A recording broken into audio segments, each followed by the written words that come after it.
takes on the lead again. Number 2. In the Bronx, well, you always remember your first, right? Aaron Judge with a bomb in the bottom half of the ninth inning, his first career walk-off homer.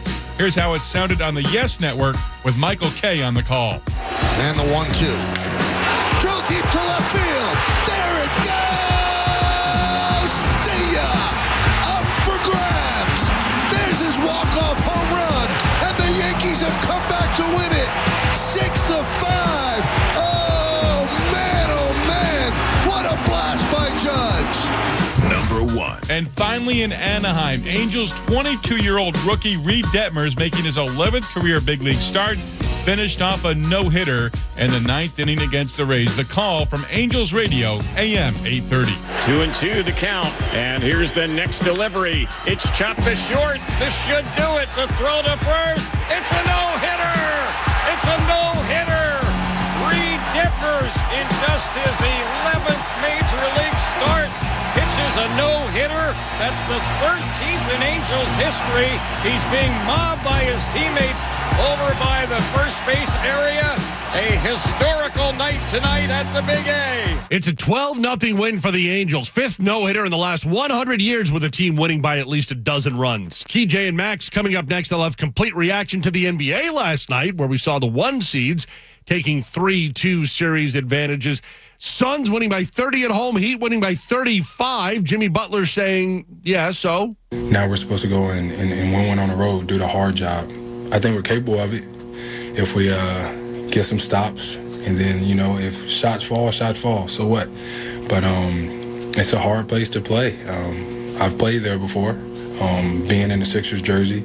I know how that crowd gets, but we got to go in there. We need this. We do. That's tomorrow night. Tonight, Bucks and Celtics, Warriors, Grizzlies. That'll do it for Sports Center all night. I'm Jay Reynolds. It's Wednesday, May 11th, birthday of Cam Newton, who's 33 today. Key, Jay, and Max are next. It's ESPN Radio. Keyshawn, J. Will, and Max starts next at 6 Eastern on ESPN Radio and ESPN News. AutoZone. Welcome to AutoZone. What are you working on today? Starting trouble. No one likes that. We'll get you set up for some stronger starts. You might just need a fresh charge, and we'll take care of that free of charge. But if it is time for a new battery, we've got replacement batteries that'll fit your needs, starting at just $69.99. You can learn more about our battery selection at AutoZone.com. That's what makes us America's #1 battery destination. Get in the zone, AutoZone. Claim based on data from the NPD Group 2021. How long does it take to tackle a home project? With Angie, you could cross it off your list before this ad is over. Just tell us what you need. Indoor or outdoor, repair or redesign. And we handle the rest, sending a top pro to get it done. You don't have to lift a finger, except to tap the screen or click the mouse. Plus, Angie is free to use. So bring us your next home project, and we'll bring it home. Download the app or go to Angie.com. That's ANGI.com to get started. Hey there, casino fans. I'm here to let you know that the new BetRivers.com casino app is here. It's got lots and lots of exciting slots and table games to play, fast payouts, and a rewards program you'll love. Plus, with award-winning customer service, the excitement never stops. So get ready, casino lovers, to experience the BetRivers.com difference you can trust. It's a whole new game. Download it today. Presented by Rivers Casino, Philadelphia. Must be 21. Gambling problem? Call 1-800-GAMBLER. Every 3 seconds, there's a new victim of identity theft. A criminal could be applying for loans in your name or even selling your personal info on the dark web. Protecting your identity can be easy with LifeLock by Norton. LifeLock monitors your info and alerts you to potential identity threats. No one can prevent all identity theft or monitor all transactions at all businesses, but with LifeLock, it's easy to help protect yourself. Save up to 25% off your first year at LifeLock.com with promo code NEWS. If you see cracks in your foundation, you need to call the experts. DryTech Waterproofing Solutions is one of the top-rated foundation repair companies in the state. DryTech offers a free structural diagnosis. Their experts will come to your home, assess the type and severity of the cracks, and identify the best foundation repair solutions. When you see cracks, call DryTech. Mention Missinelli. Receive 15% off. Fanatic listeners get 15% off when you mention this ad. Just visit DryTechCorp.com. That's DryTech Waterproofing Solutions. Protect your investment. Get authentic Philly cheesesteak flavor in Montgomery County at Philly Cheesesteaks and Wings in Limerick and their new Collegeville location. Their steaks ooze that authentic Philly taste. They have the freshest ingredients from prime steak to fresh baked rolls. Add their award-winning wings to make the perfect game time treat. Make your big game party extra super. Let them cater your event. Go to phillycsw.com for both locations and check out their extensive, delicious menu. Philly Cheesesteaks and Wings. This ain't no suburban cheesesteak. Guys, if you don't feel confident about your performance in the bedroom, it can affect how you feel everywhere else. But thanks to acoustic wave therapy at Forge Medical Group, you don't have to suffer from ED any longer. And neither does your partner. If you feel let down by the pills and you don't want anything sharp near your you-know-what, you owe it to yourself to call Forge Medical Group. Their board-certified medical director and team of physicians treat ED with acoustic wave therapy, which uses sound waves to increase circulation, repair existing blood vessels, and even form new ones. It's safe, simple, and non-invasive, with no drugs, no surgery, no injections, and no side effects.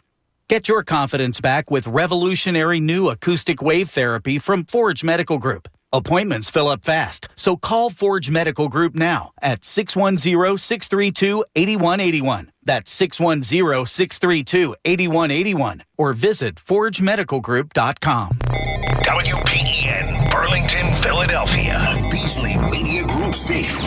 Your home for 76ers playoff basketball and the John Kincade Morning Show. Plug in. This is 97.5 The Fanatic, Philadelphia. Good morning. Thought I'd help you wake up. It's 6 a.m. and you're listening to The John Kincade Show on 97.5 The Fanatic, Philadelphia. Let the party begin! The show starts now. Yeah, it does. John Kincade Show on The Fanatic, our 6 a.m. hour brought to you by our friends at Bradford White Water Heaters. Bradford White here for the Pro on Wednesday, May 11th. I will just start here. I could raise my voice and give you generate some faux outrage for 6 a.m. in the morning, but I don't know about you. But a lot of times when it's screaming and yelling, I tend to go into ears turn off mode. I could give you wax poetic about how it's just one game and it doesn't mean anything and try to blow sunshine up your skirt, and I'm not going to do that either. But I think in summary from last night, I cannot believe, I cannot fathom going out in a game of that importance and addressing this, and I hate using this word many, many times, is effort.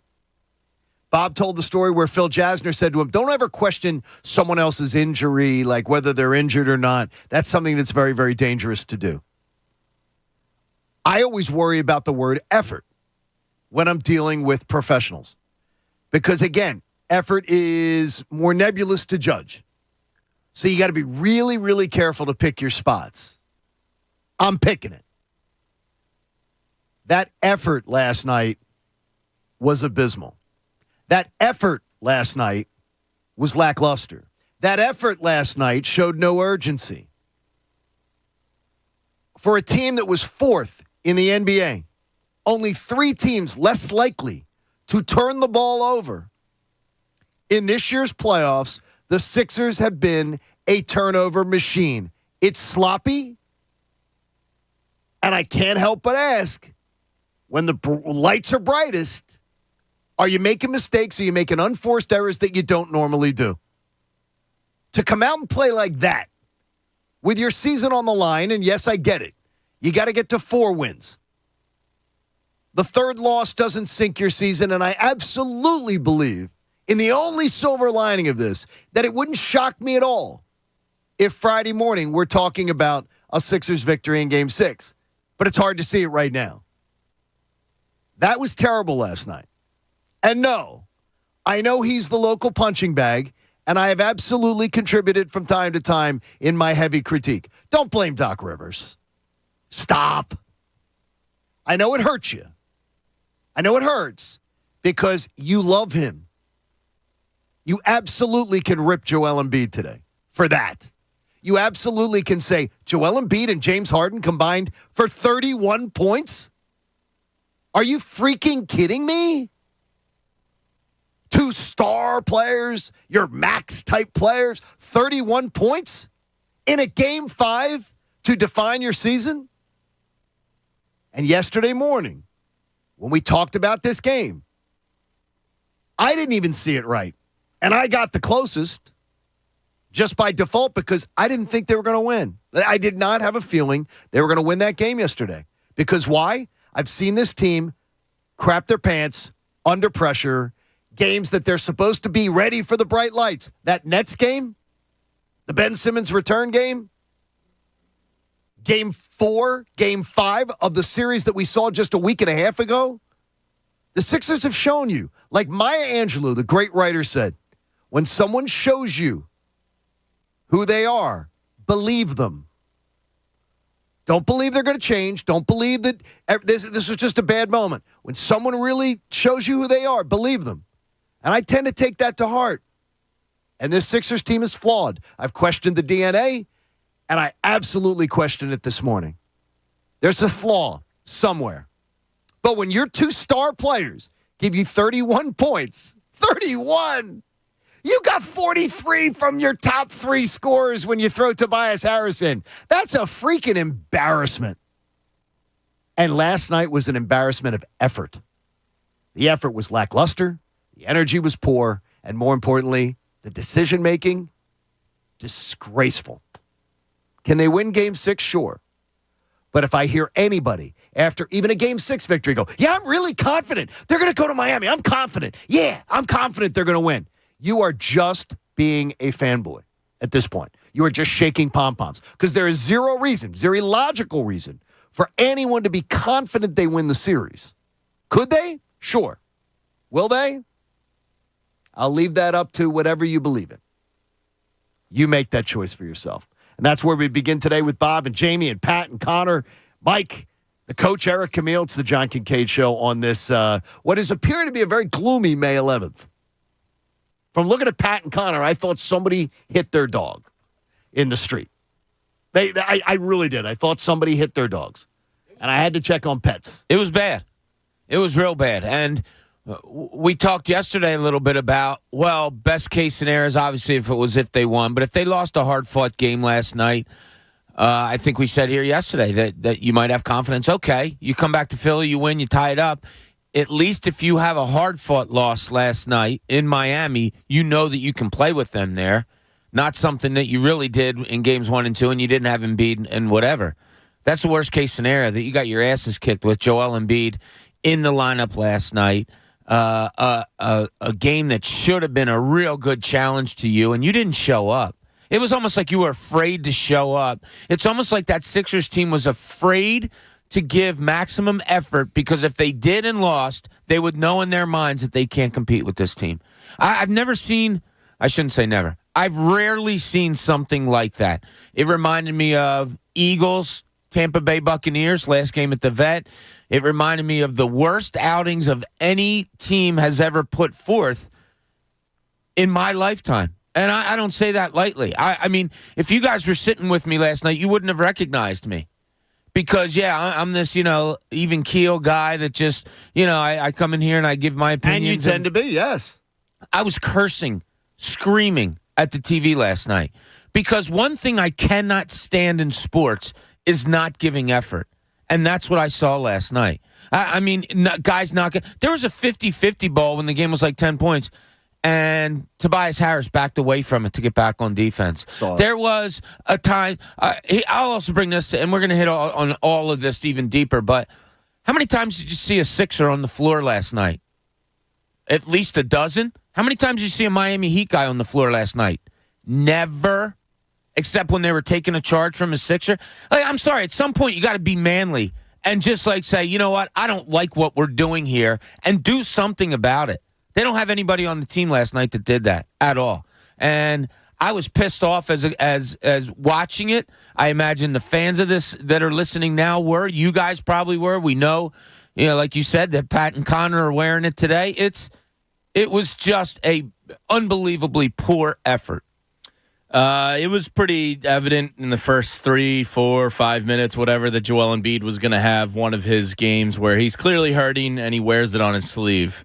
He needed help last night, and there wasn't a single person to give it to him. James Harden came up small. Tobias Harris came up small. Tyrese Maxey came up small. And apparently George Niang just can't shoot basketballs in the state of Florida. Danny Green, nothing. State of Florida? I'll branch out to Orlando and lump that in too. He needed help last night. I mean, we'll get into Embiid's performance at length today, but you could tell he wasn't going to have it early. For whatever reason that was, I don't know. But when he doesn't have it, he wears it, and I think the team feeds off of it. Mopey, mope. And nobody last night put him on the table and said, I got you. And it was pathetic. It was a pathetic performance. Let's hope they, find the rims again here in Philly. But, not much to feel positive about heading into the final 2 games. Patrick? All right, let's play a fun game. Yes. Let's go around the horn and say, what point of the game do we all check out? Because I don't believe for a second that all 4 of us sat there watching till the bitter end, because I'll tell you right now, 9 minutes to go. 9 minutes in Game 5 of a semifinal game. I said, I can't do this anymore. I'm done. I may have been exactly the same time 9 as minutes? you, Pat. And Yeah, 9 so minutes much, ago. it wasn't that I just changed the channel. I put on Winning Time. I did the same thing because I watched and the tweeted last this out. episode of Winning Time. I couldn't get enough of the Sixers losing. Yes. I couldn't get enough of the Sixers losing, so let me watch the finale of Wow, Winning maybe Time, that's what it was. where the Lakers beat the Sixers in the finals. Do you mean like literally checked out or wanted to check out? No, literally. No, 9 minutes to go about. I was out. Because I wanted to check out midway through the second quarter. I just knew that game stunk from the head down. We had a little meeting in the neighborhood last night regarding something with the developer. Mark and Sandy, my neighbors, came over. We were watching down in the Kincade, and they left with like 9.5 minutes to go. And I turned it off with around 3.5, the last TV timeout. So whatever that is, like 4 minutes to go. All right, so turned it off. You're 4, Bob's about 9, I'm 9. Jamie, what were you? But what would you say? He might have been third quarter-ish. No, I watched till the bitter end. I mean, I watched Jaden Springer hit buckets. So we have one, we're all paid to do this. I literally went. It was so disgusting. And we couldn't do it. Well, here's one other thing. And I know this is going to be the big source of deflection today because this is Philly sports radio. Make it absolutely clear. What Charles Barkley came out with, and Jamie's going to get into it later a little bit more. What he came out with at halftime, to me, was half-assed commentary. And I love Charles. I'm a big fan of his work. That was so lame, trying to blame like Joel Embiid's just mopey tonight. Look, Joel Embiid was mopey as hell last night. I don't believe for 1 second he came out with that effort because he didn't win the MVP award. I believe Joel Embiid already knew, and if he had done his math, he knew not only it was worse than I said, the votes that had already been counted publicly, he would have had to have taken 74% of the votes that weren't accounted for publicly. He wasn't doing that. He already knew he wasn't getting the MVP. And what Charles came out with is now going to become the deflection point. Well, Charles Barkley said, what a joke. Let's rip Charles Barkley. You're going to do that because you don't want to rip Joel Embiid. So don't do the old Philly sports radio thing and make it, well, did you hear what Charles said? Charles, that's a rip. Look, you can comment on it. And it was an absolute joke. And Shaq, I didn't think you were that much better. Got to be honest. And Chris Haynes did it in pregame too. I don't think any one of them really very good. But in that regard, don't deflect away from what you don't want to talk about. What you don't want to talk about is your golden boy came out and crapped himself on national television and had no effort, no energy, no excitement. And before the game, he told you that he was feeling really good. So I don't want to hear the revisionist history of, well, he's really banged. He's feeling terrible. You saw him in Game 3. You saw him in Game 4. You saw him with days off in there. And then now you see him in Game 5. No, 69%. All of a sudden, he didn't get, now I'm feeling terrible. So don't do it. Don't deflect away from what you don't want to talk about. And James Harden, I don't have a milk carton, but I'm looking for you. I'm looking for you. I mean, bottom line. We talked a lot about this MVP voting earlier this week and whenever it came out, whatever it was. there's no doubt that there's an underlying feeling, and maybe it's bubbling towards the top, around people around the NBA who question what type of a leader Joel Embiid is. And a lot of that will go to, and I'm not saying Doncic is a better leader or can carry his team better, whatever it is, but a lot of people do have this feeling, and I'm texting with some people last night, it comes to the surface when he throws in a performance like that. Well, that's what you expect of Embiid in another big game games. 5. Yeah. It's another game 5 where we do this, where we're living through this. And Pat, it's a fifth game. Yeah, I mean, how do you do it? 2 series in a row. My bigger problem is the number 35, because 35 is the number that is combined when you put Tyrese Maxey, James Harden, and Tobias Harris' scores together. The fact is, like, this offense runs through Joel Embiid, but it was obvious to all of us about 4 minutes in that we were getting disgruntled, annoyed, mopey Joel Embiid. And nobody, not one of those 3 guys, put it on the table and said, I'm taking this game over. If he doesn't have it, I'll do it. Who's supposed to? It's supposed to be James Harden. Correct. But even if James Harden doesn't do it, Tyrese Maxey, we've seen do it. Whoa. Let's not excuse Tobias Harris, the team's highest paid player. Tobias Harris. Yeah, I was getting to it. Any of the 3 are capable. And Pat just put it in there. I put it in earlier, and too. For 3 of those guys to combine for 35 points, like, it was a whole team effort of suck. But when all 3 of those guys, when none of them want to just take it over and they're just like, yeah, Joel, get it together, like, that really irks me. Well, there's Pat, go to cut number 2 that Connor dug up. Yesterday afternoon, Anthony was arguing with me about my James Harden chat. And then he had the opportunity to talk to Tim Legler yesterday.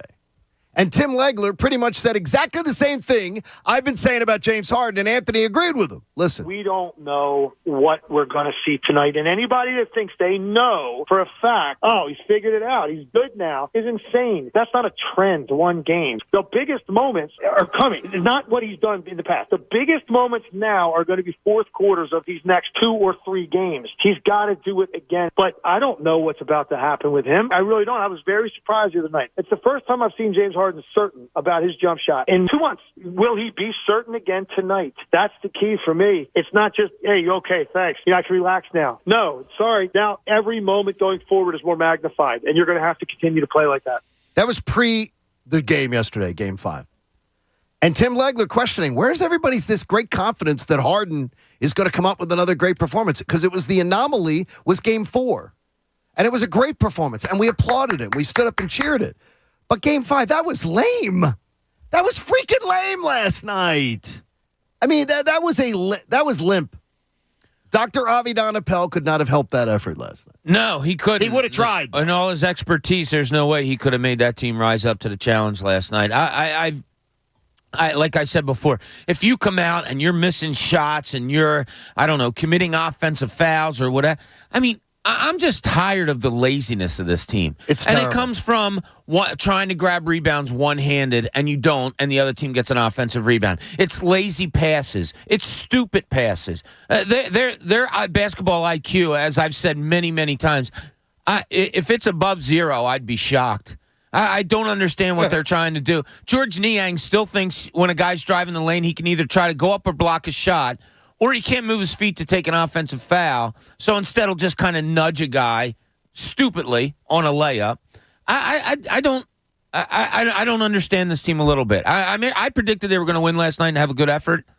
I said before that, I really just still don't know who this team is. Last night just reinforced that. I have no idea who this team is. Yeah, it's funny, sometimes you watch the games through your wife's eyes or somebody that's not invested in it as much, and she watched the good majority of the game last night. Addie does like the Sixers, so she watches them. Basketball's lower on her list. Right. Baseball and football but she came down and we were folding a bed sheet, and she just went, "This team's really inconsistent, huh?" And I went, "Yeah, that's pretty much the nail on the head." I said they just didn't show up tonight. The biggest game of James Harden's playoff, career in a long time. Joel Embiid, before the show, I wrote an email about how this could be a defining game in his legacy. That was on the table for the both of them. Tobias Harris, pretty good career, hasn't been able to get over. There was a lot on the table for those guys last night, and it's not over, but that's what you came out with? Like, that's what shocked me. Games 5, 6, and 7 for James Harden have not been kind in his playoff career. But I would say his defenders, I'm not going to say apologists, don't want to skew it. His defenders will always go, well, it's a bad game. Bad game, bad game. He has a history of this. In the biggest games, he's got a history of this, whether you like it or not. The 0-8s, the 1-9s, the 2-11s. He's got, this is his, so last night was a chance to change that definition. They didn't. But Joel Embiid, he's the one who has to change it too. Joel Embiid has to change it. When guys who cover the league, guys who are around the league, have this perception, you have to change the perception. And he can't, and he's not doing it. I haven't seen a team in this playoff series, or in these playoffs. There have been 30-point losses, 20-point losses. Golden State won by 30 the other night. But never in any of the games that I've watched in the first quarter have I watched the game in any of these playoff games and said, wow, that team's not ready to play. The only time I've ever done it, and it has nothing to do with watching this team on a daily basis, the only time I've done it in these playoffs is with the 76ers. Game 5, I think Game 4, Game 5 of the Toronto series, and Game 3 they weren't good. Game 3 they weren't good. They sucked for 3 5. I said it to Anthony yesterday, and Anthony goes, dude, it's the ebb and the flow of the playoffs. That's ridiculous. I'm watching the other series. But you can't complain about playoff wins. That. I understand, but you can absolutely say the Sixers do not lose like other good teams. The Mavericks lost by 30 playoffs. last night. They did. They absolutely lost. The Mavericks aren't supposed to be the Sixers. They have one of the faces of the league. They do, but they're not supposed to be the Sixers. I mean, whatever. And they're playing the best team in the NBA. This is not ebbs and flows of a series. The Sixers literally do not show up. They have a history during the regular season. Big game, big stage. Show us what you got. As you say, Jamie, put them on the table. Like that Nets game. And you come out with that. You did it again last night. I try really hard not to, but believe it or not to curse around my child. Like really hard. I don't know you as a big cursor. Oh, yeah. I drop everything. Really? And he's probably going to wake up this morning cursing because just through osmosis of sleeping, he heard every word in the book yesterday about their effort on the boards. Come on, Pat. It was there. I've never seen a team this lazy in terms of rebounding. And Bob, correct me if I'm wrong because you know way more basketball than me. But it just seems like if the ball is not coming to them, they're not going to get it. They stand Miami around. attacks the basketball and attacks the glass every single possession. And the Sixers wait there, it's not there? Okay, all right. Ball didn't come to me. The one that broke me was P.J. Tucker was kind of corner baseline, and he had Tobias Harris, maybe Tyrese, I don't know who the second player was, around him. He was behind them, closer to the bench, and it was a long rebound, but they didn't get it. And there was the one with P.J. Tucker flopped on, kind of, and went out of bounds. Yeah. But I just went, they need somebody that's going to, like a junkyard dog, a Jerome Williams, a P.J. Tucker, somebody with a real SOB attitude that's going to go rip a rebound down. I said it yesterday. They have one guy, and it's Paul Reed. I said it yesterday. This team, the DNA is off. They don't have any dog in them. And you've got Joel Embiid and James Harden, and they don't have it when they're pushed. When they're pushed, Joel tends to mope. They need a rebounder. It's ridiculous. Because nobody on this team shows a want to the only with guy, rebounding. No, the only guy is Paul Reed. And he's a walking foul. Hey, the all-new BetParks Casino and Sportsbook app is the official presenting partner of the Sixers playoffs. Download the app or go to betparks.com. You got to be 21 in Pennsylvania or New Jersey. Gambling problem, call 1-800-GAMBLER. Coach wants you to know this, though, as a silver lining to end the segment. Closeout games on the road, though, are tough. Teams that lead a best-of-7 series 3-2 and play Game 6 on the road lose that game 72% of the time. But they go on to win the series 85% of the time. So that's what you're facing. I know Tom and Danny want to get in. We're going to get other people in if you wish. You want to vent a little bit with us. 610-632-0975. Your thoughts will come your way next. Oh, by the way, the Phillies gave you a really nice one last night, too. John Kincade Show here on 97.5 The Fanatic. I love my friends at H&H Heating and Air Conditioning. And I love them because the fact is we got H&H, DelcoHVAC.com, involved as being our H&H Heating and Air Conditioning, our HVAC specialist last summer. before we bought our house. They inspected our system before we even took possession of our house. And now they're on a maintenance plan where they come and they make sure that we're ready to go in the winter and we're going to be ready to go in the summer. Right now, they've got the inventory. If your HVAC system last year was on its last legs, you can install now with savings up to $1,500 in rebates on qualifying systems before the summer heat is going to hit. Plus, they offer 0% financing for qualified buyers. So there's absolutely no reason to wait. You know that the shortages in the supply chain could come back and haunt you. Your HVAC system breaks down this summer, you may be waiting 2 or 3 weeks to get it fixed. That would be miserable. So get on in with H&H. We love the Hoke brothers. We love how they take care of the customers. And everybody that I refer them to says, John, they're a good company. Go to DelcoHVAC.com. DelcoHVAC.com. Tell them the Kincade sent you.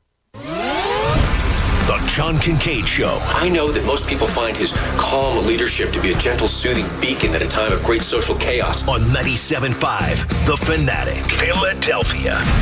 Paid for by Fidelity. Today we're talking to Lauren, a financial services associate at Fidelity, about her Series 7 career. So Lauren, we know having your Series 7 is key, but when it comes to your career, what were you looking for that you found with Fidelity? Oh gosh, yeah. I mean, I think the big lesson is that I just didn't know what I didn't know. I knew I was looking to find things like great benefits, great technology to better serve clients, though most of all, the resources and a culture of support to help me grow my career. So you start to wonder what your options may be. Can you tell us a bit more about your Series 7 career with Fidelity? Yes. So with Fidelity Investments, I found the growth opportunities I was looking for with my Series 7 and also a great culture with a company that puts clients first. This actually helps me achieve something much more powerful than I could have at my past job. If you're looking to make a switch like Lauren, Fidelity Investments is hiring Series 7 professionals near you. Trade up to a company with the growth opportunities and reputation for putting people first that you'd expect from a large financial firm. Visit branches.fidelitycareers.com. That's branches.fidelitycareers.com. Fidelity is an equal opportunity employer. Hi, I'm Patrick Fingles, owner of New Look Home Design. Let's be honest, getting a new roof is not easy. You got to call contractors and hope they call you back. You got to get 3 estimates, then you got to figure out how you're going to pay for it. Well, at New Look, it's different.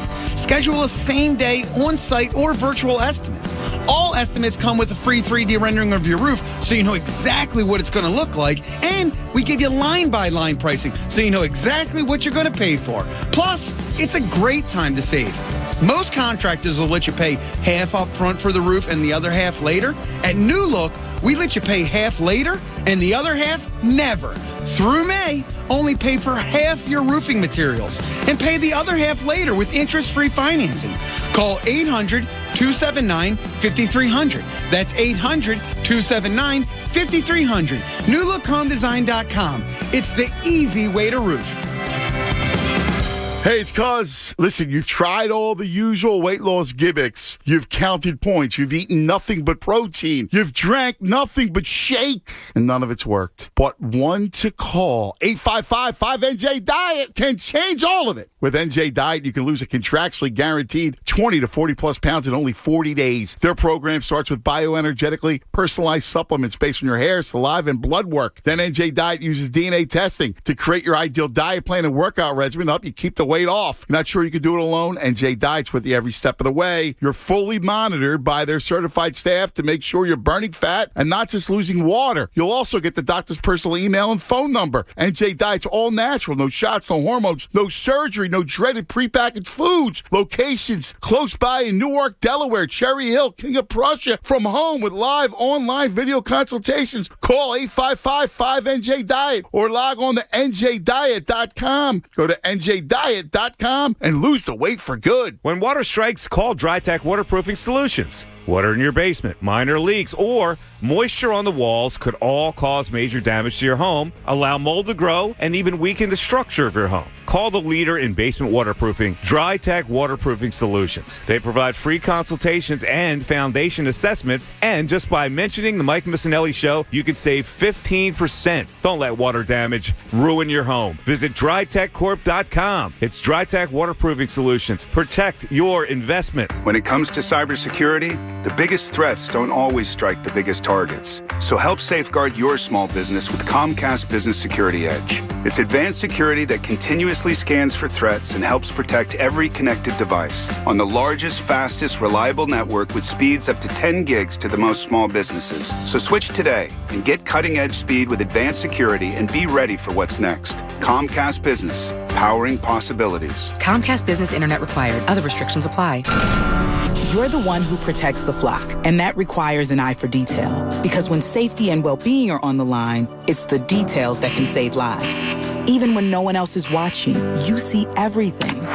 Grainger gets you, and we're here for you, and all the ones who get it done with a wide range of safety products and solutions, plus board-certified safety consultants here to answer your questions. Call, click Grainger.com, or just stop by. Grainger, for the ones who get it done.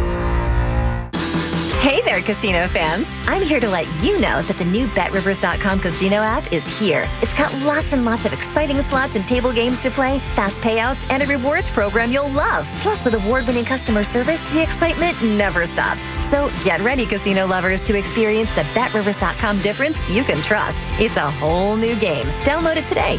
Presented by Rivers Casino, Philadelphia. Must be 21. Gambling problem? Call 1-800-GAMBLER. Hey, it's Mike Miss here. You know, Philly sports is a big business, and we've got you covered every weekday with the Fanatic's Business of Sports Reports, powered by Pico for Business. For information on how your company can save with Pico's incentives, go to pico.com/business. Neiman Marcus has the hottest men's designer sneakers in Philadelphia, and they're going fast. Pop into Neiman's King of Prussia and try on the newest kicks from Balenciaga, Alexander McQueen, Christian Louboutin, Dolce & Gabbana, and Versace. But hurry, to be sure, you're one of the first to snag a pair. Hello? Whether you're at home or on the go, listen to 97.5 The Fanatic on Odyssey on your smartphone, Roku, LG Smart TV, Waze, and more. That's Odyssey, AUDACY. Check it out now. Trust. It's the number one quality my wife and I were looking for in a company that was going to work on our house. I mean, they're coming into your house. My children live there. My pets live there. You want to trust the people that are in your house. And the Supers brothers over at S&S Remodeling Contractors are the embodiment of a trustworthy family-owned business. For nearly 70 years and 4 generations, their mission is simple and stayed the same. Just provide the highest level of craftsmanship at a reasonable price. Sounds pretty easy, right? And that's how you stay in business for 70 years. All those years, all the roofs, the windows, the doors, and remodeling projects, and they still uphold that stellar reputation. This family will take care of your family's home. Visit ssremodeling.com and check out one of the most trusted local contractors. I trust them so much they're doing work in my home this summer. They've been serving Delaware County, Chester County, and Northern Delaware for 70 years. I'm in Montgomery County. They're even coming to me. S&S Remodeling Contractors. Trusted since 1953. That's ssremodeling.com. Now, back to the John Kincade Show. Remember, when you leave the car, we don't have to leave your morning. Grab that 97.5 app. On 97.5 The Fanatic, Philadelphia.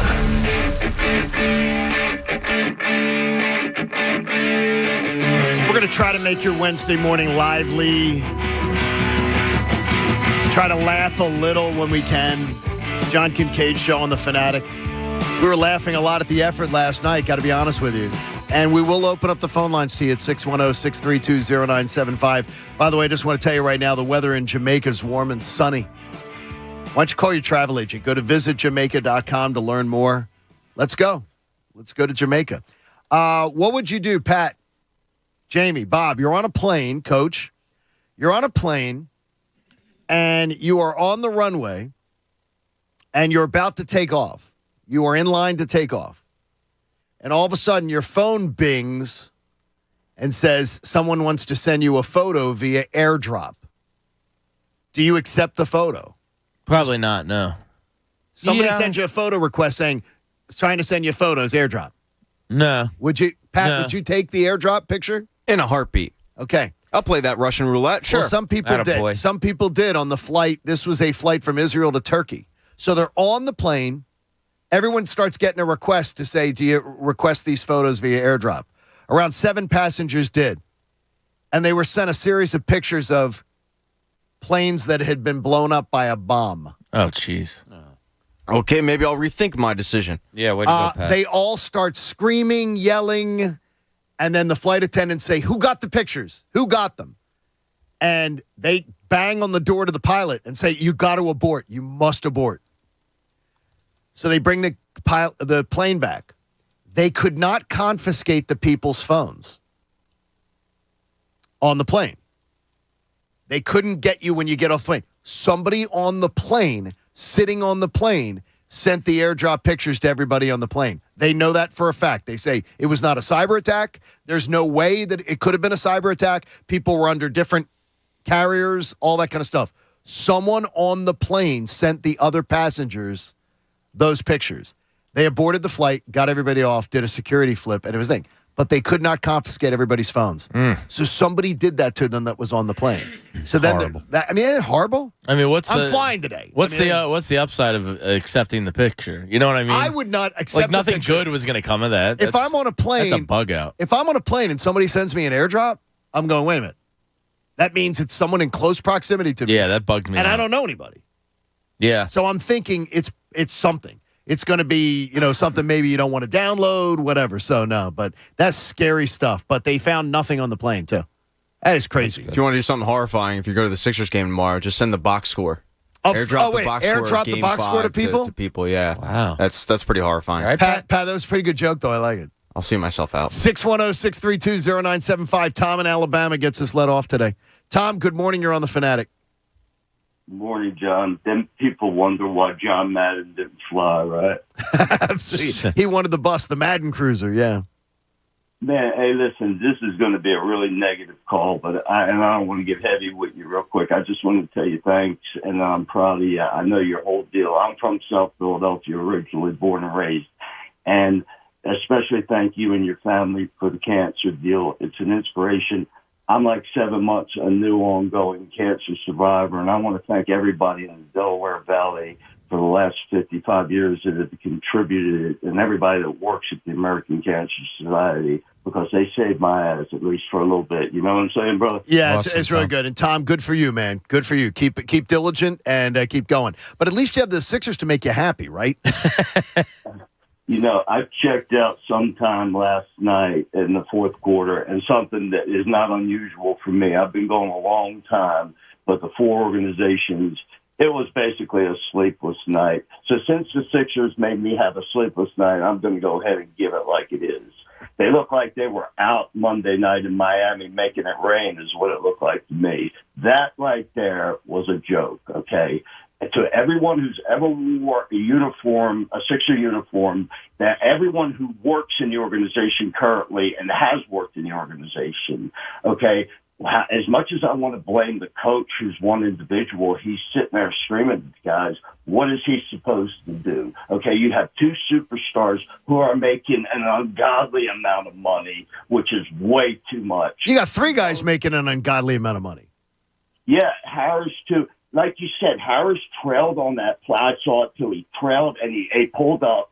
It looked like, I honestly don't think that the Sixers could have beat any team in the National Basketball Association last night, and it's a joke. And let me tell you, I am embarrassed to be a Sixers fan this morning. Well, and all I would say to you is, Tom, and by the way, good luck and congratulations on the survival. What I would say to the Toms out there, Bob, is, and it's hard to say this morning, as pissed off as I am, is the idea that I will still remember Game 4 and how I felt, and Game 3 and how I felt. But what bothers me, and I said it yesterday on the show, and now it rings incredibly true. My whole point yesterday was I value consistency in people more than anything. Knowing that I love the fact that it's one of the things about this show that I love is that every single day I can count on people that I tend to be. I love surrounding myself with people that are consistent. Jamie walks in here every day with that stupid, dumb smile on his face every freaking day. And he'll laugh in the first 2 minutes of being in my presence every single day. Now I'm a big Woody. Now he's dumb and charming. I think today was man. The Sixers suck. You did, but you find a way to laugh. At least we had the Sixers laugh. Whatever. And I'm a Philly sports fan. If I don't laugh, I'm going to go insane. And Bob doesn't ride the roller coaster. Bob tends to be more even keel, but Bob can always find a way to go, boy, that sucked last night. I go two ways. Yeah, it's just I appreciate consistency. The Sixers are the definition of a team that is not consistent, and I consider that unprofessional. And nothing bothers me worse. They are unprofessional in the way they approach their craft. When you go, oh, yeah, well, Tuesdays and Thursdays, don't listen to the Kincade show. Because that day, it's going to be, they mail it in on Tuesdays and Thursdays. They don't bring any energy. They just put just take calls the whole show. I demand consistency in myself, and I'm pissed when I don't see it in professionals. Jimmy Butler plays a game that's kind of nonchalant. You watch it, and it doesn't look like he's giving maximum effort because what he wants to do and the end point where he wants to get to is easy for him to do. And so, therefore, you might look at him sometimes and say, wow, that guy's not playing hard, but he's getting to where he needs to get and doing what he has to do to help his team most times. I didn't see any of that from the Sixers. Like, you can't say that Joel Embiid, he can play a nonchalant game and still get his 25, 30 points. No, he has to play with effort. James Harden, currently constructed, has to play with effort. Tyrese Maxey, all of these guys, it's not a game for them that comes really easy. They have to put out maximum effort in order to get to where they need to be. And to come out last night with that, with that type of performance is just that it's inexcusable. It is inexcusable. Yeah, we talked about yesterday. I thought it was a good sign that they have four guys that can carry you at times, and if they have to give you four different quarters, that's great. You went 0 for 4 last night. That might shock me the most. And that's a big indictment. You know what I mean? Like, how does one of the four not show up? And Tyrese is lowest or highest on the totem pole because he's the youngest, least experienced. I don't hold him as accountable. Yeah, I hope this is a good learning experience for him. But the other three, like, what? By the way, that's what you gave? They were out and about on Monday night in Miami. The Miami sports radio station had it, but they weren't out and about. There were spottings of, I saw the Sixers last night. Yeah, and guess what? If I'm in Miami, I'm a professional athlete, and I'm getting a nice dinner too. I'd love a nice dinner, and I'd love because maybe it would get me chill, unwind, have a great time with your teammates. I'm not going to rip players now. No. If you see them in the strip clubs at 2:30 in the morning, and that's a different story. There's a problem. I even say if you see them there, you go out to dinner on the road, I'm fine. And there were no sightings. There were a lot of sightings of the Sixers Monday night from my buddies who do Radio Miami. They're like, your boys were out. They were at that fancy steakhouse again. They're at it, but that's not. Should they sit in their room and have room service? Pat, you would. Now, Pat, you would. You would get room service, ice cream. No, I mean, if you guys were all going out, I mean, I'd probably go out too. I'm not going to rip the team for going out and getting dinner. You're allowed to. You're allowed to do that. If your dessert is boobies in the club, then it's a different story. But even then, I mean, like if you're, and my problem is like I got a problem with that. My problem is if you're drinking the night before. Well, that's the thing. You don't go to the strip club sober unless you're a sober person. Get me a bottle of water and Tiffany on the main stage. I don't have a problem with that. Yeah, nice. I don't need to see Bambi. Aquafina. And Bambi's a good one. Destiny's down there, too. Destiny's at every one of them. Yeah. She works everywhere, right? Yeah. She's always watching. You can always find Destiny. Hey, Shed in Philly joins us. Shed, good morning. You're on The Fanatic. Hey, good morning. Can you guys hear me? Yeah, we can hear you fine, buddy. All right. I'm going to just be quick with my biggest critique of this team right now. I love the Sixers, but you mentioned DNA earlier, and I just think Joel Embiid and James Harden are the biggest culprits to this. Yep. Because when they go up on offense for their shot, if they don't get like a call that they think they deserve, boom, the effort's done right there. The hands go up, they're walking back on defense, or just like act like nursing a fake injury to show that they were swiped or something like that. And I just think that's the energy that's like a cancer that transfers to the rest of the team throughout the rest of the game. And when them two don't get their calls, those are the games that we lose. Joel Embiid, last night, Joel Embiid's one thing. James Harden looked like a contestant being called up on The Price is Right. Every call that he didn't get. Hands in the air, waving his hands, stomping around. I don't get it. This team is unprofessional.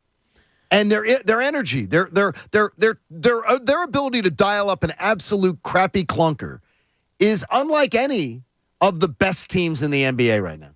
It's unlike any one of them. It's maddening. It is literally maddening. And 3 minutes into that game last night, you saw it. You knew what this team was about last night in the first 3 minutes. You saw the effort wasn't there.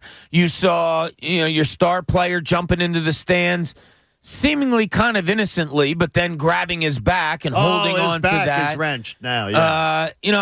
I had somebody in the NBA texted me last night who was watching replays of where Embiid got a shot to the face, and they looked at it over. They said like close to 100 times. They don't even think he got hit all that hard. It was the ball that got hit into. Yeah. I mean, he came back. I'm in the sure game. it hurt. It I'm probably not hurt. questioning it, but what's going on here? I thought he was done for it. I thought he was. Oh my gosh! I thought a sniper got him the way he was writhing around there, and then he's back right in. But he stands up, and the first thing he does is he goes and screams at a referee. Right, exactly. My face is hurting, and I'm screaming. That hurts. You know what I mean? Like the pressure that you have in an orbital fracture, and I talked to some trainers about this. And I mentioned about the vibration of running, how that could hurt the face. I said, yeah, running, screaming, making all of that would hurt. All right, so you just got hit in the face. You rolled around for 5 minutes. Then you get up, and the first thing you do is you start yelling at a referee.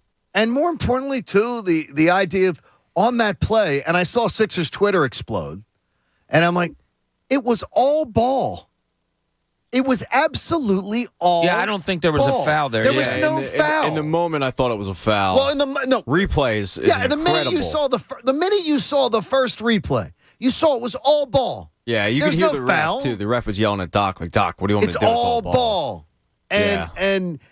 But the whining too about the officials aren't helping us tonight. Stop making excuses. I didn't see that too much. Oh, I did. And I think a lot of Sixers fans realized it was more the effort. I mean, the good thing about the Sixers team is you know early on if you can tune out or not, because that's a good it's point. evident, that they're not going to have it that night. And I think I tweeted out in like the first quarter, is it too early to say see you in Game 6?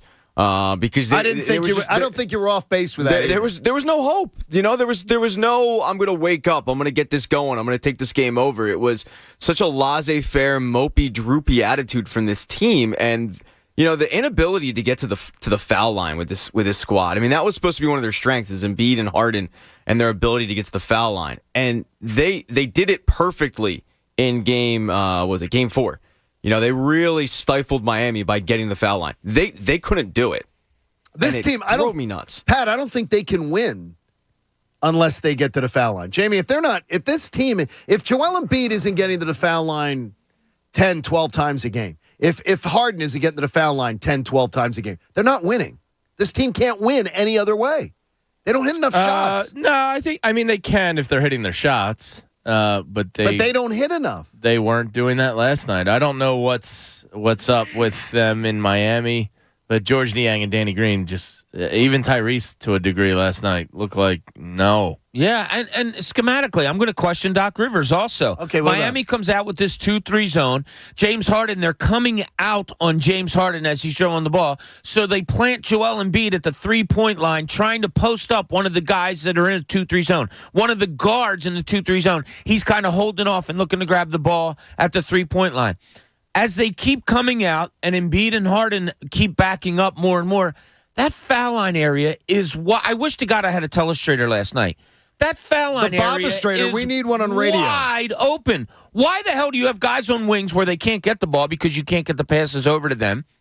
Why do you not have Tobias Harris, George Niang, and Tyrese Maxey? Put them at the foul line. Get them in the ball in the seams of a zone, and now you have room to operate. But instead, they're force-feeding Joel Embiid, holding off a guard at 23 feet like he's posting up, and then catching the ball with nothing to do, and with 6 seconds on the shot clock. Schematically, Doc Rivers had nothing to come at a 2-3 zone that Miami's been running all series long.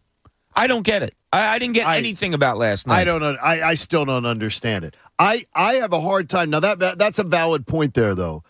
I don't. When there's a lack of effort, I do not blame the coach ever. If we show up with a lack of effort for this show, do not blame Chuck D'Amico. Do not blame Coach. Do not blame Joe Bell. Blame us. I'm so tired of professionals. It's like, and I saw people doing it last night. Doc can't get this team up to play. It's a Game 5 in a 2-2 series. Do you want to win a championship or not? I don't expect the coach to have to get you. This isn't Hoosiers. That's not pro sports. That's not how it works. Yeah. The rah-rah speeches. One of the things Barkley said, I thought he was spot on with, not Joel Embiid related, was if you need a coach to fire you up in Game 5 of the second round of the playoffs, that's a bigger issue. So I don't look to Doc Rivers to motivate these guys. I mean, Joel Embiid, James Harden, and Tobias Harris they're veterans of the NBA. If you need to get up for a Game 5 with motivation from somebody else, you already lost. I mean, let's just call it what it is. I would agree with you. It's bad. And they were supposed to have that vet, too, and Danny Green, the guy that had been there before, knew what it took to win championships, and he was lights out in Game 4, but he doesn't have that personality, it seems like, to kind of pull guys aside and be like, yo, what's going on here? Like, we got to wake up. They had that guy, he was playing against them last night, Jimmy Butler, and they let him go years ago. But he had that attitude where you can thank Ben Simmons. He would hold guys kind of accountable. They don't have that veteran leader that holds guys accountable and says, yo, you got to get it together. Like, this is a Game 5 of the semifinal. By the way, that's Joel Embiid's job. That is Joel Embiid's job. Yeah, it job. should be. He should be the guy in that locker room. He should be the guy that can hold other veterans accountable. Yeah, it's just not but there. then who holds him accountable? Well, obviously nobody, because it's erratic. Vernon in Philadelphia joins us. Vernon, good morning. You're on the Fanatic. Good morning, guys. Hey, buddy. Listen, I checked out at halftime. Oh no. Yes, well, here's the thing. I didn't have them beat Miami anyway, so I enjoyed it, but I just didn't have them beat Miami anyway. But here's my thing. One of the things is, like, all the sports writers, the Philly sports writers, most of them, the other day was, oh, yeah, Joel Embiid is going to come in ticked off because he didn't get the MVP and stuff like that or whatever. I want to see how you're going to write it today, you know what I mean, knowing that the way how he played yesterday. That's number one. Number two is, here's one of my issues, is when this team plays like they do and everything like that, it's like we start with Joel Embiid, and then we go right to Tyrese Maxey, and it's like, well, hold up. Don't we have two guys ahead of Tyrese Maxey? Like, Tyrese Maxey is the second-year player who got thrusted into the spotlight where he wasn't ready to be getting there to begin with. So we shouldn't be going straight to him. We should be talking about Harden and then Tobias and then maybe Maxey or whatever. That's the other point. And my last point is the fact that, we can't, like you said, we knew who this team was when it came to the bench and stuff like this. And I guess some people got a little hyped about, we got Danny Green lightning in the bottle and Joel. But at the end of the day, this is who the team was. Yeah, and Vernon, that's where my frustration came yesterday. I didn't understand the confidence. I did not understand people having this supreme confidence that the Sixers, in a huge game, were going to show up. I thought they'd turned a corner because Ben Simmons wasn't here. Honestly, that was part of my equation, was this is a different team with a different fabric. The things that have held them back in the past, I thought were fairly surface level and obvious, and it continues here. So that was my reason for optimism, was I thought this was different. I thought this was a different team with a different mindset and a different set of something to prove. You won't be fooled again by this group. They're not going to fool you again. They're not making any trades. They're not changing the roster. I have no confidence in them on the road. I have confidence in them at home, but on the road, no. We are going to start the 7 o'clock hour early with imagine it's the morning after a loss like that. And imagine you got to read one of your favorite writers. Bob Cooney gives you a summation of Game 5 in his words and his thoughts, and we'll have more opportunities for you to jump in at 610-632-0975. It's the morning after. Everybody's feeling it a little bit, but plus we're going to start to look ahead towards Game 6 a little bit later on. It's the John Kincade Show. Thanks for being with us here on 97.5 The Fanatic. My friends at College Ave Student Loans know if you're like me, we are now, 10 days out from a high school graduation. My kid getting ready to go to college. Your kid, too. You're joyful, you're proud, but you're also realizing that tuition bill, it's coming. Textbooks, dorm room shopping, and more.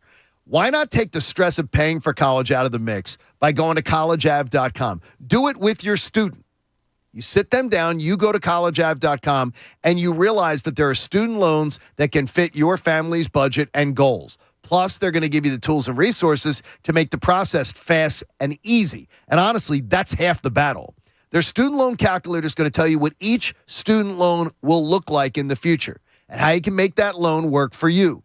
You're on the site. Your student then enters the $1,000 monthly scholarship contest, and they're choosing a new winner every single month at collegeav.com. This is a better student loan experience. Streamlined, easier. You're going to love them. Trust me, it's going to help you breathe easier about this college process. There's no purchase necessary to enter the college scholarship contest, so see official rules for details when you visit collegeav.com. The John Kincade Show. Ladies and gentlemen, can I please have your attention?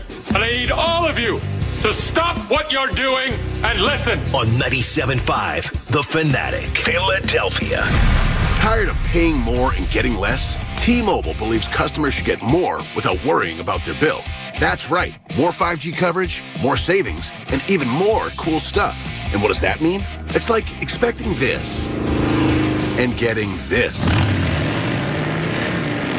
Expecting this and getting this.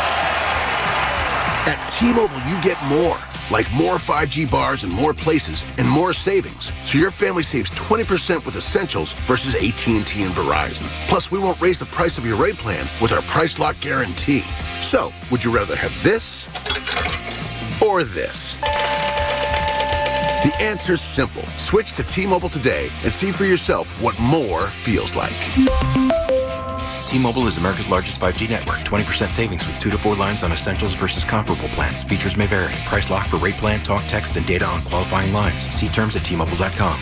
Hey, it's Cuz. Springtime, the perfect time to get the team at LaBruciano Roofing out to your house and finally replace that leaky roof that's been battered by wind, by winter weather. Replace those drafty windows that aren't energy efficient, that end up jacking up your monthly bills. Don't trust just any company that does a roof, that maybe does a window. Trust Anthony and the true roofing and exterior experts at LaBruciano Roofing and Exteriors. The only roofing and windows expert that I trust. Anthony LaBruciano, his team, one of the few roofers in Montgomery, Chester, Delaware counties that has earned the prestigious honor of CertainTeed 5-Star Select Shingle Master. That means for you, the best warranty in the business, 50 years from the manufacturer, 25 years on the expert install. Check out their hundreds of 5-star Google reviews. Anthony LaBruciano will explain your options, give you the peace of mind that you're dealing with the best.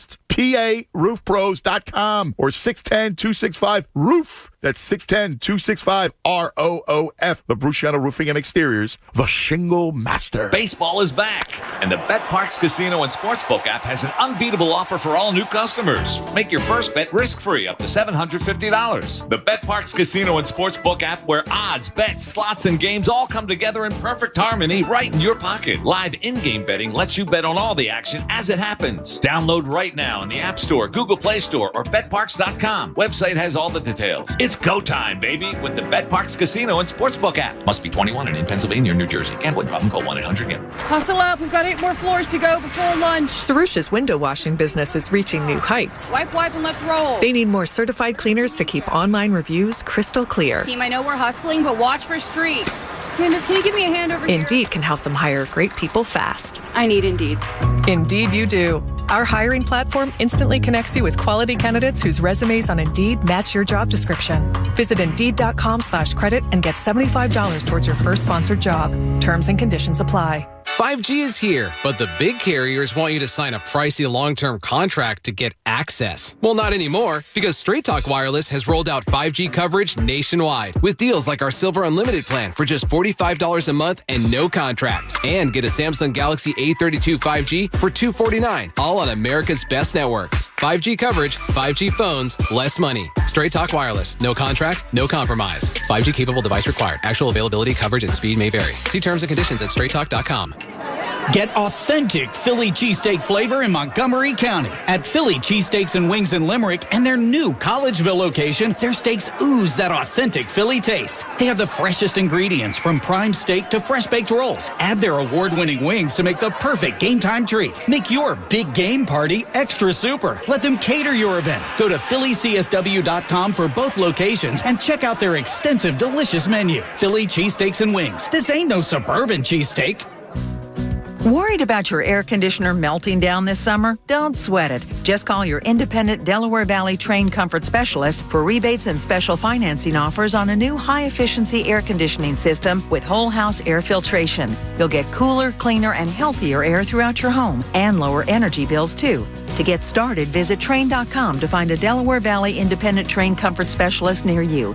It's hard to stop a train. Subject to credit approval. See dealer for details. Hey, it's cuz you get ready for that spring cleanup, the garage, the attic. Big move. Let me tell you about the perfect solution, the Bagster. The Bagster, by far the most convenient, affordable way to help with your cleanup. The Bagster, what a product. 3 cubic yard dumpster in a bag, holds 3,300 pounds of waste, sold at Home Depot, Lowe's, local hardware stores for just $29.99. Buy it, fill it, schedule your collection. Boom, it's gone. Clean it up with the Bagster. Dumpster in a bag. Get in zone, AutoZone. Welcome to AutoZone. Thinking about gas mileage? Quality oil like Mobil 1 Full Synthetic can help you get more out of every mile. Got an older vehicle? Try Mobil 1 Full Synthetic High Mileage. Right now, you can get 5 quarts with an STP Extended Life oil filter for only $37.99. Get what you need for better fuel efficiency at any of our 6,000 stores or on AutoZone.com. Get in zone, AutoZone. Restrictions apply. In case you missed it last night, the Phils ended up dropping their game in Seattle. So if you bet the Phils, unfortunately, you lost. But if you took advantage of BetMGM's offer that I told you about yesterday, you ended up winning, like my buddy Jonah. He hit me up on Twitter and said, hey, what was that promo code that you were talking about with BetMGM? And I let him know. It was Pat Egan 200.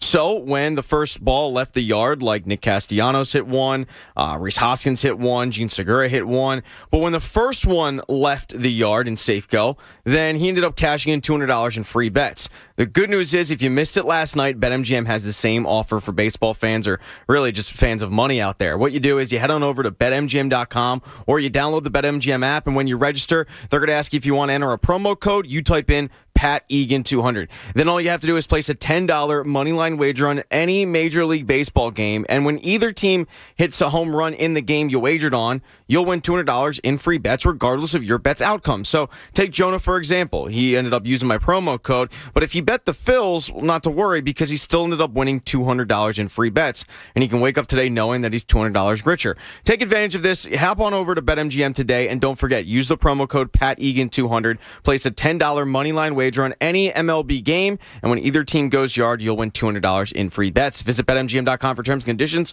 21 years of age or older to wager. New Jersey, Pennsylvania only. New customer offer. All promotions subject to qualification, eligibility requirements. Rewards issued with knowledgeable but free bets to strike credit. Free bets expire within 7 days of issuance. If you or somebody knows a gambling problem, help is available. Call 1-800-GAMBLER. WPEN, Burlington, Philadelphia. Beasley Media Group Station. Your home for 76ers playoff basketball and the John Kincade Morning Show. Plug in. This is 97.5 The Fanatic, Philadelphia. Now, back to the John Kincade Show. It's spelled Kincade, Kincade.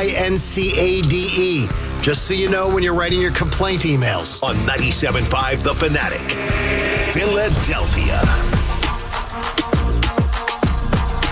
The 7 a.m. hour of the John Kincade Show is brought to you by the all-new Bet Parks app. Sportsbook and casino in one. It's a sleek, easy-to-use app. By the way, you got Phillies baseball today. Woo! Actually, day game I'm in on. I love it. And I want to make sure that Derek gets his 2 cents in here. He goes, I think you guys, though, are totally focused on the Sixers. He said the Phillies played a game last night. And I've heard any analysis, any calls, or anything on it. That's a troll. You think so? Yeah. No, he's not listen. serious. No, he listens every day. He says, I listen every day, and I don't just listen for the Sixers. He's not. I mean, I get it. Derek, I can't help you this morning. No, honestly, sorry. we can't. I'm not going to talk about game 30 of a 162-game season that the vast majority of the audience didn't stay up for. and give that a big focus today. It's not, you got to sort of read the room today. And I thank you for listening, though. I did see Nick Castellanos break up a no-hitter with a home run. He's awesome. I was watching really that live. He's been the best Philly this year. He's top 5 in hitting in the National League. Yeah, he's hitting like 315 or something like that. The Flyers got the number 5 pick. The Phillies suck. The Eagles didn't do anything. And there's your recap outside the Sixers. But tomorrow night, the Union lost their Lamar Hunt Cup game. That's it. There's your recap. Good job, Jamie. The tomorrow night's my Christmas night, though. The schedule comes out. I love the NFL schedule. W's and L's. 610-632. We won't be doing that, but we're going to find out about our trip with Philly Sports Trips. We're going to find out about how the schedule breaks down. I remember last year us talking about the fact that, man, all those divisional games late. 2 Giants, 2 Washington, late in the season. That's going to be really, really difficult. But and we talked about it. Could you just be alive at Thanksgiving? You could still make the playoffs, and they did. So we'll look forward to seeing that tomorrow night, too, and we'll talk about that on Friday's show after Game 6. I want a Thanksgiving game. I wouldn't mind it either. I want it in Detroit. I want that 12:30 game. I'll take a Thanksgiving over a Christmas any day. See, I think a Thanksgiving night game would be pretty cool. Yeah. Here in Philly, but we've gotten to host the Thanksgiving night game once before. Arizona, I believe, right, or something? Didn't we lose? Wasn't that a bad loss? Thanksgiving? If it's Philly, then the odds are, yeah, we'll probably lost. I thought the Thanksgiving night game we played here wasn't feels good. like a loss. Like I thought it was a bad loss. Maybe Chip Kelly era? Yeah. I think it was Chip. Right. I think you're on to something here, Johnny. And it was a bad loss. Culture is more important than scheme. So pretty straightforward, black and white. It really was, Chip. I knew that one from day one. And I got trolled on that baby. That was one of the blind squirrel analogy that was hitting for me. We talked about Game 5 a lot in the first hour, and you're going to be able to get in with us too. But I wanted you to have the opportunity earlier in the show, as if you picked up a fresh daily news, as if Bob Cooney had just vented through a keyboard. This is Cooney's column. Let's turn the page and find out what's in Cooney's column. Your Philadelphia 76ers sucked last night. And they put about as much effort into that game in Miami as I did in writing that opening line. Inexcusable, horrible, listless, ill-prepared, all were used by various people I was talking to last night when trying to describe what happened down in Florida. And they are all appropriate. But there was one word I heard to describe last night's effort, and this was from a coach, and I use effort loosely, that caught my attention more than any other word. And that was expected. Texting with this coach last night, he used the word expected. He expected the Sixers would come out and play the way they did last night. He said he's seen it so many times in the past few years that he didn't understand people who follow this team that didn't see this abysmal showing coming. I was one of them. I stated yesterday that I still don't know who this team is. That shouldn't shock anyone. Assuming I know anything is hard to admit for me.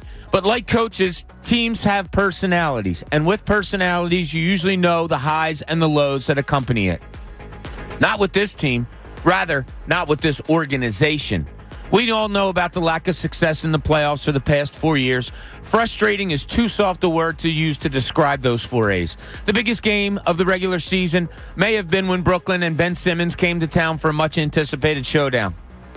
Yep, that turned into a 29-point loss. Rare are the times when needed, this team, this organization, rises to meeting a formidable challenge, and last night was yet another example. Where does the blame go? Everywhere. From ownership to front office to coaching to players. The goal of the process was to be in contention for championships for many years. Depending on your definition of contention, they may be there. But another goal was also to build a winning culture. In that area, so far, this organization has failed because not only are fans expecting poor efforts in big moments, you wonder if this organization is also. I certainly question it. The coach, the guy you talked to last night, I expected it yesterday. I didn't expect that. Yeah, but you expected a good effort. I expected a good effort, and I expected a loss. There was no doubt in my mind that I thought that team was losing that game because I didn't understand. And honestly, it makes no sense to me, that whole I believe what I see. And I saw a team all year long that was just so inconsistent and would dial up clunkers. And their ability, this group's ability to dial up an absolute crap show is about as good as I've ever seen for a good team, where they just don't show up. Yeah. And mentally, that's a mental thing. And all these offensive turnovers, it's terrible. They are epically terrible. And as they pointed out on the broadcast last night, James Harden, one of the worst of all time in NBA playoff history at turnovers. I was texting with some buddies last night. Their passing sucked last night. Oh my God. They weren't hitting anybody in stride. Like, passes were hitting guys at the knees and the ankles, which leads to turnovers. It was really a poor overall team passing performance. They all stunk. I can't look. We've all been around sports. To me, there's nothing more frustrating than lack of effort. Nothing more frustrating. If a kid runs through a wall and he doesn't have the talent and all that, God, I'll take that kid 9 times out of 10, as opposed to someone that has the talent but doesn't give maximum effort all the time. I just can't. And it starts, I say this all the time, it starts with the opening tip. You know, the Sixers don't play downhill. They don't come out on you defensively. They don't say, we're here to play tonight. You never get that feeling with them. It's like, okay, what's going to happen? It's almost as if they're waiting to see what happens as opposed to imposing their will. They never impose their will. They just don't do it. They don't come out and say, here it goes. Now, shots start to fall. If things feel good, then they play better. But I'd love to see this team in a fight in the mud and see what would happen, because I'm more apt to saying that they would quit. They'd lose. This team doesn't have. This team is. When things are going well, they're feel goods. When things are going right for them, they're a team, Pat, that tends to. They tend to feed on that emotion. Yeah, I think you said earlier they don't have any dog in them. There's no dog. And I think I tweeted after maybe game 3 about, I don't like PJ Tucker right now because they're playing against them, but I'd love to have him. And this Miami team is full of dogs, and they have dogs on the bench. This team is full of killers that you don't want to meet in a back alley and will scrap and claw. And I don't see that from the Sixers team. The Sixers team has talent, arguably more talent than Miami, yet Miami has that fight. I mean, the way that they attack every single rebound is to be commended. And that's taught. That's a culture. Pat, they have 8 undrafted players on their roster. In a league that doesn't have that. On their roster. That's insane. That is a coach and a system developing players. Where's the player development? I would love to know the percentage. Like you say, they have 8. They have 8. They had it on the. The only reason I know it was 8 is because of the broadcast. But I'm wondering the percentage that they have amongst the undrafted free agents in the league. I think they said that the other roster that had as many in the NBA was 4. And I would guess it's like Houston or some team that's bad. That's crazy to me. Yeah, if they had 4, I think they have double. That's Spoelstra. Yeah, I think that's coaching. That's Spiro Agnew had a pretty good line last night where he said, like, you don't come to this Miami team if you don't want to play defense. And that's pretty cool. Yeah. You have 8 guys on that roster that didn't expect to have a career in the NBA, and here they are out there playing and knowing they have to fight for their lives. It's a direct contrast to the Sixers, who, to me, oftentimes play a privilege game. Here I'm here, so the game's going to come to me. Here I am. I mean, you can't play sports that way. And they're probably as pissed off at themselves as we are as a fan base watching that game last night, but they could do something about it. And they didn't. We can't do anything about it. By the way, thanks to Dan and to Ricky for sharing with me. The Eagles won that Thanksgiving game 48-20 over the Arizona Cardinals in 2008. All right, things are looking up. And that's the year. There hasn't been a game since then on Thanksgiving? There has not been a Thanksgiving night game. That was where that they got to host it. 2008. I felt like much. It's unbelievable. Wait, who was it? It was the Arizona Cardinals. And it was 2008. And then the Eagles ended up going to the NFC title game and playing Arizona. Yeah, they did. In that year, I thought it was for some reason, I thought it was a bad Seattle loss. Like a primetime crappy Seattle loss. I remember that being like a Monday night game, I thought. It was a bad Whatever Seattle. It was, a bad one. Like it was an awful game where they just didn't That was the show year up. where they needed Jamarcus Russell to win. Yeah. In order to get in the playoffs. Right. Like they needed like 4 things to happen. On the last day, the Raiders had to beat Tampa in Tampa. Yeah. And it happened. And like Chicago had to lose or something. Everything's coming up Philly now. And then they beat Dallas 41-7 or something. They hammered them. Like that afternoon, they won like 41-7. They were up like 27-0 on Tony Romo. It was awesome. Didn't Dawkins have like a touchdown, an interception, and a forced fumble or something crazy? I think they did something like where they scored 3 I know they scored a plays in defensive a row or touchdown. something. Yeah. And people think we're being negative. I mean, Yeah, like, we're being happy remembering today. the good times, right? Oh my gosh, it's unbelievable. I just, Bob, I think your column was great, and I think that a lot of people are feeling that this morning. Yeah, it was because I was knee-deep in it when the process all started and all that. The talk of culture was so big. And yes, and Jamie brings it up a lot correctly, is that they wanted to compete for championships for many years. They've put themselves in a good spot where we expect them to compete for championships. But the culture thing was so big about getting a new practice facility, about being able to go into there anytime you wanted to get shots up, a winning culture. And Brett Brown was all about it, and he had witnessed it in San Antonio, and it just hasn't come over yet, in my opinion. It's maddening. I know it's going to be maddening to all the process folks. But I don't understand how you think we're going to build a winning culture. Not today. By celebrating a losing culture. I don't understand. It's contrary. It's contrary to the whole thing. We're going to lose on purpose in order to build a winning culture. Yeah, I don't think that's carried over. I really don't. Who's the star of the team? Joel Embiid. What's his nickname? Yeah, but I don't think. And look, people say, oh, they lost on purpose. Yeah, they put teams out there that couldn't win in the NBA. Those guys played their asses off, but they couldn't win. They just weren't talented enough. I really don't think the losing of those years has anything to do with now. I just think a winning culture just hasn't been bred here yet. And it just hasn't. A no sense of urgency, Jamie, frustrates me. That this team, with the talent that they've got, has no urgency. They play with none. They don't ever play hair on fire. Yeah, They don't come out and set the tone too often. I don't think it's the culture. The YouTube chat is kind of talking about the same thing right now, that Embiid's the constant of this culture. I think he is. I think the bigger reality and the bigger issue is that he's been hurt 4 of the 5 playoffs.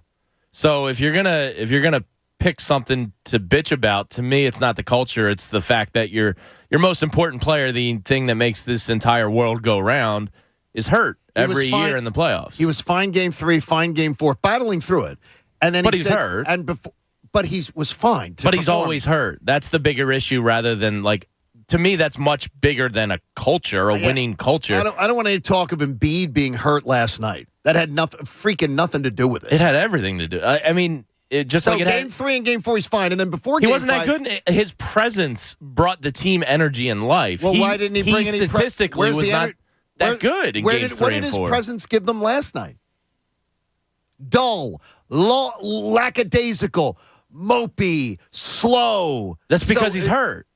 Like you think, and others think it's a culture thing. Between game 4 and game 5, he got hurt. He's been hurt this entire time. He's been hurt 4 of the 5 playoffs he's been in. That is a much bigger issue than a culture. So you think last night he was hurt, but game 3 and game 4 he doesn't wear hurt well most times. Okay, game 3 and game 4 he was fine to play. Game 5 he said beforehand he was healthier. But he wasn't Joel Embiid in those wins. Like you're harping on it like he came out and set the world on fire. No, he went out. He's still hurt. He did what he could do. Last night he did nothing. But this is every playoffs. Like, this isn't a culture thing to me. This is your star player is hurt every single year he's in the playoffs. I don't want And the 1 year he wasn't hurt was the freaking bubble, and Ben Simmons was hurt. This whole entire thing is, cursed. It's a cursed franchise. I think it's kick the can. I think people just want to kick the can to another year and go, well, Embiid was hurt. By the time we get to September, it'll be, well, last year we would have won something. What other cornerstone of any franchise is hurt 4 or 5 playoffs? It's not fun. No one. No, it's not fun. Kawhi Leonard, maybe. And he goes out and wins world titles. Embiid wasn't hurt last year's playoffs. He didn't need surgery. He had a tournament. I can't do this today. But he didn't need surgery. That doesn't mean he wasn't hurt. Remember, That doesn't mean he wasn't hurt. He had a torn meniscus. He was walking around like he was dragging his leg in that Hawks series. Like it was some valiant thing he's playing. He didn't even need surgery. That doesn't mean he wasn't hurt. Absolutely, but every player. What was it? What was the number, Bob? They were saying if you scan the knees of players in the NBA, how many of them? It was more than half. I know the number. They said you'd find a meniscus tear. Yeah, it's a common thing. It's a common thing, but you don't hear about it with everybody. Yeah, I mean, look, it doesn't I don't think he was faking anything. I think he didn't, his knee didn't feel 100%. It is odd that they did say, he's going to need surgery and he never got it. Never did. I don't know. It's just weirdness. Like the two of you going back and forth. This is the weirdness of this organization. When do you see a star player hurt for the 5 playoff series he plays? Never. Why is it that he can seemingly not pay attention to an injury and play okay, and then all of a sudden it's bringing him totally down the next time? I don't know. And he said he was healthy for last night. Yeah, the mood of him last night. Look, he got hit in the face. I can't even imagine how much pain he's in. I can't. I don't know. But his mood prior to that, it just didn't seem right. And the game right was off over. the bat. He doesn't wear hurt well. And the game was over by the time he got hit in the face. And he's hurt all the time at the most important time of the year. So you can talk about culture till you're blue in the face. I'll talk about my star player that's injured every single playoffs that affects everything. Bert in Miami joins us on The Fanatic. Good morning, Bert. Yes. Listen, I was in that game last night. Someone gave me some tickets last minute. Take us off speaker, please. They didn't give them to me. Take us off speaker, please. Got to go off the speaker there. Why'd he hang up? That guy's a troll. Okay. Yeah, I thought he was a troll voice. Okay. I didn't realize. Okay, that's all. Don't give him any more 10 minutes of fame. I don't like him. There you go. That was terrible last night, though. And again, the focal point of your team is Joel Embiid. He's responsible. He's the straw that stirs the drink. He's responsible. And then if he doesn't, James Harden. Where the hell are you? Where is it? 31 points between Embiid and Harden? And you heard it yesterday. Tim Legler talked about it yesterday. Is that the anomaly was the great performance. And you can't, as Tim said yesterday clearly with Anthony, if you're not winning anything if James Harden is just being a facilitator. That's not what he's there for. That's not what he's paid to do. He's got to be different. Yeah, and he still averaged 21 a game. It's not like he's just going out there and giving you 12 and 12. Like 21 points during his time here. But a facilitator doesn't. That's not what they're not going to win if he's just a facilitator. What is a point guard? It's not absolutely. He has to be more. He has to elevate. They don't have enough of a roster. Most around point guards in this league don't score 25 plus. They just don't. Has he? Has he what? Has he scored 25 plus? Yeah, no. Has he been a scorer in his career, Jamie? Yes, but he's been one of the greatest of all time. But he wasn't a true point guard back then. Absolutely not. No question. He's going to the moonlighting phase of his career where he needs to become a point guard. Like he's shifted from what he was in Houston. He's not the same player, and people need to stop comparing him to Houston James Harden. He's not that guy anymore. As long as he's not going to be paid like Houston James Harden, that's cool. Well, nobody. Why would you do that? Why would you pay somebody? Because somebody that can give you 22, 12, and 7 in the NBA still gets handsomely rewarded. He might, no matter where his game is or where it is next year, he's probably still one of the top 3 point guards in the league. Let's see what Frank in Newtown has to say. Frank, good morning. You're on The Fanatic. Great show. Bad game. Thanks, Frank. I don't know what to say. I agree with everything you're saying. He's an injured star. What do you do at this point? I mean, you can't. I think the dummies of the world can call and say, "Oh, let's trade him." Blah blah blah. That's not the answer. I think it's where we are. But I think a better thing to do is talk about why is this team so poorly coached? Fundamentals. I mean, why does it every time the Sixers shoot a 3 or like a long 2, the entire team starts backpedaling and heading back? No one goes under the boards for a rebound. I mean, the Miami Heat never did that. Frank, let me ask you a question, though. Wait a minute for a second here.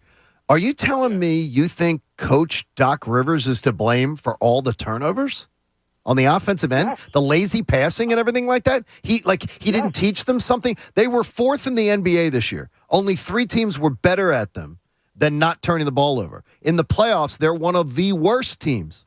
They're on an epic pace for Sixers playoff history turning the ball over. Is that on Doc? That's on Doc. He coached them all year. All I know is that lazy practices, lazy coaching creates lazy players. Yeah, I'll give you that. And Bob, I say it all the time.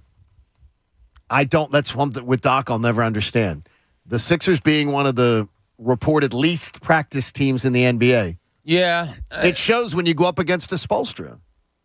Yeah, I look, I talked about some scheme earlier about I just don't understand what they're doing. Last night it appeared to me that they just rolled it out again. Okay, we won games 3 and 4. Not much to change here. Here we go. I think the great teams in the NBA, in any sport, are the ones that are never satisfied with their latest performance. And last night it appeared the Sixers were satisfied with their latest performance. Hey, Staples stores are a new world of possible. They got innovative tools for small business, remote workers, and learners. You can explore more at your local Staples store or visit staplesconnect.com. We will get to a linchpin where Jamie discusses what Charles Barkley had to say last night, and Charles was getting dragged for it. And we're going to find out, too, Devon Givens has his three-pointer for us. Interesting conversation coming your way. We'll find ways for you to get involved with it, too. It's the John Kincade Show here on 97.5 The Fanatic. My friends at Window Nation understand that the summer is going to be hot. Spoiler alert. Are you ready for it? What were those heating bills like during the winter? If they were really, really high, that means your windows were not doing their job. They were not keeping the cold air out and the hot air in. So what does that do in the summertime? Well, all the cool air is getting out and the hot air is getting in, and it's going to run those bills through the roof. An A-plus rating from the Better Business Bureau should give you confidence. 1 million windows installed should let you know that over 150,000 homeowners have said, yeah, I'm going with Window Nation. You can go to windownation.com. And you can get right now 2 free windows for every 2 that you buy and 0% financing for 5 full years. We're talking 60 months interest-free. All you do is you go and you check out every size, every style, every color from Window Nation.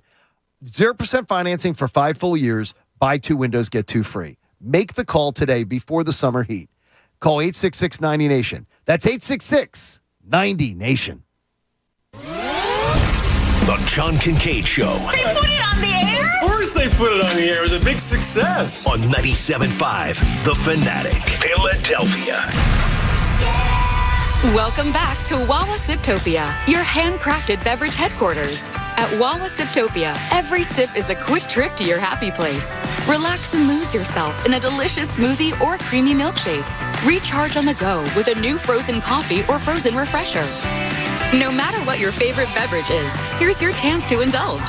So whether you like it hot, frozen, fruity, or caffeinated, Wawa Siptopia awaits. See store for details. Everyone's been talking about the new Wawa burgers. Oh, that's a burger! Yeah. But ever since you showed up with the smoky barbecue bacon cheeseburger, the Chipotle charged Southwest burger, and the incredibly delicious nacho cheeseburger, no one said a word. Oh, this is so good. Tonight, we discover the next burger sensation. Tonight, we Wawa. I received a call the other day from a woman. Her voice was shaking. She needed help. Her husband tragically was unable to call himself, but he had told her previously, if anything ever happens to me, call Morgan & Morgan. I was humbled and proud. And what higher honor could we receive than protecting someone's family after they're gone? Her call came in on a weekend night. We went to work right away that night. Life can be shattered in a moment, in a car crash, work injury, or medical malpractice. When that happens, you need a big law firm with an unmatched reputation and resources to fight for you. If your family ever experiences something like this family did, know that America's largest injury law firm is here for you 24/7. We are big because we won a lot. When it comes to law, size matters. We're America's largest injury law firm. Morgan & Morgan. Visit forthepeople.com for an office near you. Susan, I'm sorry I'm late. Traffic is terrible. It sure is. But on top of that, gas prices have been skyrocketing. I can't believe how expensive gas has gotten recently. Prices at the pump are up, but I never pay full price for gas anymore. I just use the free Upside app that pays you cash back for every gallon of gas you buy. Wait a minute. Are you saying you actually get paid cash when you buy gas with the Upside app? Yes, I get real cash back every time I buy gas. And does that actually add up to anything? I've made around $200. Wow, that's serious extra cash. I'm downloading the free Upside app now. Download the free Upside app now to earn real cash back every time you buy gas. Use promo code BUY for a $5 bonus on your first tank. That's promo code BUY. You can cash out anytime right to your bank account, to PayPal, or an e-gift card for Amazon and other brands. Just download the free Upside app and use promo code BUY for a $5 bonus on your first tank. That's code BUY for a $5 bonus.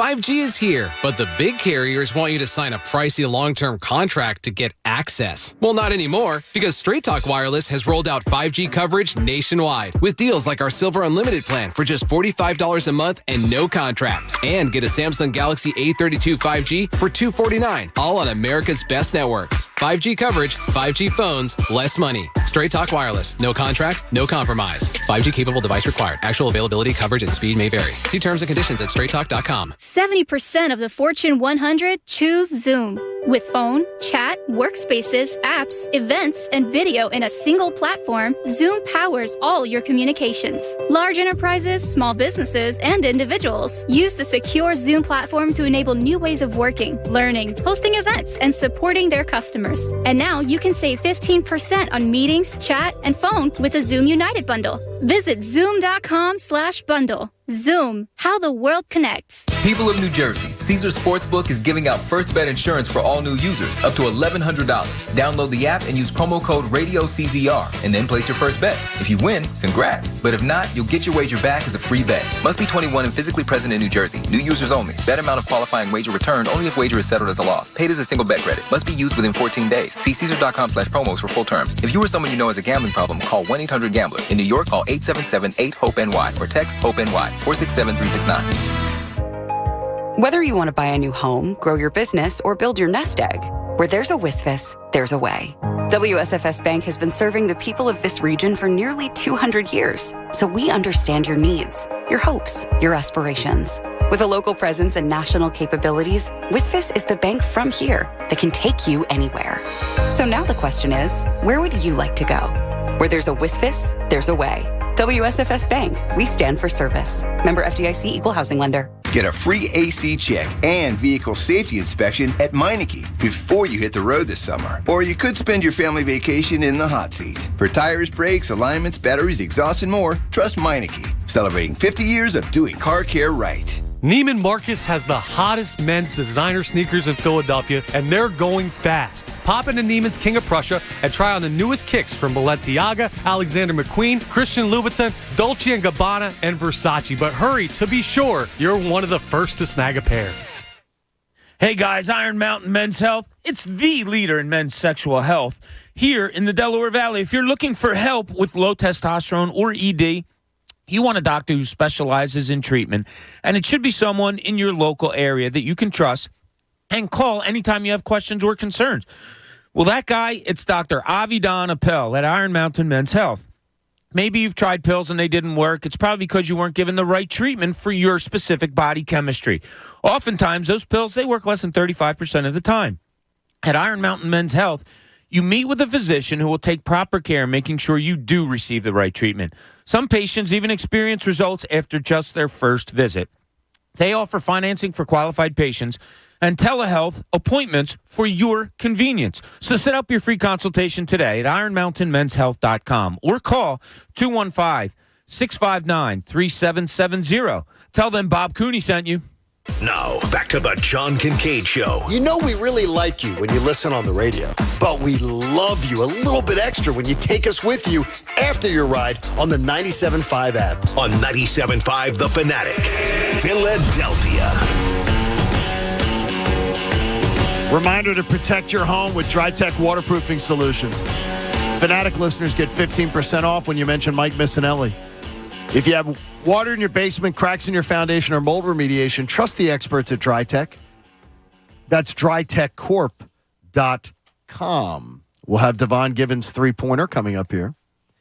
And a lot of people coming to the realization that tomorrow night may be completely different. Coach gave us the numbers. You're talking about when a series is 3-2, the home team trailing 3-2 tends to win the game almost three-quarters of the time. I will be not shocked at all. No. Sixers come out and win a game. And then what I will be shocked at is if Friday morning I get a bunch of, I'm real confident in game 7. They're going to go down there and they're going to, I'm confident, man. They figured something out tonight. That's what will shock me. That's going to be the only thing that shocks me. If I get another dose of that. I got yesterday the old, so you didn't pick them to win. Can you be more negative? Do you even know basketball? Oh, my gosh, did you not watch games 3 and 4? Do you not realize they turned a corner? You talk about it. This team hasn't turned a corner. They've done this to us all year. They've been this up and down Jekyll Hyde team when you think, I think they put something together, Jamie, and then they don't. Yeah, I mean, they're a team that lives and dies on the outside shot going in. When the outside shot is dropping, this is the best offense in the NBA. When this offense isn't having shots drop, they look like they looked last night, and that's not good. Like there's not a counterpunch. Hey, if you got problems with your building's water and wastewater pump system, visit pumpmanphilly.com. Pump! There you go. Good job, Bobby. Pumpman Philly, the guys to know to fix your flow. We heard Cooney's column already on this. You got to hear a little of that perspective. Devon Givens has 3 shots, and he's ready to take them. This is the three-pointer with Devon Givens on 97.5 The Fanatic, home of 76ers basketball. I love it when I hear that. Tom McGinnis going to try to bring the energy on Thursday night for Game 6, but I want to hear about Game 5. Good morning, Devon, and I'm just waiting to hear which direction you take the conversation this morning. Why don't you take your first shot, brother? Good morning. And my first one this morning is I was frustrated like most of what took place and everything you guys have been talking about. But one of the things I wanted to highlight was the fact that dealing with everything that they dealt with in games 3 and 4, with the defense that was presented to them, specifically Embiid, and how to get him the basketball. Once again, in a game where we've now played over 90 games now on the season, and they still can't make an entry pass. So many times I saw where the struggles of trying to make a simple entry pass and have to get a little creative with how you make the entry pass got in the way of them once again turning the basketball over and getting the basketball to their teammates, specifically Embiid. And when you have that zone like that, and I think we've all experienced this just simply playing at a younger age and seeing it, and I know that they did it, where they tried to flash in one high post right around the free throw line and receive the basketball from out top and maybe make that high-low connection with Embiid. But my goodness, the fact that they simply cannot make an entry pass, and here we are again in the playoffs in round number 2, and something so fundamental where you have to work a little bit harder to make sure that it works, just stands out to me. And I don't know if you guys had a chance to see any of that. Yeah, I still schematically, and I brought it up a little earlier, Devon, I don't know. Look, Miami's thrown a 2-3 zone at the Sixers all series long.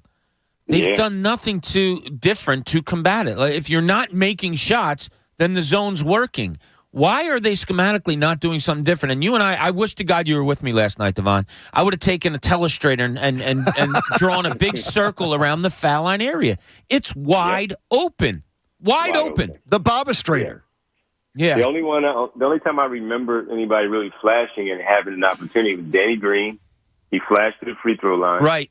And they didn't pass it. And I'm like, okay, all right, you can't straight beeline pass it to him. Bounce pass. and allow him to catch and turn and maybe make a decision from there. Now, I don't trust him really with that type of play, but at least someone did flash and was open and available. You can't pass it over the top high. You can't quick chest pass to him. You have to bounce pass it through the defense because they're really active, and it has to be sharp. It has to be crisp. Get in there. Devon, give us your second shot. Yeah, it's as much as we praise James Harden for everything that he did, just the little subtle things about when they're playing the way that you are, a lot of things simply stand out. The bad things rear its ugly head. And when you're playing like that, and we see him being aggressive going to the basket in game 4 specifically, I can't take it when he has his arms up after a play happens where he feels like he was fouled, and he's complaining to the referee while now they have a 3-on-2 fast break going the other way. You're not going to get the call to change at that moment. So run back on the other end, maybe yell and scream all you want, but wait until it's a dead ball, or wait until you guys are coming back down the floor to say something instead of having your arms out complaining about the fact that you didn't get the call. That's not going to change anything in the moment. The team needs you right now, and that's not going to do anything. And I saw that again where we didn't see it much here, Well, I absolutely saw that last night. And with the way the game was going, again, thinking the game and thinking what's happening, you know that your team needs you on the other end to even out that fast break opportunity. And here you are with your arms out doing the complaining thing once again. Yeah, you're absolutely right. It did jump out in neon last night. The thing that shocked me with Harden is the inability, like he's lost his dribble in traffic and his body control in traffic around the rim. But the bigger point, Devon, this is one of the worst passing teams. They never hit anybody in stride. They never hit anybody in a shooting stance unless they're on. When they're on, they're on. But when it's a non-on night, their team passing sucks. Yeah, that's when we talk today about the sloppiness, the crisp things that we would like to see from them. And you're right. When it's on, it looks really, really pretty. When they're off, it looks really bad. And again, it just stands out. The neon light, as you pointed out, is just shining on all those issues that they have. And that's what, it's the effort. It's just simply the effort and the want to, and making sure that all those things are just, a little more tighter, especially on a road playoff game where you know that the Miami Heat are throwing these weird little defenses at you, and you've had trouble with them all season long. All of those things are magnified in a game like this, and you have to protect the basketball. It's what we talk about all the time. And when you get too loose with the rock like that, the ball's going to pop loose. And that's what happened, especially when he was dribbling into traffic. Jamie's basketball analysis, Devon, is like blunt force trauma. He's a real wordsmith. Let's get to your third shot. My third shot is as frustrated as I am, and of course we'll talk about it more tonight, and you guys will for the remainder of the show. They still do have two more chances, two more cracks at it. And I know that it's not anything specific in the game last night about the play and something that stands out. It's just that they have two more chances. It starts tomorrow, obviously, with the one and taking it one game at a time. And I was hot, just like you guys were last night. And telestrator that Bob wanted to sit down and show me last night and all those things, they still do have one more chance to tie this up and force a game number 7. So all the issues that we saw last night, and we saw some back here in Philadelphia, but things change, obviously, when you are back home, and I expect them to hopefully put on a better performance on Thursday night back at home with an opportunity to force a game number 7. I need to see them clean those things up, but I have seen them already beat the Miami Heat twice at home, and then we can get together again, and hopefully when we are all discussing it on Friday, we're talking about, okay, they've done it. They fought back. They forced the game 7. Now it's a 50-50 thing. You're going to be commiserating with us on Friday morning. The one-word answer. Do you believe gut instinct this morning we're going to be talking about a game 7? You put me gut instinct. This can all change before your show tonight. And I'm putting you on the spot. I know. Gut instinct. Just your gut this morning. Do you think Friday morning we're going to be previewing a game 7 or putting a bow on a season? Yeah, I think we'll be previewing a game 7. That sounds good. Devon's tonight on The Fanatic. You got him. And then you get him tomorrow. You'll get him tomorrow night before game 6. So there you go. And Bob, we're going to get Bob a radio telestrator. Somebody just has to be able to invent one. If we could just get this. Devon, I hear you have the keys to the budget. You have the keys to the budget around here, I was told. Well, yes, we can make that happen, and I can come in the morning when Bob has the telestrator just for that, because you guys are on YouTube and people can watch us on the telestrator. That would be fantastic. I'd like to see it. You know what? We got to do a YouTube segment of Bob on a telestrator, like a Bob on a whiteboard. We can go we're going to do this. Devon, you're awesome, and we look forward to hearing you tonight on The Fanatic, buddy. Thanks, guys. Thanks, There D. you go, man. I literally laughed in the middle of the interview with Jamie. When the shots aren't falling, this team's passing just sucks. I was texting with buddies last night.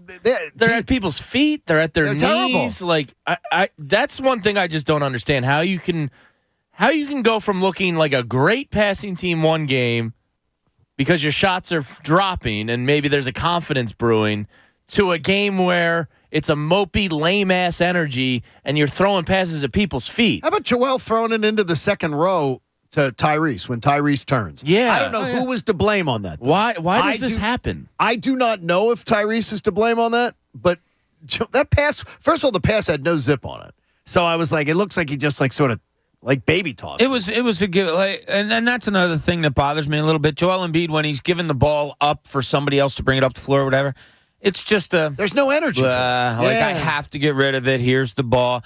That's just, again, a little thing, but it sparks energy.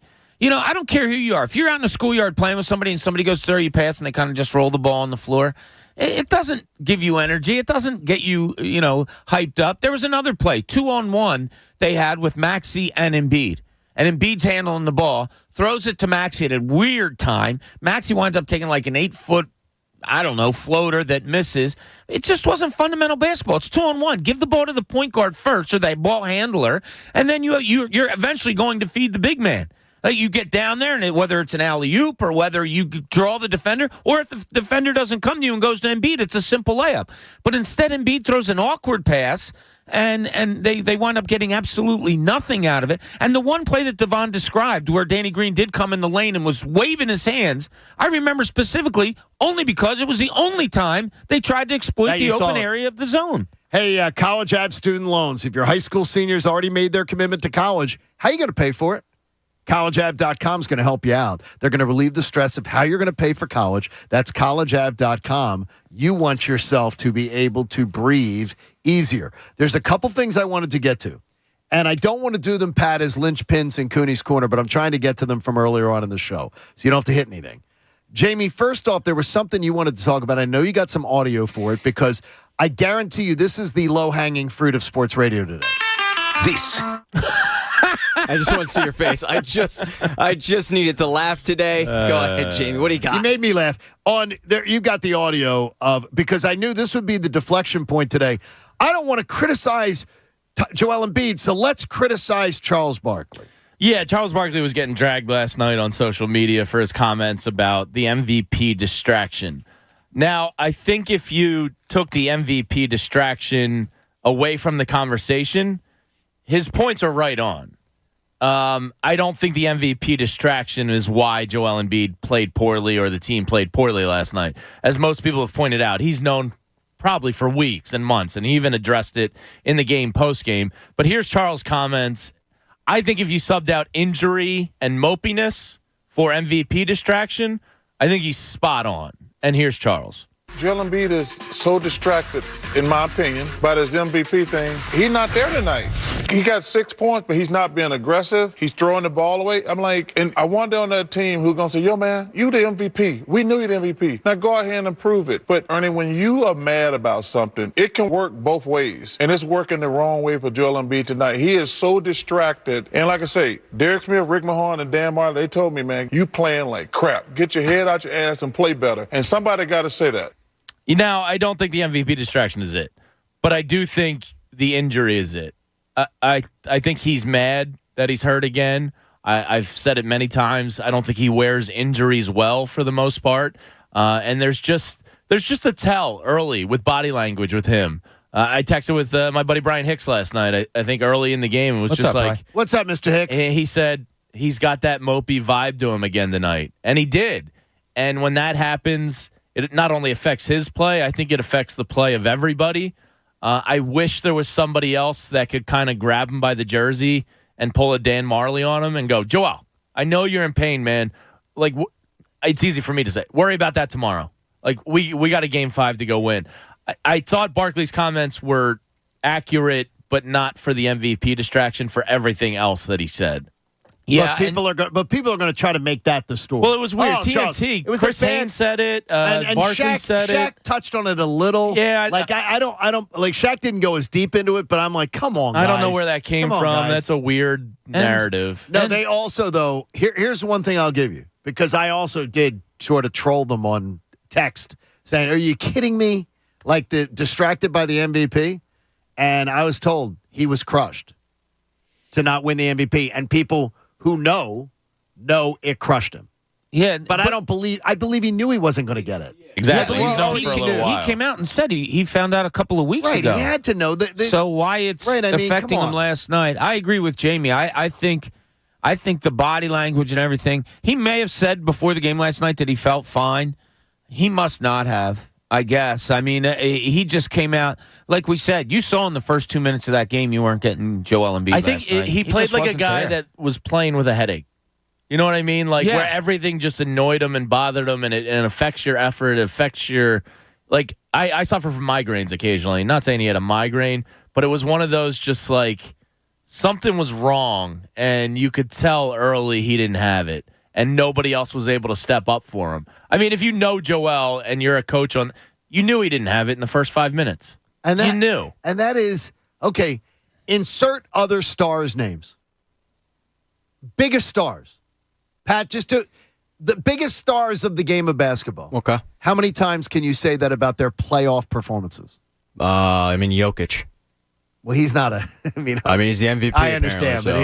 but I get your point. I do. I mean, I don't like it's so lame to constantly have to visit this. Well, Joel's not into it tonight. It's a game freaking 5. But he's not into it because of injury. And game 5 against game 3, 4, and 5 against Toronto, they sucked. That's why I didn't believe yesterday. I mean, I think you can be out of the game and it's okay because you chalk it up to, hey, you had a bad game. Obviously with him, it was obvious to all of us because we watched him long enough to know he wasn't into it. He wasn't having fun, and that was apparent. You know, he's best when he's enjoying himself. How do you and know having that fun. though? 5 minutes Yeah, in. because his face. I mean, his face. He looked. Because he annoyed. wears it. Yeah, he looked annoyed, and his body language is evident. But with that said, my bigger problem is with the 3 guys who didn't pick up. You know, his lack of anything. You know, the 3 guys so you who kind of blame them more. A little bit, yeah. Yeah, I do too. Yeah, I mean, for all 3 of them, for none of them to just say, "I'm going to take this game over." Well, the guy who was supposed to do it, but when he doesn't do it, you have to do it. But like Jaws had off nights, Lucas had off nights. They've had other guys step up. Yeah, but their body language doesn't look like him. Well, they're not hurt. in any way. Do they look they're like not hurt like he is all the time. I just honestly think it boils down to him not wearing injuries well. But look, Desmond Bain stepped up. Jalen Brunson has stepped up. Jaren Jackson has stepped up. When your star doesn't have it, other guys need to step up, and they went 0 for 4 last night on their stars. Yeah, even when like Tyrese Maxey goes off for 38 or and James Harden goes off for 31, it looks like the old Harden. It's not like Embiid had a bad game. Embiid played well. It's just those guys were the best player on the court for the Sixers that night. But when Embiid is clearly, when he doesn't have it, nobody steps up. That is a huge, massive problem for someone to go, all right, he doesn't have it, and I'll be the guy tonight. I guarantee you this, if I show up in the morning and I'm in a bad mood and I'm mopey and I'm not feeling it, we're going to have a crappy show because I'm the one dishing the ball around. We are going to have a crappy show because I showed up with a crappy attitude and a crappy performance. Yeah, but I mean, you're comparing apples and oranges, though. It's not like in our line of work that Bob can just take over the show, or Jamie can take over the show, or I can take over the show. But Tyrese Maxey can take over that game. Okay. Tobias Harris can take over that game. The only thing is, though, is asking one of them to play like the Superman, who's going to wear the cape. I think we did it yesterday. Who's going to wear the cape when the game's on the line? Nobody wanted the cape last night. No, nobody. Like the cape was there to be had. You'd think if I would assume that guys on the court with Joel Embiid probably get the same feeling that we and hopefully even sooner that we got in saying, Embiid doesn't have it tonight. But none of them even went over to try to grab the cape. No, forget about wearing it. Nobody even wanted to touch it. Nobody wanted to try it on. It was an embarrassment last night. That effort last night, or lack thereof, I should say, was something in the likes of sports that I have rarely seen. And for it to happen in a Game 5 it's as we said earlier, it's just inexcusable. Now, I will leave on a good note on this by saying I was texting with a guy who's been in the league for about 40 years last night, and he said, look, Sixers win Game 6. I honestly say that Game 7 is a coin toss. He said it's a coin toss. So he said, I've seen it, and his direct quote, I've seen it 100 times.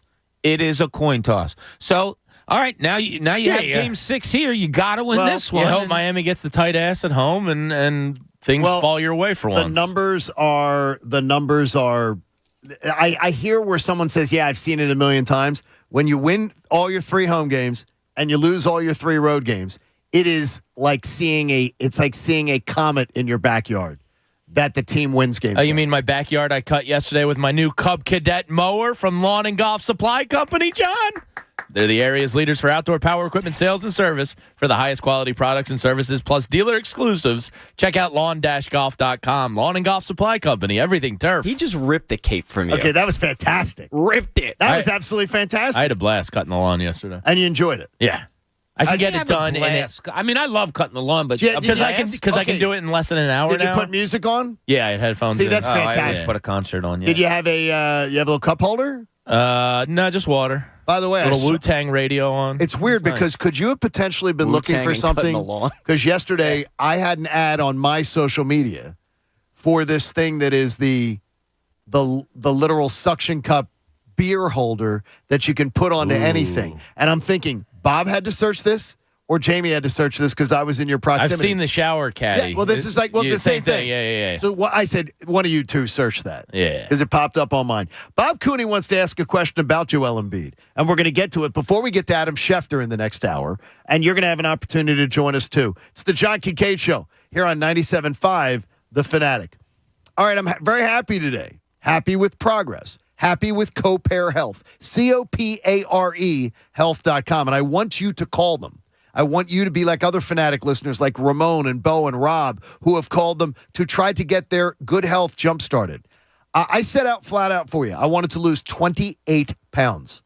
My doctor told me at my annual physical, he said, I'd give you an A if you lost 23. And then I did the underwater fat test, and the doctor said, yeah, you may want to lose 28. So that's what I'm trying to do. 3 weeks in, Copare Health, I'm down 10.5 pounds. And I cannot tell you how that feels. I can. I'm going to try because that's my job. It feels really, really good. It feels like I'm seeing progress early. I put on 19 pounds in 17 months being here without my family. And my personal coach, Vance, helped me through the process. So I was putting on almost like a pound a month. I've lost 10.5 in 3 weeks. It has not been simple, but Copare makes it as easy as possible to try to change your thought process, change your patterns, change your behaviors that hopefully will be long-term changes to how I have a relationship with eating and being able to make good decisions. So stop procrastinating. Do what I did. Go to coparehealth.com, COPARE health.com. Tell them you're a Fanatic listener. Tell them you want to get started on the program. You could be losing 3 pounds a week. And you can do it the right way. Eating real food and doing real things. Tell them I sent you. The John Kincade Show. They're like the family from hell on acid that's on steroids. On 97.5 The Fanatic, Philadelphia. And now an important message from music superstar Willie Nelson. Hi, I'm Willie Nelson, and for as long as I can remember, I've been fighting for legalization of the one thing that can bring comfort to millions. And of course, I'm talking about Skechers. You see, Skechers shouldn't be illegal. They help so many people ease... can we stop the commercial? Willie, I don't think Skechers are illegal anywhere. Really? But they feel so good, I just assumed that the man made them illegal. No, you can wear them anywhere, Willie. Well, pass the Skechers. Skechers comfort feels so good, it should probably be against the law. Because Skechers is the comfort technology company and has all the fits and features you need for ultimate comfort. Fits like Arch Fit, Relax Fit, Wide Fit, and more. And features like max cushioning and air-cooled memory foam. It's legalized comfort. You know what? I'm going to wear my Skechers across state lines. You do that, Willie. You do that. Find Skechers at a Skechers store, Skechers.com, or wherever stylish footwear is sold. Hi, I'm Patrick Fingles, owner of New Look Home Design. Let's be honest, getting a new roof is not easy. You got to call contractors and hope they call you back. You got to get 3 estimates, then you got to figure out how you're going to pay for it. Well, at New Look, it's different. Schedule a same-day, on-site, or virtual estimate. All estimates come with a free 3D rendering of your roof so you know exactly what it's going to look like, and we give you line-by-line pricing so you know exactly what you're going to pay for. Plus, it's a great time to save. Most contractors will let you pay half up front for the roof and the other half later. At New Look, we let you pay half later and the other half never. Through May, only pay for half your roofing materials and pay the other half later with interest-free financing. Call 800-279-5300. That's 800-279-5300. NewLookHomeDesign.com. It's the easy way to roof. Hey, Sixer fans, it's Matt Cord, and I'd like to introduce you to Hauser, the official real estate partner of our Philadelphia 76ers. They believe real estate is broken, and they're on the fast break to disrupt the industry. Hauser is a next-generation type of real estate company built around you, the customer, using improved technology and a team of full-service salaried real estate agents who aren't about their commission, and they know your neighborhood inside and out. And that's not all. Their no-commission listings have saved customers hundreds of thousands of dollars. Plus, they can guarantee an offer on your home immediately. Looking to buy instead, but tired of losing homes you love to higher offers? Hauser can help you make an all-cash offer today, allowing you to win more easily. Backed by the best reviews in the industry and their official real estate partnership with the 76ers, let Hauser show you a better home buying and selling experience. Check them out at Hauser.com. That's HOUWZER. Hauser.com. It's a fact. Only 0.0001% of people will ever step up to the plate as a pro baseball player. For the rest of us, there's BetRivers.com Sportsbook app. Featuring same-game parlays, you can combine the excitement of different bets, all from the same game. Totals? Bet 'em. Spreads? Bet 'em. Player props? It's a home run. Download the BetRivers.com Sportsbook app today. It's a whole new game. Presented by Rivers Casino Pittsburgh. Must be 21. Gambling problem? Call 1-800-GAMBLER. DQ presents. Picture this. You stand before the awe-inspiring new signature stack burger menu at DQ and your mouth wonders, where have you been all my life? That's 5 taste bud tempting cheeseburgers with 100% real seasoned beef. You peek at the loaded A1 stack burger with 2 premium sauces. Then the flamethrower stack burger with tongue-tingling jalapeno bacon. Then you realize moments like these are exactly why we have the DQ signature stack burger menu. DQ. Happy tastes good. Get it delivered at DQ.com. Millions of people use Zoom Phone, the innovative and feature-rich cloud phone system for businesses of any size. Zoom Phone is simple to use, whether you're on a mobile device, desktop, laptop, or desk phone. And because every call is important to your business, Zoom Phone was built with reliability in mind, using geographic redundancy to keep your communications online. Empower your workforce with Zoom Phone. Visit zoom.com/phone system. Zoom, how the world connects. Car shoppers, with light inventories and heavy markups, is it even possible to find a fair deal out there? To be sure, Faulkner Buick GMC in Westchester is the region's trusted name for selection and savings. With no markups and nothing priced above MSRP. Fair, honest pricing has been our way for over 30 years. Find the perfect vehicle, whether you pre-order or drive it off the lot today at Faulkner Buick GMC in Westchester on Auto Park Boulevard and at FaulknerAuto.com. To be sure. Need to get away? Plan on 2 days that don't feel like the other 5. And do it right here in your own backyard. Check out places you haven't been to in years and explore new spots that you keep meaning to get to, but don't. Pair the Bell, the Hall, and a cheesesteak with James Beard affiliated restaurants. Art at every turn. Beer gardens galore and a spellbinding exhibit or 2. Pack light, plan big. For Philly, your hometown adventures begin at visitphilly.com. Hey guys, you know I love betting new player props or game props. And with FanDuel Sportsbook in partnership with Valley Forge, I combine prop bets from multiple games and now even multiple sports. They're called Same Game Parlay Plus, and you can only find them on FanDuel. Combine NBA player props you love with your favorite baseball home run hitters for a bigger payout. Now, I love matching up NBA playoffs and going with home run hitters in Major League Baseball. All right, you got the Phillies playing this afternoon. Go find somebody there. They're raking a little bit lately. Lots of home runs being hit. I think 3 more last night. And you can combine it with the NBA playoffs. You got Milwaukee-Boston Game 5 tonight. Check out their popular same-game parlay section where you can join the bets other users are jumping on. Are you new to FanDuel? Well, then use promo code BOB to get your first bet risk-free up to $1,000. Make every moment more and download the FanDuel Sportsbook app. Use promo code BOB so they know I sent you. 21 plus and present in Pennsylvania. First online real money wager only. $10 first deposit required. Bonus issued as non-withdrawable site credit that expires 14 days after receipt. Restrictions apply. See full terms at sportsbook.fanduel.com. If you have a gambling problem, call 1-800-GAMBLER. WPEN, Burlington, Philadelphia. Beasley Media Group Station. Your home for 76ers playoff basketball and the John Kincade Morning Show. Plug in. This is 97.5 The Fanatic, Philadelphia. Now, back to the John Kincade Show. Yes, I'm a seasoned broadcaster, but I've also got a fine head of hair. On 97.5 The Fanatic, Philadelphia. 8 o'clock hour of the John Kincade Show with you the day after the debacle in Game 5 in Miami. Brought to you by our friends at Martin Law, the law firm for injured workers. You may have injured a remote or two last night throwing them around.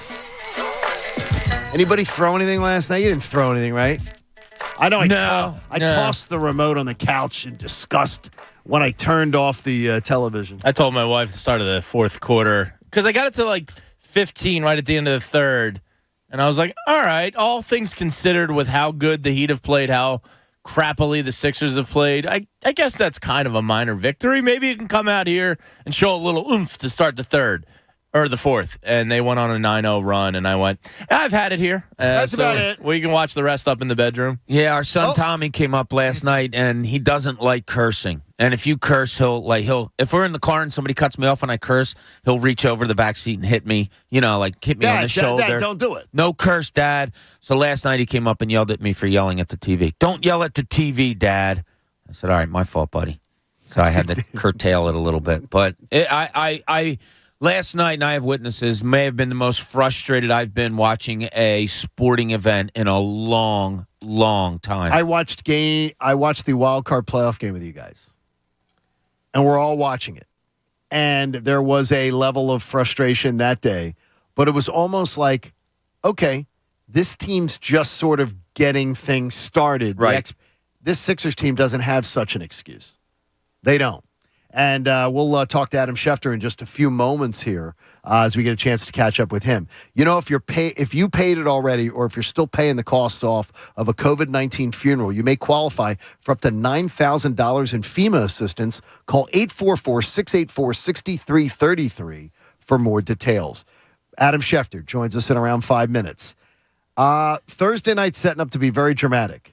But, Bob, we didn't get to this early, and I want you to have a chance to talk about it, is the idea of, does Joel Embiid fade in big moments, in crucial times? Yeah, and that question was posed to me by someone last night. I usually don't tweet or text a lot during games. Yeah, you're I'm very quiet on that, yeah. But last night, my phone was kind of blowing up, and I was talking to people around the league, and that question was posed to me. And it's by someone with knowledge in this league. And what it was brought up to me was, this is how it was stated. It is a real question whether or not this team can win big games with Joel Embiid.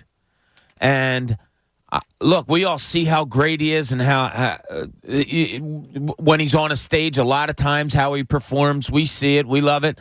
But further into the conversation, the point that was being made to me was, when things are hard, when things are tough, when maybe the odds are against you, is Joel Embiid the guy that's going to carry you? And the data's not there to show he is. I mean, he just did in Game 3 in Toronto, in fairness. Yeah, that was tough. You're up 2-0. You're up 2-0. There wasn't the pressure. But you played crappily for you did. 3 quarters. Yeah, and he hit a game over. winner, no question. Well, he took over the fourth quarter, too. I'm really not making a statement here. I'm just the fact that somebody else brought it up. And look, there's been people, I think, on our YouTube page that have probably brought it up. And we can't lie. We haven't not questioned it. Sure, yeah.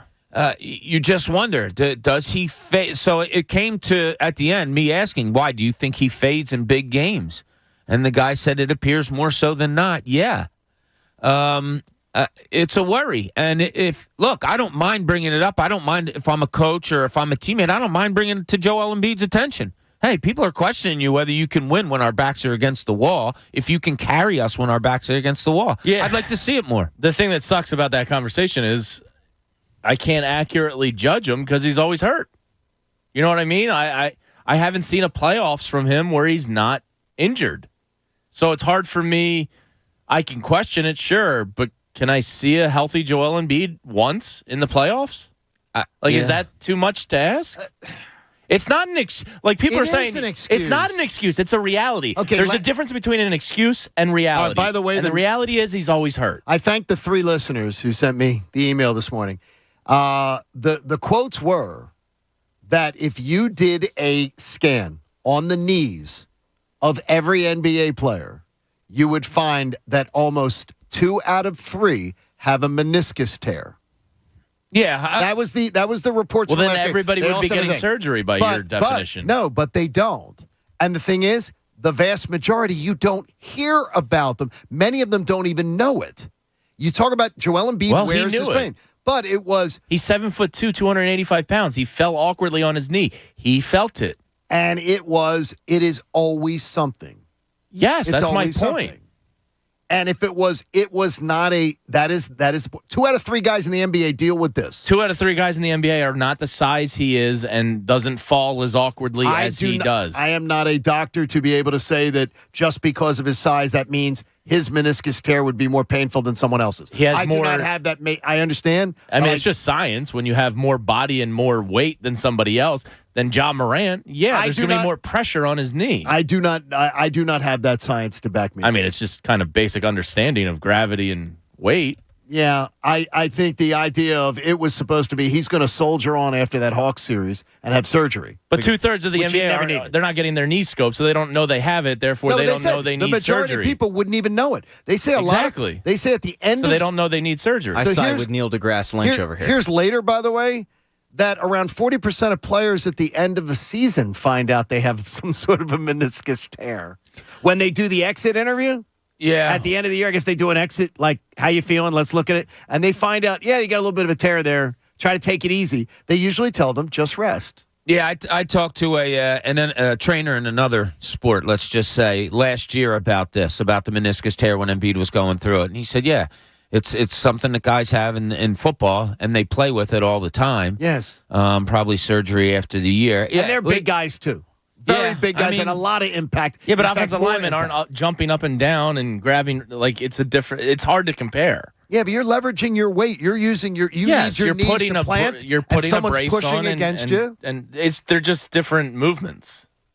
I got you. There's just always going to be enough. There's enough going on right now of excuses. There's no excuses needed. Injury isn't an excuse. Injury is reality of the situation, and the reality is our cornerstone piece is constantly hurt. That's an issue. Then if that's the reason they lose, and you're saying, well, that's the reason, then it's why not were you the only reason? Then why are you so confident they're going to win last night? Because I just thought it's counter to what you're telling me. I thought the series changed. They can't win with this injury. It's because he's injured. Then it's like no, I didn't say they can't win. I said the reality is he's always hurt in the playoffs. I didn't say it's the reason they didn't win. I said that's the reality. Is every single year we have to sit here after a poor performance and go, well, he's hurt. They played like crap, but he's hurt. I just want to know that they played like crap when he's healthy, or they play well when he's healthy. It doesn't. Your energy and your desire to play and your fire and your energy that you bring to the court has nothing to do with last night being injured. Everybody has different pain tolerance. His, I think, is not great. He talked about before the game, Jamie, that he says it in his own words, that he felt better before Game 5 last night than he had felt before Game 3 or Game 4. Well, then he didn't show it. He didn't, correct. So that's where critique is necessary. No excuses. But he's injured. That's my point. Like, you can critique whatever you want. You can talk about culture. The guy's hurt every year in the playoffs. That's a really hard reality to accept. And it brings us back to Bob's question. Can you count on him? But I don't know because he's never healthy. So you may not know going forward ever. This is torture. It is, and it's the way he handles injury, right? Like we talked about it before. How come all of a sudden in Game 3 and 4 at home he didn't go to the thumb once? Never. Where it was like the main focal point of everything. Last night, 2 minutes in. I think, Jamie, you probably said it too. You're like, oh, boy, here we go. It's going to be the face mask all night. Well, it wasn't that so much in Game 3 and 4. It's just the way he handles things. I think you have a great line, Jamie. He doesn't wear injury well. It seems he's injured, no question. Always. At times it seems to rule his day. At times it doesn't. And I think that's where the frustration part with fans comes in. Oh, I completely get it. But I think at home, he doesn't feel pain as much. On the road, I think he wears it more. I don't understand. I don't either. He feels it more on the road? Why is he a mopey ass on the road, but he's fine at home? Well, he's that feeding goes off to the my energy of the home That crowd. goes to my topic That's of on what him, this though. guy was saying. That's I'm not here. saying it's on. That's not injury. That's him. But he's injured. It's a mindset of how you approach an injury. If you play through injuries, like, you have to get your head in a different space. Let's go to the Comcast Business Hotline because every day in business is a big day. Comcast Business will help you get there. Adam Schefter joins us on the Comcast Newsmaker line, and I can tell you that, Adam, it is a rough morning here in Philadelphia, as you can imagine. You're a big NBA guy yourself, though. I knew it would be. And I am here and disappointed for Sixers fans, but it's not over, even if it looked over last night. Even if it looked over, right? There's still another game, and this team was down 2-0, bounced back. No reason it can't do it again, and then send it to one game in Miami, and who knows what happens in any one Game 7. That's the optimist attitude. I know nobody feels that way after watching that team play the way it did last night, but that's kind of where we're at right now. Jamie had brought up earlier the idea that players like Joel Embiid does not he shows his injuries. You know, he doesn't hide injury well, doesn't play with it well. You talk to a lot of coaches. You talk to a lot of players who maybe hide injuries because they don't want someone else to know about it. Is that mentality an NFL-type mentality, or do you hear people saying it cuts across other sports? Well, I think, listen, without even covering the NBA on a daily basis, I guarantee you it cuts through other sports. I guarantee these guys play hurt all the time. We know what happens in hockey, where they say leg injury and it's, the guy's shoulder is dislocated or whatever the heck it is. But I think all these guys, there's no way you could put your body through the rigors of the length of the season that they have in any of the sports, football, basketball, baseball. Like, there are times I'll work out and I'm like, man, my body's sore all day. I'm thinking these guys just rely on their bodies every single day. And if your body's not feeling right, that's got to be tough. Now, there are some guys that do play better hurt. We've seen it happen through time. There are true warriors out there. And he just hasn't looked like himself. He's one of the best basketball players in the universe. Like, he's just that good. And for whatever reason, whether the injury is affecting him, probably, whether it's the matchup, whether it's all those things, whether he just can't get into a groove yet, he's not comfortable, the mask, he's not him. They need him to be him quick, or it's going to be lights out. And so hopefully he can improve. I know that nobody's encouraged with what they've seen so far. But guys play hurt, and certain guys respond better to it. And also, in fairness, it depends on the injury too. Like, I don't know what it's like to play with it. I can't imagine it'd be not fun and enjoyable, and I'd be at my best playing with a mask on my face. Dennis Rodman did it for a while, right? Didn't he? I'm trying to think who. What you doing on SportsCenter today? Rip Show us what kind of a Hamilton, man you are, Adam. Wear a mask on SportsCenter. Show us what it's like. There you go. Hey, challenge it up. I'll play hurt. I got no problem doing that. There you go. Hey, Schefter, combining a little bit of basketball and football here, how is the Christmas Day schedule going to work out with the NFL going against the NBA? I think John was telling me yesterday there's going to be 3 NFL games on Christmas, and they're going to play their regular season on the Saturday before, or what's going on with that? No, don't you love the NFL here? It's like, not only has it turned the NFL schedule release into an event, which it has year after year, but now it's turned like every day leading up to it. It's like the 8 days of Hanukkah. Here's a gift for you today. It's going to be today. It's the Packers and the Cowboys on November 13th. Mike McCarthy going back. Yesterday, it was Christmas Day. It was Russell Wilson going to L.A. to play on Christmas. By the way, that's a great Christmas game. Yeah. Yeah, it's a great Christmas game, but it's only one of 3 games on Christmas. And I think the NFL is just saying, you know what? We don't really care how popular the NBA is on Christmas Day. We're going to take your programming, and we're just going to step on you that day. That's what we're going to do, because we're the NFL, and we do whatever we want. There you go. So is it the Saturday before that they'll do their regular slew of games? Is that what it is, Shefty? That's my understanding, yes. And okay. There'll be 3 on Christmas and Day. then there's a Monday nighter. And I would think that there'll be, there's a Monday. Then there's a Monday night game going to be on the 26th. I think is how it's working out. Right, and the Rams Broncos game, I believe, is going to be the one slime time game this year that we usually get in the playoffs. Which is great for Christmas, though. Christmas is the perfect day to play that game, the slime game. I think it's outstanding. Kids are going to be watching. Yeah, right. Sit around, open your presents, and then go watch players get slimed in the end zone. There you go. Adam, the New York Giants made some news the other day, cutting James Bradberry for cap purposes. Still only, I think, 27 or 28 years old. How robust is his team, interest going to be, and what kind of money are we looking at, do you think, for a Bradberry? And are the Eagles one of those teams? All good questions, and I don't know have the specific answers for you, only because, to me, he's a guy that was always going to get traded. When they couldn't trade him, they've released him because teams knew the Giants had to cut him to clear out the space to sign their draft class. So they've cleared him out. He's been a free agent. It looks like he's going to take a little bit of time here. We've heard that the Raiders are interested. I haven't heard the Eagles, but maybe they are. I mean, the Eagles are, they're always checking into everything. And if they feel like he can help them, they'll be in on him. I haven't heard. I don't know what the market will be. Typically, free agents at this time of the year are not getting huge dollars, but he is a cornerback, which is a valued position. He is in a nice age range for a guy that you like to have, and so we'll see how that works out. But I don't think he'll be on the. I don't think he'll be on the market very long. Off the market or on the market? On the market. On the market. So after the draft, if you were to talk about when you talk to people in league circles, are the Eagles one of the top teams that you hear people say, wow, they had a really good draft, the trade for A.J. Brown? Are you hearing a lot of buzz in league circles around the Eagles? Not from Eagles people. Yeah, I understand. I understand.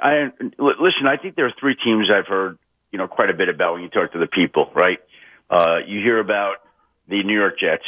You hear about, I think, the Baltimore Ravens, and I think you hear about the Philadelphia Eagles. I think there are a few teams here that really had a successful draft, and I don't just put the Eagles in the category for the fun of it. I mean, I really believe when you go get A.J. Brown and you keep your double ones for next year and you move up for George, like that to me is, that's amazing, right? Like that you can move up in the draft and trade for A.J. Brown and still hold on to your 2 ones for next year and then get all the players that you want. Now, John, the truth of the matter is it really doesn't matter, what people are saying about a team and their draft. Like, these guys are going to go out. We're going to see who are players and who aren't players. And, you got to take a year or two to determine the draft. Because I know coaches and front office people say, give us 3 years. You know what? You kind of tell after 1, and I think after 2. Like, you see these guys, and they either pass the eye test or they don't. You could see it right away. I love Nakobe Dean being like, well, there it is. And everybody down in Athens is saying how he got passed over by so many teams. It is going to drive this young man. Hey, I said to another team that was the pick that I loved. Because, again, I don't watch a lot of college football, but I remember settling in. Did I say this to you last week or somebody else? I don't remember. I've had enough conversations, but I settled in to watch that Georgia-Michigan game, put on the game, and I'm like, Nakobe Dean, that guy just popped. And I was saying to a GM last week, I go, that guy can play. And he said, yeah. They said he is a carbon copy of Jonathan Vilma. There you go. That'd be great stuff. And so if the Eagles got Jonathan Vilma. No, we'd be really happy with that. 3rd round? Yeah, we'd be really happy with that one. Right. Doesn't that make you feel good on a morning when you're feeling down and out about the Sixers? Thank you, Schefter. That is. You gave us your ray of sunshine. That's what I try to do. That's what I'm here to do. I'm here to pick up the spirits. Thanks. To attempt to pick up the spirits of a city. Thank you, Adam. Yeah, let's do. Hey, there you go. And you good did luck pick tomorrow it up. night, guys. All right, buddy. Thanks, Take care. Schefter. Adam Schefter, join us on the Comcast Business Hotline. Every day in business is a big day. Check out our friends at Comcast. So the Eagles will make a call on Bradberry, but he hasn't heard them yet. I don't believe they're going to pay. Well, I don't believe they're going to pay. He might not get that much, as Adam said. This time of the year, you don't get. Honey Badger might be the high end of the salary scale right now. So, I mean, if you could get him for $10 million, I think they'd have interest. I'd be in the mix for that. I don't think absolutely. Here's the only thing is, if you go and you read the Giants stuff from last year. 2 years ago, he was phenomenal. And last year he was not. Yeah, last year he had a down year. So I'm always willing to take a shot on a guy that 2 years ago, he was one of the best corners in the league. I don't know that I am at $10 million, though. It's not my money. Hey, want to get a quick one in here. Rob from South Jersey joins us here on The Fanatic. Good morning, Rob. Hey, John. How are you? Good, buddy. Hey, I just want to preface this by saying I'm a big fan of the show, and I love when Jamie and John go at it head-to-head, the arguments like every morning. And usually I'm on Jamie's side, but today, Jamie, I know Embiid is hurt, but it is an excuse. everybody plays hurt. I know it's a different sport. Not with a fractured face, Rob. I mean, it's a bit different. You can say that, right? It is, but like every quarterbacks play hurt, wide receivers play hurt, every basketball player plays hurt, and yeah, it is a broken face. But if the match is there, you can't. And you've been cleared to play. Exactly. The doctors have all cleared you to play. You are safe to play. Let's just be clear. Joel's not using it as an excuse. I am. I know. Okay. I guess if you want to call it an excuse, I call it the reality. I mean, the man's thumb's falling off and he's got a fractured skull. No, wait. Thumb's falling off now? Apparently, the way he played last night, it looked like it. Back's broken. Something happened to him. After Game 7 of last year, and like I said, the Game 7 of the Toronto series, he was good in that game, but I just feel like when this team, NBA is a superstar-driven league, we know that. When a guy like Butler put the team on his back early last night, and Embiid does that all the time, but when it comes to big playoff games, for whatever reason, I'm hoping in Game 6 and 7 he proves us all wrong and that'd be goes awesome. out there and does his thing. But I think it's going to happen. I'm leaning towards thinking it will happen in Game 6. But that's why it's so disheartening, because we just don't know. We can't accurately judge him in big games. But if he goes out and plays well in Game 6, and they tie the series, and then he goes in Game 7, he puts out another crap effort like that. He statistically wasn't that good in Game 3 and 4, so I don't expect him to come out and give you a 30-plus point performance. I don't think anyone's calling for 30-plus. Well, most people Here's are what expecting really bothers me real quick. If you're watching a Boston Celtics game, Jason Tatum could shoot 4 for 20 in that big game. He's playing hard. You can watch a Ja Morant. You can watch a Steph Curry. Name all the stars you want throughout the league. Giannis Antetokounmpo. Anybody you want to mention throughout the league. They play hard. Correct. Embiid, when he doesn't play well, doesn't give effort in big games. And that's inexcusable. It's something he has to overcome. You want to get in with us. 610-632-0975. We will have a little bit more from you. Plus, Pat will lighten the mood with Pat's Takes coming up in a few moments. It's the John Kincade Show on The Fanatic. I have a college-bound high school senior. In fact, we're, 10 days to graduation? Cannot wait. And if you are in our position, you're wondering, too, there are bills to pay.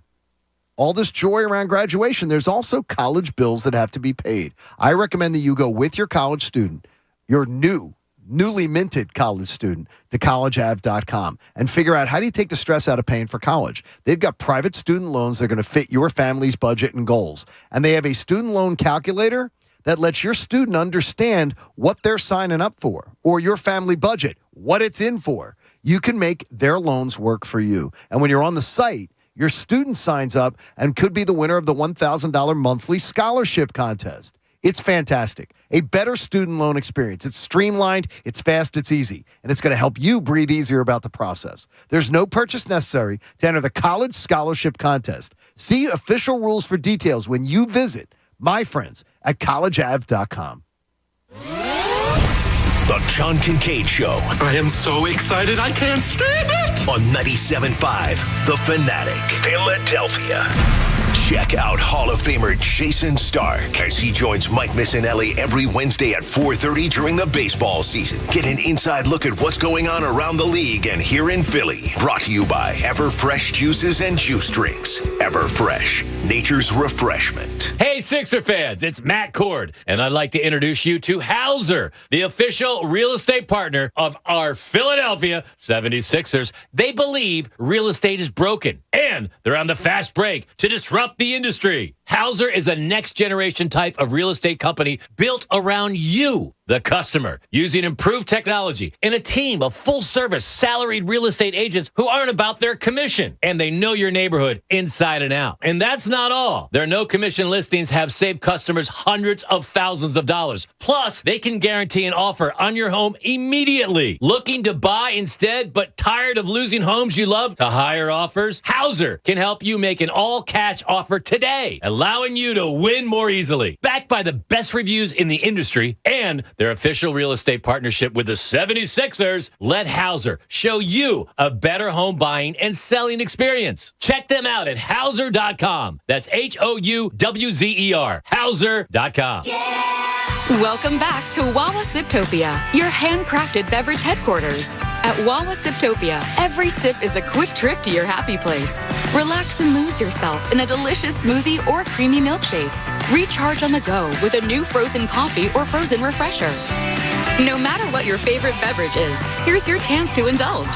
So whether you like it hot, frozen, fruity, or caffeinated, Wawa Siptopia awaits. See store for details. Oh, is that the new pork adobo chalupa from Wawa? I've been so curious. Is the adobo seasoning fiery or savory? That's right. Well, which is it? Absolutely. Well, it can't be fiery and savory at the same time. Can it? Okay, well, at least tell me this. Is the fire-roasted corn smoky or sweet? Oh, totally. So both. Or neither? Now you're getting it. Okay, salsa verde, tangy or spicy? Yes. Zip or kick? Satisfy your culinary curiosity with the new chalupas at Wawa. KFC knows that when it comes to chicken sandwiches, there's good and there's finger-licking good. A chicken sandwich? That's good. A 100% white meat KFC chicken sandwich so delicious it forces you to rethink everything you know about sandwiches, including whether or not they even need buns, but then you remember how good a brioche bun can be and then having to rethink your rethinking? That's finger-licking good. KFC's chicken sandwich, always served hot and crispy, in your choice of classic or spicy. Order now on the KFC app. Kentucky Fried Chicken, that's finger-licking good. Prices and product availability may vary. 5G is here, but the big carriers want you to sign a pricey long-term contract to get access. Well, not anymore, because Straight Talk Wireless has rolled out 5G coverage nationwide with deals like our Silver Unlimited plan for just $45 a month and no contract. And get a Samsung Galaxy A32 5G for $249, all on America's best networks. 5G coverage, 5G phones, less money. Straight Talk Wireless. No contract, no compromise. 5G capable device required. Actual availability, coverage, and speed may vary. See terms and conditions at straighttalk.com. Get in the zone, AutoZone. Welcome to AutoZone. Thinking about gas mileage? Quality oil like Mobil 1 Full Synthetic can help you get more out of every mile. Got an older vehicle? Try Mobil 1 Full Synthetic High Mileage. Right now, you can get 5 quarts with an STP Extended Life oil filter for only $37.99. Get what you need for better fuel efficiency at any of our 6,000 stores or on AutoZone.com. Get in the zone, AutoZone. Restrictions apply. Martin Law, the law firm for injured workers. They wrote the book on workers' compensation in Pennsylvania. Turn to the team you can trust. Visit PAWorkInjury.com. Located in Center City, Bristol, Malvern, Allentown, Reading, Sunbury, and Harrisburg. Our attorneys are ready to listen and get you the justice you deserve. When you or a loved one are hurt on the job, you deserve the best. PAWorkInjury.com.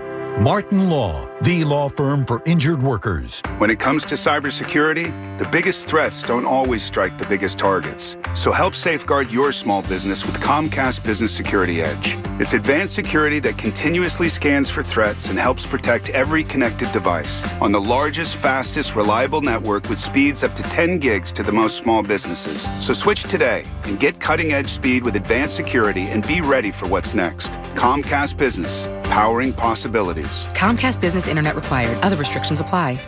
Hey, it's Cuz. You getting ready for that spring cleanup? The garage, the attic. Big move. Let me tell you about the perfect solution. The Bagster. The Bagster, by far the most convenient and affordable way to help with your cleanup. The Bagster, what a product. 3 cubic yard dumpster in a bag. Holds 3,300 pounds of waste. Sold at Home Depot, Lowe's, local hardware stores for just $29.99. Buy it, fill it, schedule your collection. Boom, it's gone. Clean it up with the Bagster. Dumpster in a bag. Every 3 seconds, there's a new victim of identity theft. A criminal could be applying for loans in your name or even selling your personal info on the dark web. Protecting your identity can be easy with LifeLock by Norton. LifeLock monitors your info and alerts you to potential identity threats. No one can prevent all identity theft or monitor all transactions at all businesses, but with LifeLock, it's easy to help protect yourself. Save up to 25% off your first year at LifeLock.com with promo code NEWS. Are you having trouble finding the right new car? Well, don't overlook a certified pre-owned Mazda model from North Penn Mazda. You've heard me talk about my terrific experiences up there with the North Penn family. It was a great experience. My wife loved it. I loved it. It was easy as pie. Their customers are fully supported when they invest in a certified pre-owned Mazda with benefits that include a 12-month, 12,000-mile bumper-to-bumper warranty and a 7-year, 100,000-mile powertrain warranty. Buy a certified pre-owned Mazda with confidence from my friends at North Penn Mazda. Check out all the vehicles they've got to offer at northpennmazda.com And right now, North Penn is offering top dollar for your trade-in. Buy certified pre-owned with confidence and peace of mind. It's just minutes from the Turnpike on Route 309 in Colmar, right there next to the train station. Can't miss it. North Penn Mazda is the right experience and the right choice for your next new or certified pre-owned Mazda. Check out all they have to offer at northpennmazda.com. Now, back to the John Kincade Show. I've got a dog named after Nick Foles. You can't get more Philly than that. We're always loving the backup quarterback. How's everyone doing? On 97.5 The Fanatic, Philadelphia.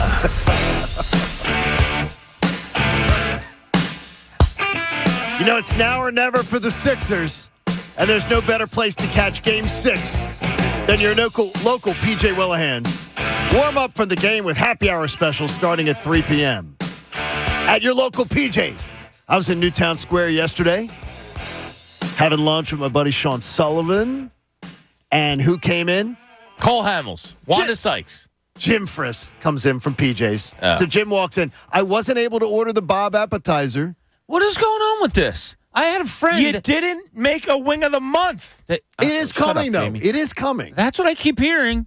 I have friends far and wide that are asking me, where is this appetizer? Yeah, like I don't know where the confusion comes in. They're worried about President Biden was talking about there's a supply chain shortage on bacon.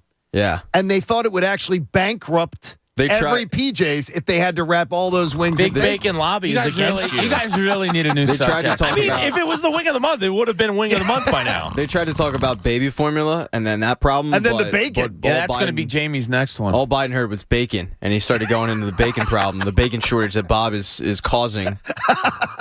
I mean, I'd love to get it as a wing of the month. We Bob, will but love it. We will love it. It's not a wing of Hey, the month. it's a delicious wing. When you ever taste it, it's going to be delicious. Bob, you just dribbled it away with nobody on you. I'm frustrated. You're with like you. James. My teammates aren't picking me up. You look like Screw James guys. Harden there with the turnovers. Are you hurt? I mean, Yeah. unbelievable. I don't know what happens Your feelings first. hurt? We get Bob's wing of the month, or Jamie and John agree on the process. Here's the good one for Probably you, too. wing of the month. I get our buddy Dan Baxter says, John Kincade thing is pretty easy. Just be down on every star in the city and generally negative. It's a wild shtick to pull off. You're right, Dan. You know what? You should be today, you're right. Joel Embiid was spectacular last night. And James Harden, absolutely, they couldn't do any more. What more could they do? They're freaking awesome, Dan. They're great. And you know what? The Sixers going to win tomorrow night, and they're going to win Game 7. And then you know what they're going to do? They're going to go to the conference finals, and they're going to win there, too. You're right. You're right. Hey. No. And what do we do? Thank him. I would say, I did. I said I gave him his 5 minutes of fame. And then That's I said not- to no, yesterday. that's not- okay. And then I said, that's what he wanted. No, it's not what he wanted. Pat, when you tweet at someone and you do it, that's what you want. You want to be acknowledged. That's what you want. Yeah, and but if I went on my mentions, thank him. and I would say, yes, thank you, Dan. I know he listens There it every is. day. That's He's all listening. Pat wants. And That's what all I I would want. say is that go to my mentions yesterday. Oh, John's being so negative. Oh, of see, course, that's- John's the only one who picked them to lose Game 5. Did he not watch Game 3 and 4? Do you even watch basketball? Do you not know this series turned? That's on you, man. Like It's this ridiculous. Is like Bob's wing of the month. Like you're looking at your mentions. No, but after picking them to lose. What did you expect to see? But I answer. I interact with people. You don't. I do though. No, but don't. No, I do. I've Stop done it. No, because I've done it my whole career. And I Stop do it. it, and it's good to do it. Don't do it. You show people respect and you answer them, and you go, "Yeah, do you even know basketball, dude? You didn't see games 3 and 4, obviously, because you're picking them to lose tonight. Yeah, seriously, stop being homers. And again, I'm never going to be your pom pom shaker. I'm never going to just tell you what you want to hear. And there's enough people that will in our business that will just tell you the feel good story you want to hear. If you flat out are excited about the way the Stars are playing on the Philadelphia 76ers, then you see an entirely different game than I do. And if you think it's me that doesn't know basketball, if you're getting fooled with it, I have no idea what you're watching. That's all I'll tell you. I want to ask you this, though. With Tobias Harris, and last night wasn't a great night for Tobias Harris by any stretch of the imagination. No, I thought he was pretty invisible last night. That's the way I sort of would describe it. He tried to get going early, but Yes. when the shots didn't fall, he wasn't there. But overall, I think he's been their best, most consistent player in the playoffs, is Tobias. I would say most consistent, yeah. Does it make you less apt to want to move him this offseason? based on what you've seen. Well, the roster's in a tough spot. You need to improve a bench. You need some more athletic wings, and you don't have any trade pieces or draft picks. So it's like more of a line of you feel it's almost necessary. It might be. And it's not a reflection of his game necessarily. It's a reflection of inflexibility of the roster. He's only going to have 2 years remaining at a year and a half. If it's not done in the offseason at the trade deadline, that becomes an extremely movable contract. You might be forced to because you don't have a lot of optionality left. You're a cat with 9 lives and you're on your 8th life. Has your opinion changed at all, Bob, about what you thought potentially if someone was to say to you, Bob, we're going to consider moving Tobias this offseason? If I had asked you that question in March and now you've seen him in May, does it change your opinion at all? I've had a higher opinion than most of Tobias Harris. Like when he first got here, I remember being on the floor at a preseason game. And I said to one of the Sixers executives, I said, I think this guy could be an all-star here. Has he lived up to that expectation? No. Has he played well in these playoffs? Yeah. Look, he was deserving last year a little bit. Yeah, that's true. I still really like the starting 4 of the 76ers that you have here right now. You know, Danny Green's the one throw-in that you have. I really think if you added some pieces on that bench, you know, this team could really get it going. And you know, I'm not apt to, like, really move stuff. Look, moving things hasn't worked for this team. You've built how many different players? I named 15 that you've built around Joel Embiid over the last 4 years for a playoff run, and it hasn't worked. Maybe stability is more of a way to go. 610-632-0975. Want to remind you, tomorrow night, the schedule comes out for your Philadelphia Eagles. And we're going to be flying away to root on the Birds in either Arizona or Chicago. Those are our team choices.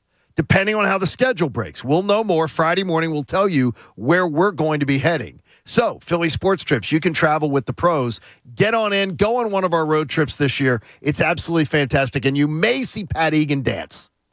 You may. It's not in the fine. It's in the fine print that you may see Pat dance at one of the parties. Depends. You're good at it, though. You're good at it. I'm not bad. Bob will have a beer. Bob promises it's in the fine print. Bob promises to have a beer with you. That could happen at one of the parties. Oh yeah, it's a real good possibility. Yeah. One lucky listener will be sleeping with Bob. Really? You're going to share a room this year? Yep. It works out well. You'll be sleeping with him. Hey, they can. That's what I like to do. I like to hook up with guys. Well, that could be. Jay in D.C. joins us on The Fanatic. Jay, what's going on this morning, brother? Yeah, as y'all know, I mean, I'm not I'm always on I don't never trust the Sixers, is basically my point. Only thing I'm going to say is like this. I mean, Sixer fans want to win a title, so your hopes is on a player who's always injured in the playoffs and James Harden. All I got to say is good luck with that going forward. So you're more hung up here on Harden. Yeah, I've never been a Harden fan. Like 3 players that I cannot stand their play style: Ben Simmons, Russell Westbrook, and James Harden. And 2 of them fools play for the so-called team that I root for. I wouldn't be surprised if the Sixers go out and make a trade to get the Russell Westbrook. Oh, no. Don't even, Jade, you don't even speak that into existence. I don't think you have to worry about that. You do not even speak that into existence. Jay raises the $1 million question that I don't want to answer. And we just talked about it during this last break. What do you do if you can't count on the guy to be healthy in the playoffs? I don't have that answer. And the thing is nobody, and it's not the day for it to talk about. No, would you move on? But he's he's the most talented Sixer I've ever seen. So I don't move on from that easily. But at the same time, this is 4 of 5 playoffs where he's been injured in some capacity and it affects his game. So what do you do? It's the rock in the hard place. I don't know the answer. I don't really want to answer it. I have deep, grave concerns about his injury. As Bob can tell you, working with me for years. It's always in the back of my head. Every time I watch him on the court, I'm thinking, when is he getting hurt next? And it happens every year leading into the playoffs. That's a big problem. And it's nothing he does. It's just probably a bad luck mixed with a large body, mixed with, I don't know. It does suck. It does. It's straight up torture. It is And torture. You tried the load management, and then this year you tried to just play through, and neither one has worked. And it happens at the same time every year, and you're just wondering what it's going to be. And it does. It sucks that we're not able to watch this guy fully healthy in a playoff run. I would just like to know if they lost or won a series healthy. What we did learn is, though, the load management was a bull poopy Not really. process. It was. Why? It because led to him getting hurt into the playoffs. No, it didn't. It was a random incident that hurt his thumb. It did not come from wear and tear. It wasn't there was one incident that happened in a game. And the load management years, it was one incident that got him hurt. But you can't say either way. There's no right answer to this. Yeah, but it doesn't. The thumb injury is not something that had anything to do with, well, he played so many minutes during the regular season that the thumb wasn't strong and had been worn down. How do you know? Because there's no right answer to this. He's hurt. Load management, he's hurt without load management. There's no answer. He's just hurt. Jamie, they explained how the thumb injury happened, that it happened on the play, exact play it happened on. It wasn't and a some wear people and think it tear. happened in January and February, and he played through it. They're saying it was something that he was absolutely played at aggravation. Again, things that everybody has. There's just no right way to answer his injury history. But the problem is that the one thing we're finding is that he's always going to be hurt. Yes, that's the constant of everything. Constant. Hey, Eddie on a cell joins us. Eddie, good morning. You're on the Fanatic. Hey, Kincade, I got an answer for your problem. Good. How about when Joel Embiid finishes his contract here, he just moves on to another team? That way you don't have to complain about anything. He's got a long-term extension. Okay, what do you want? What do you think is unfair that I'm saying about Joel Embiid? It's not just unfair, it's that you don't understand that the only reason you got to see a Game 5 is because of him, and then you're taking wherever you got the notion that he's not reliable, he's not touch, he's not this. What are you watching, bro? Eddie, when did I say he was? You made a comment to the fact that I guess you got it from somebody else. Somebody made a comment and you referenced that he's always hurt, he's always this. You just quoted me as saying he doesn't show up in big games. Eddie. That's ridiculous. Eddie, breathe. You just said to me, Eddie, breathe for a second. Let me talk. You said to me, okay, can't even have a conversation. That's usually the case when someone knows that they're not bringing it to the table. You quoted me as saying, we didn't know you lived in Atlanta. See, there you go. And I'm getting on a plane there today. Unreliable and not clutch. No. So I don't know if it's a different show you're listening to, but can you count on him in big games? That was actually Bob's point. And I set up Bob for a discussion. I mean, and then we discussed it as a group. So I have no idea what your gripe is and everything, but go back to Atlanta. Yeah, there it is. Yeah, I mean, Eddie wanted to say, from what he told Connor, was that he wanted to talk about that, be happy with what you're seeing. Really? Be happy with it? We all love Joel Embiid's individual performances. We love, and I would have voted for him to be MVP of the league. Okay, that's all great. I want more. And Eddie probably wants more if he's going to admit it. You need more out of Joel Embiid. And you need it at times like this. You needed it last night. You didn't get it. They haven't gone past the second round with Joel Embiid. So you need more from him. Surrounding cast, whatever it may be. Okay, when you're the best player on the team, that's where the focus always goes as a fan base, as a coach, as other players. Well, the focus is on Embiid last night, and he didn't come through. But how can you get more if he's always hurt? Like that's the conundrum. This is why it's a circle. You seem to just go round and round because this year you go, well, you got an MVP of the league. He was healthy, and then it's the same story over and over again, and I'm at my wit's end with it. And be happy with what you got. You're happy with maybe another second round exit. Well, I think he means if he doesn't return in 3 and 4, we're not even facing a Game 5. I would agree that. I think that's what he meant. I think no Joel Embiid in this series. The series goes 5, Miami 1-5. Oh, absolutely. Because I think that would have been the case. And also too, where it pisses me off when people do that is this show. We just did topics the other day about I said earlier because one of our listeners suggested segments. I sort of rolled my eyes at Jamie when he said Joel Embiid's like top 3 Philly athlete of all time, and I said, and the more we think about it, the more he's getting close to being there, if he's not already there for you. Yeah, I mean, everybody's preferences are different. Right. And, but I mean, I just don't understand. I will never understand the sunshine and lollipops crowd that just wants to hear positive. Do not want to hear. You can't critique this. The positive I is, love this guy. Don't critique him. The positive is he's one of the most talented athletes that's ever come through this town. And he absolutely is. And the negative is he's hurt every playoffs. That is absolutely true. And that he has had bad moments in some really, really big games. Game 6 and 7 last year were not his brightest moments at all. No. Not at all. And that's these there's are all context true. to which he was abandoned by his counterpart. Correct. There's all individual statements, and they can all be true. It all sucks. Yeah, sure. Vince in Roxborough joins us on The Fanatic. Hi, Vince. Hey, what's up, guys? What's up, buddy? Not much, man.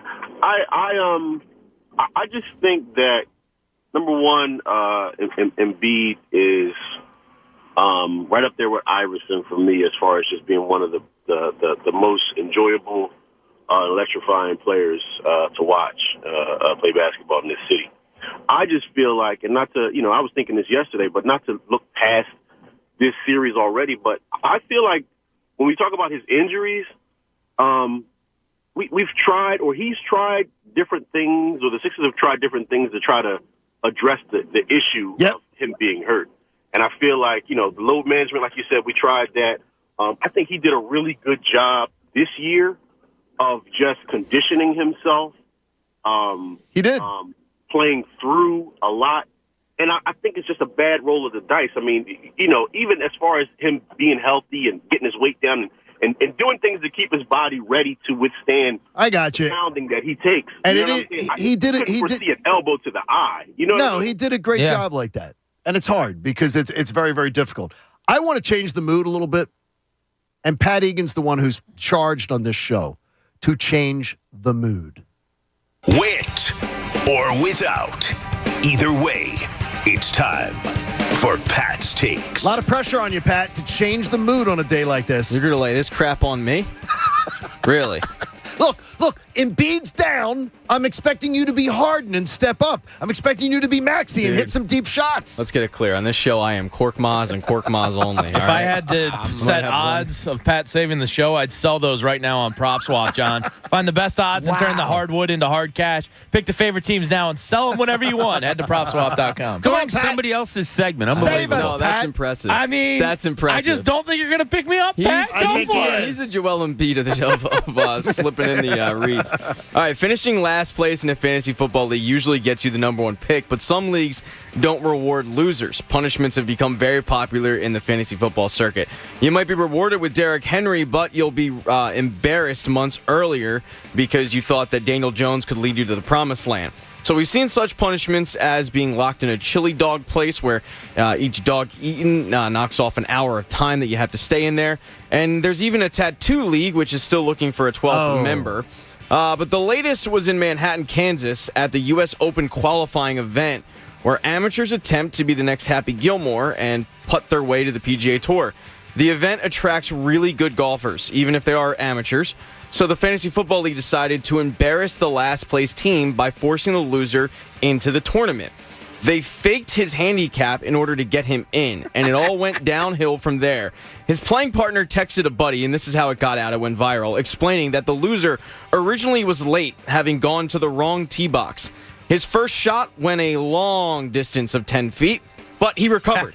After 2 holes, he was only 5 over. Oh, my gosh. He even managed to par 2 holes, but when the day was done, he was at 112. That's unbelievable. While some find it funny, like me, his partner did not. He texted his friend that it was an absolute joke to him and the rest of his playing partners. Now, I ask you guys because I'm not really... He shot a 72, the partner, by the way. I'm not really a golf guy. That's embarrassing. 50 more shots? Is the PGA hopeful being a little too serious and self-righteous? No. Or was this the worst punishment in the world, and the real punishment was the guy having to play for the hopeful that went to Augusta? No, it's a jerk move on them to do that because 72 probably didn't get him to advance to the next round.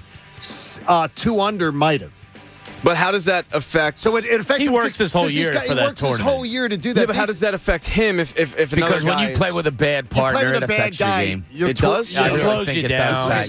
You pace of play. You want to stay in a rhythm. Yes, the tough questions here. And plus, also too, when someone else is playing well, Like the other day, you play with Connor, you play with Bob, you play with Jamie. If someone hits well off the tee, you want to hit well off the tee.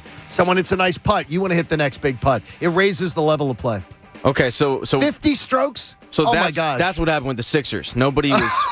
The guy did say, in hindsight, it's a funny story, but in the moment, he was pissed. Yeah, it's almost 2.5 more shots. It's more than 2.5 shots a hole that your partner's making. I don't know if I could do it. If I lost the league and they said you got to go play in a U.S. Open qualifier, I might be like, dude, just kick me out of the league. I don't know if I could do it. All right, well, the last story, when your favorite team moves on from your favorite player, it can be a tough pill to swallow, especially when the move came out of nowhere. Now, sometimes it was as simple as the team being offered too good of a deal to pass up, and usually the fan base understands it.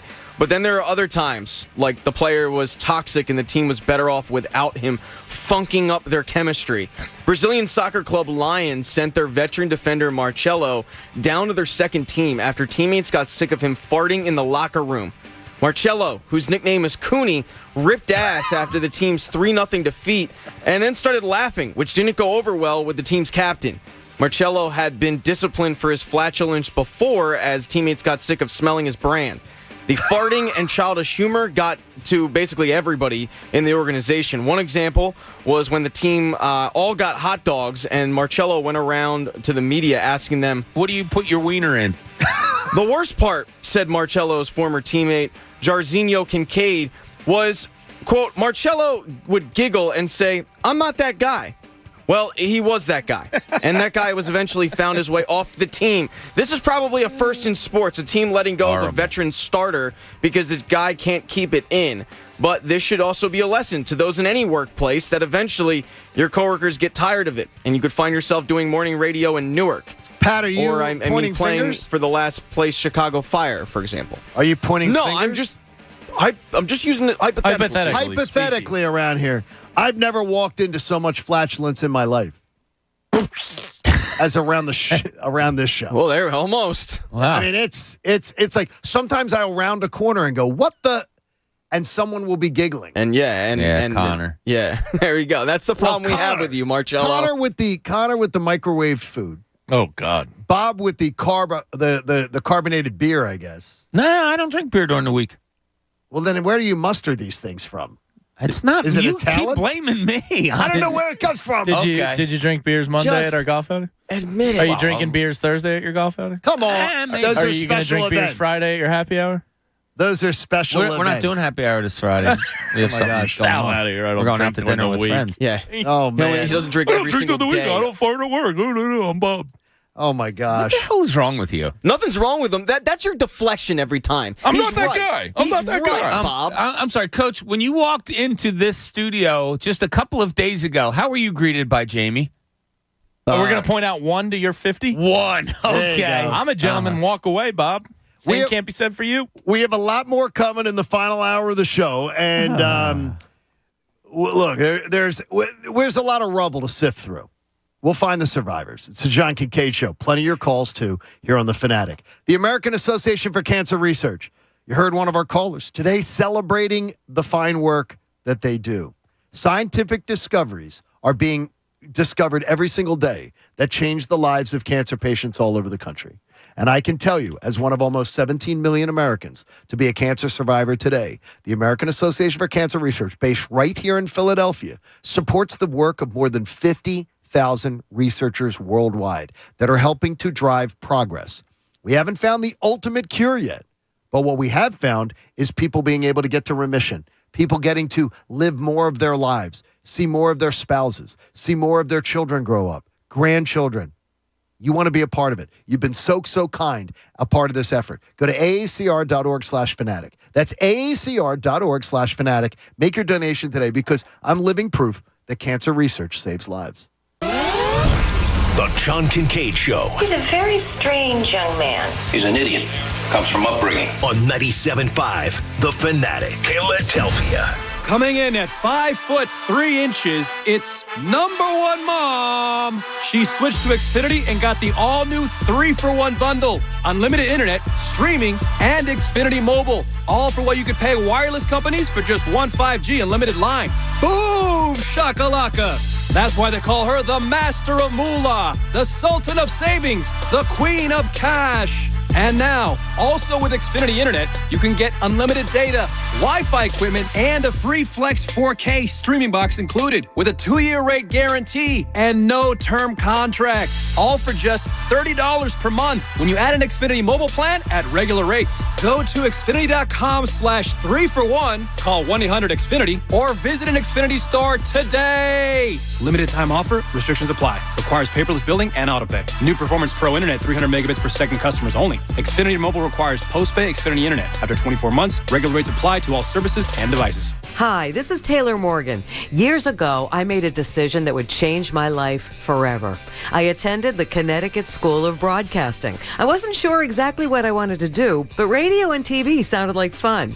Well, it turned into a career that has lasted more than 30 years and has given me opportunities that I never would have dreamed possible, like broadcasting from the Olympics in Nagano, Japan. And it all started at Connecticut School of Broadcasting, which is now CSB Media Arts Center, with classes not only in radio and TV, but video production, podcasting, editing, all that is media. The hands-on training from broadcast professionals whose entire mission is to get you career ready, plus the job placement assistance, is priceless. And it all happens in 8 or 16 weeks. Train on site or online. There's a campus in nearby Cherry Hill, and they're VA approved. CSB Media Arts Center. Get your start. Visit GoCSB.com. Hey there, casino fans. I'm here to let you know that the new BetRivers.com casino app is here. It's got lots and lots of exciting slots and table games to play, fast payouts, and a rewards program you'll love. Plus, with award-winning customer service, the excitement never stops. So get ready, casino lovers, to experience the BetRivers.com difference you can trust. It's a whole new game. Download it today. Presented by Rivers Casino, Philadelphia. Must be 21. Gambling problem? Call 1-800-GAMBLER. If you have a small business, Staples has your sign. Banners for my bakery? Staples has your sign. Oh, posters for my new pet store. Floor decals for a pharmacy. Every day, Staples associates help every kind of small business create bold signs to make big impressions. And now get $10 off custom signs, banners, and posters when you spend $50 or more. This is your sign, so print it big. Add Staples. N72. Visit staplesconnect.com/thisisyoursign for details. Finding great candidates to hire can be like, well, trying to find a needle in a haystack, but not with ZipRecruiter. Its powerful technology actively finds and invites qualified candidates to apply to your job. So while other companies might deliver a lot of hay, ZipRecruiter finds you the needle in the haystack. See why 4 out of 5 employers who post a job on ZipRecruiter get a quality candidate within the first day. Try ZipRecruiter for free at ZipRecruiter.com/free. That's ZipRecruiter.com/free. You know, if you're the parent of a college-bound student like I am, you're feeling very mixed emotions right now. I'm a couple weeks out to graduation. You're feeling joyful and proud, but you're also a little stressed. The reality of that upcoming college tuition bill is upon you. So take my advice. Relieve the stress. Visit College Ave Student Loans. Try their easy-to-use student loan calculator, and you're going to see how a future loan can work for you and your budget. So do it now with your student. Go to collegeave.com. Take paying for college off of your to-do list. It's a better student loan experience. Trust me, you're going to breathe a lot easier. Visit collegeave.com. Hey, it's cuz you're getting ready for that spring cleanup. The garage, the attic. Big move. Let me tell you about the perfect solution. The Bagster. The Bagster, by far the most convenient and affordable way to help with your cleanup. The Bagster, what a product. 3 cubic yard dumpster in a bag. Holds 3,300 pounds of waste. Sold at Home Depot, Lowe's, local hardware stores for just $29.99. Buy it, fill it, schedule your collection. Boom, it's gone. Clean it up with the Bagster. Dumpster in a bag. Don't spend another summer sweating in your undies. Call your independent Delaware Valley trained comfort specialist now for rebates and special financing offers on a new high-efficiency air conditioning system with whole house air filtration.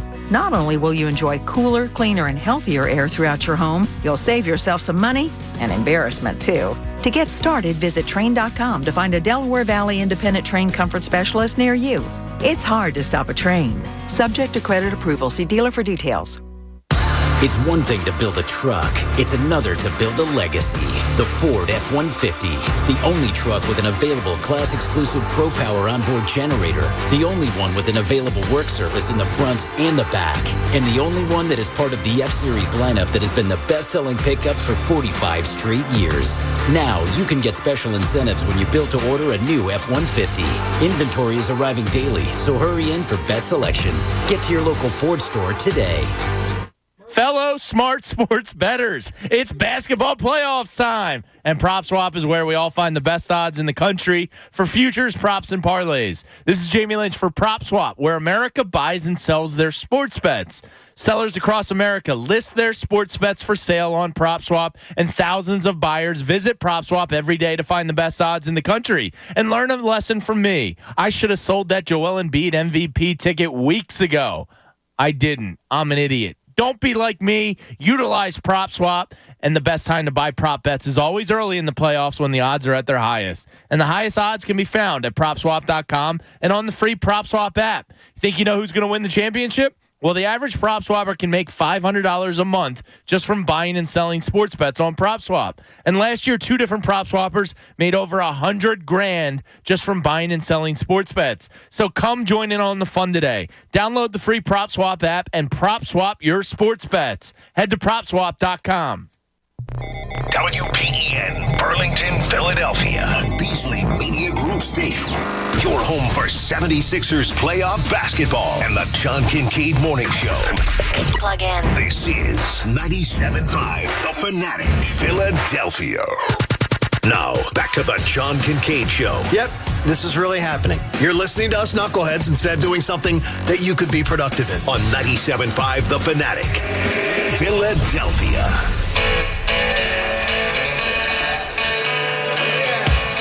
Oh, this is how you get Cooney fired up in the morning. I'm always fired up in the morning. John Kincade Show on The Fanatic.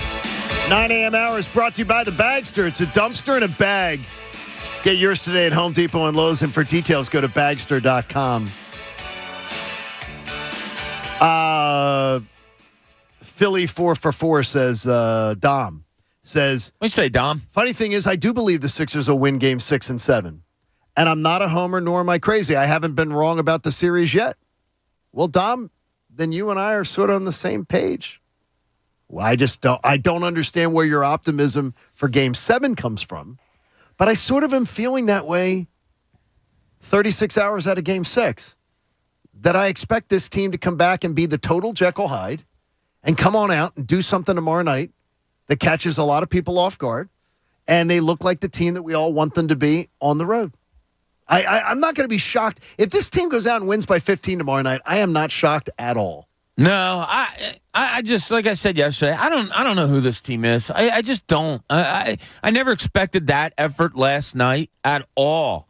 I didn't expect a great effort in game 3 and 4 as well as they were, as well as they played with Embiid coming back. I just don't know this team. I really don't. I can't figure it out.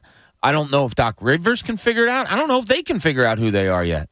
Well, they haven't shown us who they are. How about that? We know that they have not proven us. What they've proven to us is that you can't count on anything with them. They may dial up an effort that makes you believe they could have a parade, or they could dial up one. Game 5s in both series have been total embarrassing efforts.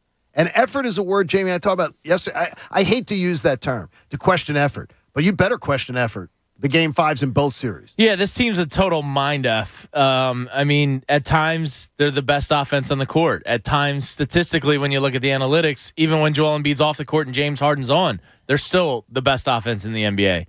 And then other times, there's games where they have 55 points with 2 minutes remaining in the third quarter, and it looks like they've never shot basketballs before in their life.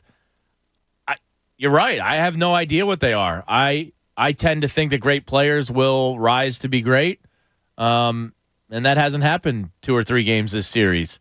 I don't know who this team is. I have no idea because on one hand, I go, they can be great and they can win it all. And then on the other hand, you get a performance like last night and you go, well, how's this team even in the second round of the playoffs? Pat, I'm trying to figure out, though, and I asked it yesterday, so I'm not doing 20/20 hindsight.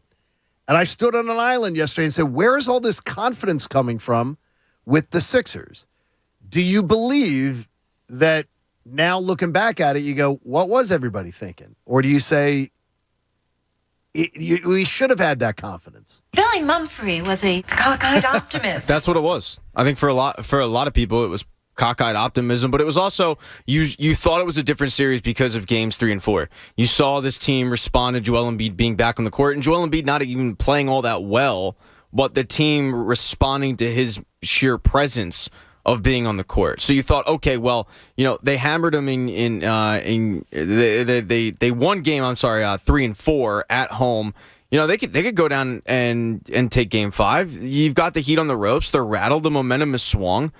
And then the Heat shots started falling. And then the Sixers continued to cough up the ball the way they do. Sixers shots weren't falling. And then they had a center who was not having fun and disinterested and disinterested isn't the word, but angry, annoyed, mopey, pouty, whatever you want to call it. Nobody step up. And the reality smacked you in the face. I don't think it was cockeyed optimism to have after 3 and 4. No, it was Joel Embiid returned. Yeah, I thought it was measured, at least for me it was. It was measured like, okay, they're playing well. I think they may have figured something out with Miami. Put it this way. I would have trusted more people that thought the Sixers were going to play well last night than those that thought they were going to play the way they did. I don't know anybody who thought they'd play the way they did. Exactly, right? I thought it was going to be a hard-fought game, but I in no way thought the Sixers were coming out a win. And I didn't all from the time game 4 was over, I did not expect a game 5 win. And what you said yesterday was you thought they'd lose a close game, and I said I was okay with that. If they go down there and lose a close game, that means they probably played well and they gained some confidence. As was I. As being in Miami. None of that happened. Like, they're not going to come back to Miami in a Game 7 with any sort of confidence whatsoever, I don't believe. Let's see what Pedro in Lancaster has to say. Pedro, good morning. You're on The Fanatic. Hey, good morning, guys. Great show. You guys are doing a great job. I wanted to touch on something that Eddie had said when he called in that kind of got me thinking. This whole thing about letting Embiid go at some point. And I just wanted to ask you guys, what do you guys think about Embiid? Is he the short-term solution to be the anchor of this team? Jamie, I think that sort of goes to a conversation we were having earlier. Is he the short-term anchor to be a championship team? I just don't know what your other means. Yeah, well, I mean, it could mean anchor in is he the dragging him cornerstone? down or cornerstone. Can you count on him as a cornerstone? It's the $1 million question. The results in postseason would tell you that you can't. But I would say he's hurt every postseason. But that's the reason that it's. But I don't just willy-nilly say I'm moving on from Joel Embiid because he's been hurt for the 5 playoffs. And nobody is advocating that. I've seen people say it. It's not. It's a very small minority. But it would break my heart to see him go, because I would be saying what might have been. And the thing is, though, how many more years do you keep saying what might have been? I mean, there's probably only 10 guys in the world who are worthy of a trade with him from a talent standpoint. You're not going to get one of those 10 guys. No. So everything if you were to make that incredibly hard decision, you're going to lose. You know what I mean? So you almost have to take your chances with him for once not being hurt entering the playoffs and roll the dice that way rather than roll the dice and take an inferior package that's going to set you back. Unless the thinking is a lesser talent could be a better winner. Look, you're not going to match him talent for talent. You're never going to match him talent for talent. But if you brought somebody in here that, with what else you have, is a better fit or a better whatever, and the team that's such wins, a risk because you don't know. It is, and I'm not advocating it. I already had somebody on here say, "Oh, Bob was the one that wanted Embiid to be traded."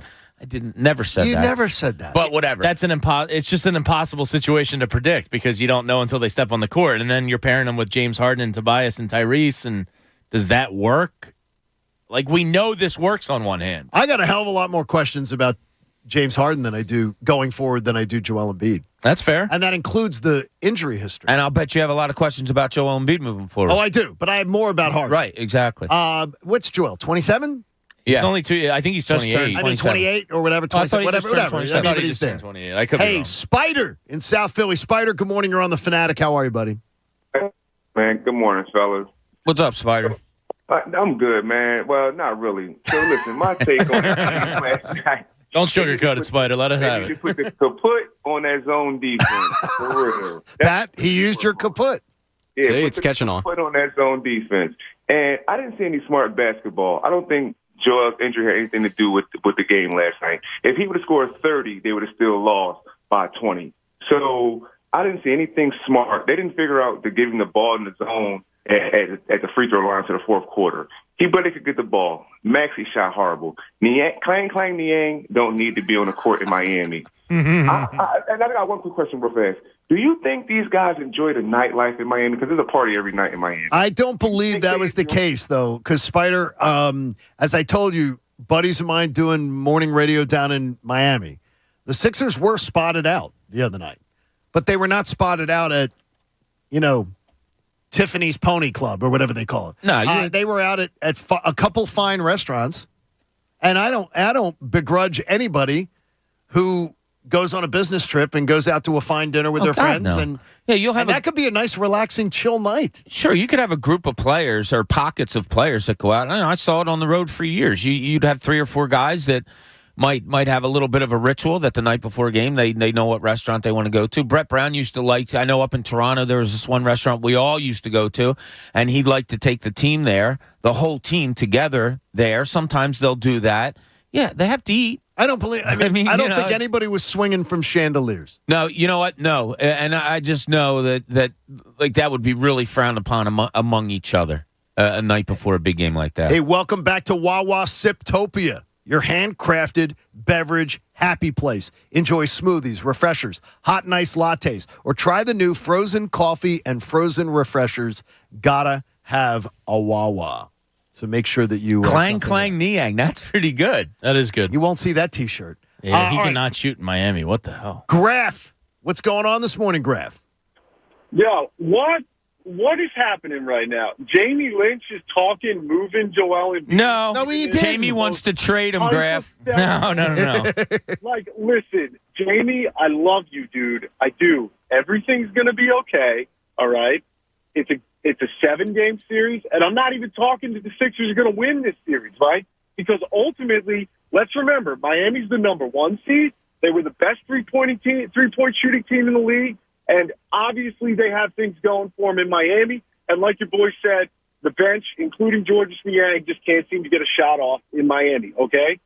I have never once looked at this season and said to myself that, they're going to go win a championship, right? The one thing I can tell you is we miss Ben Simmons in some capacity. And the biggest capacity that I see is entry passes. Ben Simmons, being 7 foot tall, very easily could get the ball to Joel Embiid in the paint. It never really was an issue under the basket for Ben Simmons to get him the ball. Nowadays, we don't have that 7-foot point guard anymore. And what I'm watching is James Harden, Tyrese Maxey. I'm watching guys struggle getting entry pass to Joel Embiid. Okay, Bob's got to. Grab, I got you. Bob's got to answer this. Yeah, I don't. That hasn't crossed my mind not once. Graf, I love you. You know I do. That hasn't crossed my mind once. I don't see James Harden having too much. Look, are there turnovers? Yeah, but Harden's turnovers aren't forcing in the paint a lot. Embiid's scoring's up. It was up without Ben Simmons this year, so it's not like he's lacking getting the ball where he wants it. I'm just saying, I'm being honest, I never thought of that as being a problem. I think they do. I think inbound passes, they do struggle. I think passing getting in the general, ball in the paint, they struggle. They struggle sometimes to get the ball to Embiid. Yeah, it makes it more difficult. And it also amazes me, there will be 3 seconds on a shot clock. How do you not have a side out of bounds play where you have option A, B, and C? So many times I see guys on the inbound, and it's a Embiid standing there posting, and then you might have a pick, somebody running off of something, but that's it.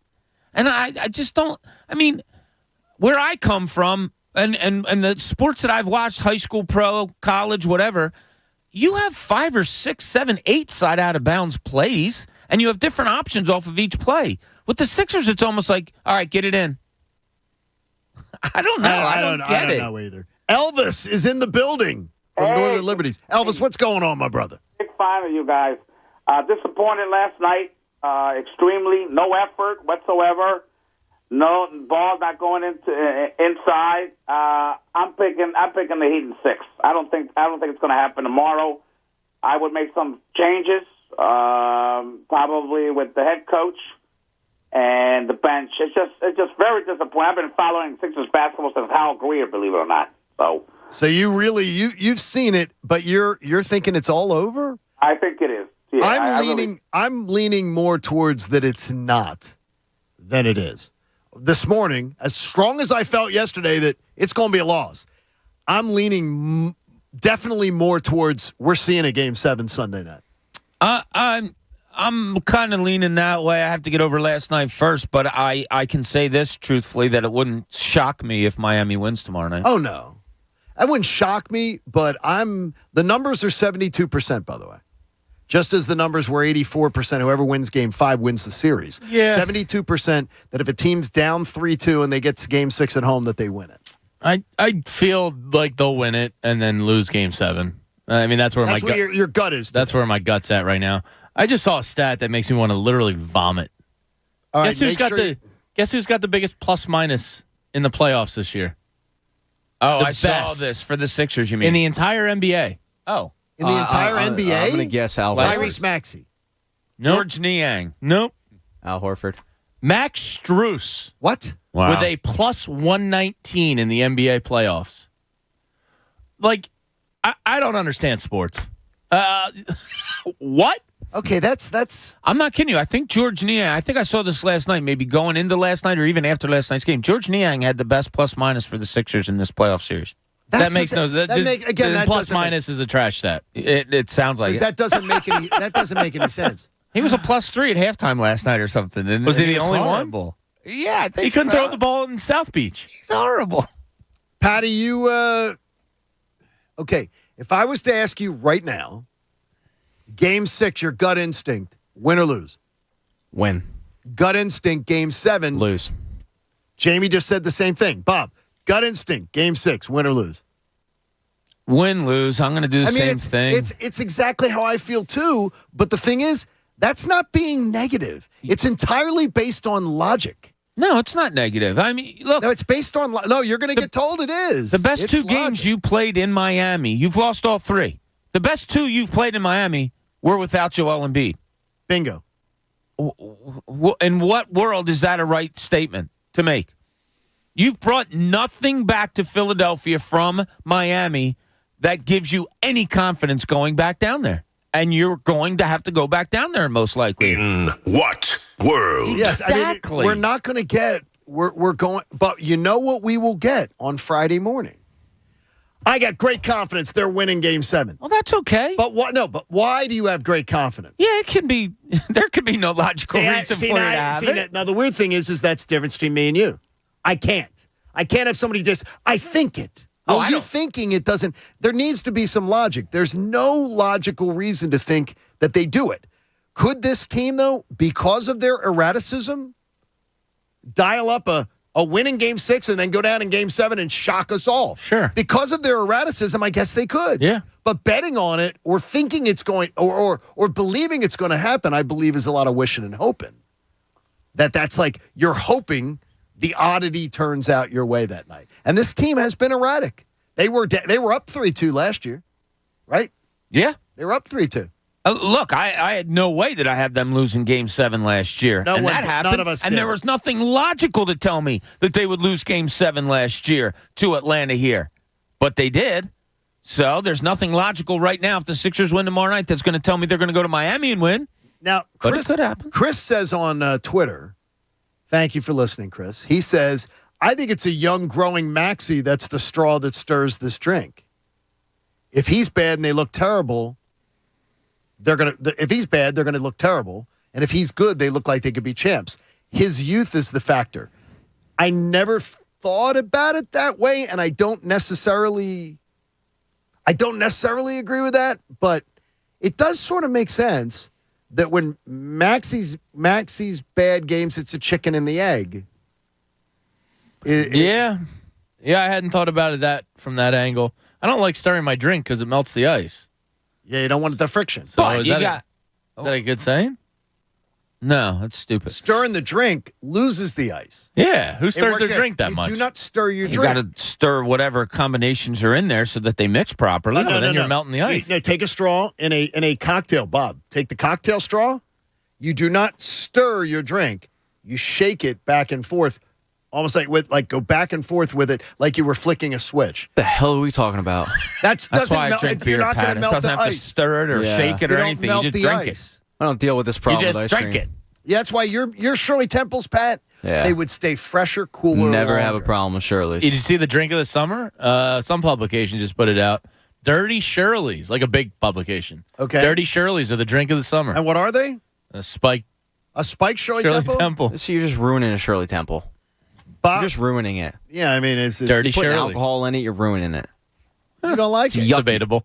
Pat wants to see some. Pat wants the Virgin Shirley. No, I just want a Shirley Temple. A Shirley Which is Temple a on its own is virgin. Yes, I like virgins. Shirley lived to a long age. Shirley? Shirley Like Temple. the Shirley Temple? Lived to, yes. All right, cool. She lived to a very long age. I'm thinking that's false advertising, it being a virgin drink. You think Shirley got down? I think at some point she did in her life. I think she was married. Then she probably had sex. By the way, did you see Rosie? Mary was married. Did you see Rosie? Virgin. Did you see Rosie the Riveter threw out the first pitch at the Reading Phillies? 99 years old? Oh my gosh, the woman who there's Rosie a lot of there's a lot of controversy though with that. There's like 3 or 4 women that claim to be the Rosie the Riveter. Well, she's pretty well documented that she is. I'm just saying, there's a couple of them that are claiming that I was the inspiration. I read a book, Rosie the engineer, are all about her every other night. Shirley Temple lived to 102. Wow, that's amazing. She definitely had sex then. She did at least once. I have been given permission. It's what killed her. As long as I do not mention names, to tell one of the funniest stories that you may ever have heard.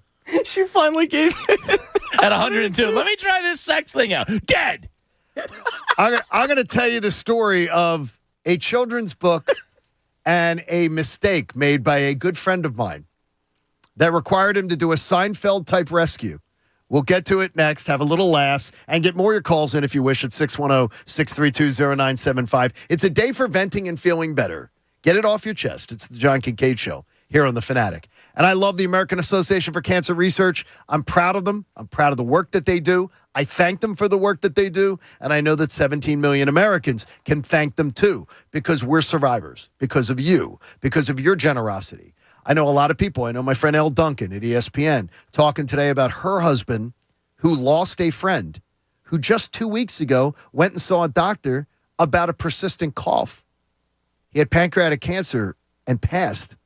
You know, when you donate to the AACR, you're supporting scientists and doctors who will help drive the progress that will save more lives. Many of us have been touched by cancer personally. Many of us have been touched by cancer within our families. You want to donate now so the next generation has greater success. Donate online right now. Go to aacr.org/fanatic. That's aacr.org/fanatic, because cancer research saves lives. The John Kincade Show. Listen, I like kids, but this is not a kid's environment. This is like HBO. No limits. On 97.5 The Fanatic, Philadelphia.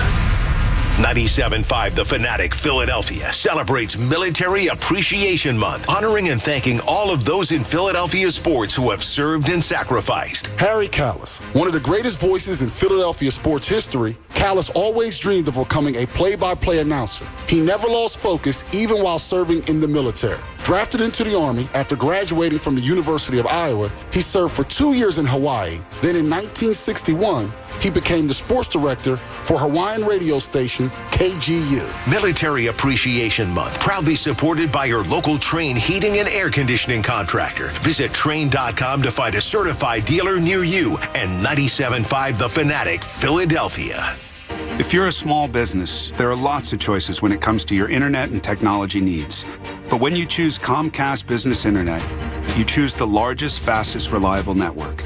You choose advanced security for total peace of mind. And you choose fiber solutions with speeds up to 10 gigs available to more small businesses than any other provider. That's virtually everywhere we serve. The choice is clear. Get unbeatable business solutions from the most innovative company. Comcast Business. Powering possibilities. Get started with internet and voice for $35 each a month when you buy both with a 2-year agreement. Or ask how to get up to a $700 prepaid card with a qualifying gig bundle. Call or go online today to learn more. Requires enrollment in automatic payments and paperless billing. Prepaid card offer ends 5/22/22. Restrictions apply. New Comcast Business customers only. Limited to Comcast Business 35 megabits per second internet and one voice line. Early termination fee applies. Equipment, installation, taxes, and fees extra and subject to change during and after term agreement. May not be combined with other offers. Most innovative company based on American Business 2021 Gold Stevie Award. Welcome back to Wawa Siptopia, your handcrafted beverage headquarters. At Wawa Siptopia, every sip is a quick trip to your happy place. Relax and lose yourself in a delicious smoothie or creamy milkshake. Recharge on the go with a new frozen coffee or frozen refresher. No matter what your favorite beverage is, here's your chance to indulge.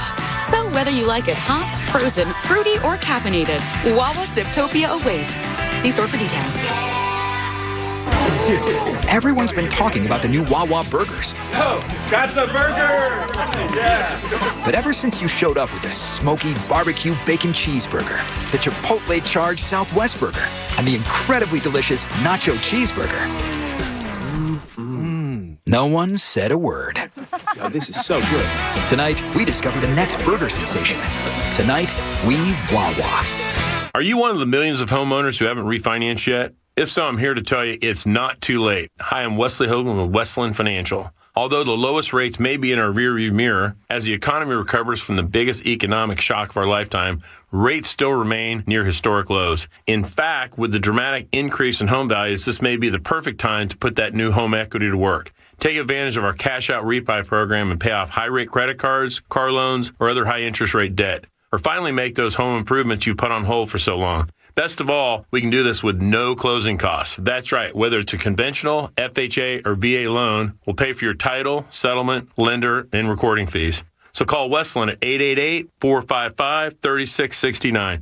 That's 888-455-3669. It's the biggest no-brainer in the history of mankind. 888-455-3669. Westland Financial Corp. is licensed by the Commonwealth of Pennsylvania Department of Banking. NMLS number 3304. Not all loans apply. Equal housing lender. My heart was racing just making spaghetti. I could have waited to tell my doctor, but I didn't wait. I was short of breath just reading a book. I could have delayed telling my doctor, but I didn't wait. They told their doctors and found out they have atrial fibrillation, a condition which makes it about 5 times more likely to have a stroke. If you have one or more of these symptoms, irregular heartbeat, heart racing, chest pain, shortness of breath, fatigue, or lightheadedness, this is no time to wait. Contact your doctor. Brought to you by Bristol-Myers Squibb and Pfizer. Get in the zone, AutoZone. Welcome to AutoZone. Thinking about gas mileage? Quality oil like Mobil 1 Full Synthetic can help you get more out of every mile. Got an older vehicle? Try Mobil 1 Full Synthetic High Mileage. Right now, you can get 5 quarts with an STP Extended Life oil filter for only $37.99. Get what you need for better fuel efficiency at any of our 6,000 stores or on AutoZone.com. Get in the zone, AutoZone. Restrictions apply. Hey there, casino fans. I'm here to let you know that the new BetRivers.com casino app is here. It's got lots and lots of exciting slots and table games to play, fast payouts, and a rewards program you'll love. Plus, with award-winning customer service, the excitement never stops. So get ready, casino lovers, to experience the BetRivers.com difference you can trust. It's a whole new game. Download it today. Presented by Rivers Casino, Philadelphia. Must be 21. Gambling problem? Call 1-800-GAMBLER. We all love the home teams, so for your next home exterior project, call the local family team that has been servicing our area for over 35 years. Have you been sitting outside lately? Has anything about the exterior of your home caught your eye? The siding needs repairs or you need a new roof? Call Mike and his team at Preferred Home Improvement. With a 5-star track record in Bucks, Montgomery, Delaware, and Chester counties, Preferred Home Improvement is ready for all your window, roofing, and siding needs. Visit phibuilds.com. That's phibuilds.com. Trust the home team. Don't let the great thermostat war of 2022 ruin your summer. Call a truce with help from your independent Delaware Valley trained comfort specialist. Right now, you can get great rebates and special financing on a new high-efficiency air conditioning system with whole-house air filtration. These new trained systems provide cooler, cleaner, and healthier air throughout your home. For comfort and savings, everyone can agree on. Visit train.com to find a Delaware Valley independent trained comfort specialist near you. It's hard to stop a train. Subject to credit approval, see dealer for details. Listen to 97.5 The Fanatic everywhere. On Alexa at 975thefanatic.com, the Fanatic app, and now on Odyssey. The Union, well, they're on fire after a fantastic 2021 season and playoff run. Your Philadelphia Union are still sitting in first place in the Eastern Conference. You got to get down to a Union game. It's awesome down there. The crowd is electric. The fans bring the action and the excitement the entire game long. Follow along with the Sons of Ben down in the River End. You can't go wrong.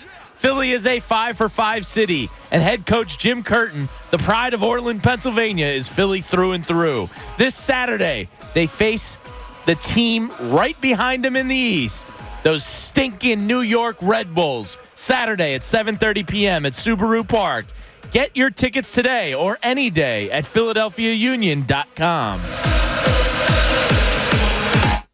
Now, back to the John Kincade Show. Thank God this is radio, or you'd have to be looking at my face. I'm too sexy for my shirt. On 97.5 The Fanatic, Philadelphia. John Kincade Show on The Fanatic. Jamie just shot from distance and hit the front rim. Reminds me of something. In fairness, I'm shooting blind over here. I can't see the trash can. It's unbelievable. John Kincade Your Show. Your excuses are just built in right away. He's injured. I got a broken face. Leave me alone. Bob, he's injured. Yeah, all right. You know, and if he's injured, you should use Martin Law, Philly's original law firm for injured workers. Schedule a free consultation. Yeah, at PAWorkinjury.com.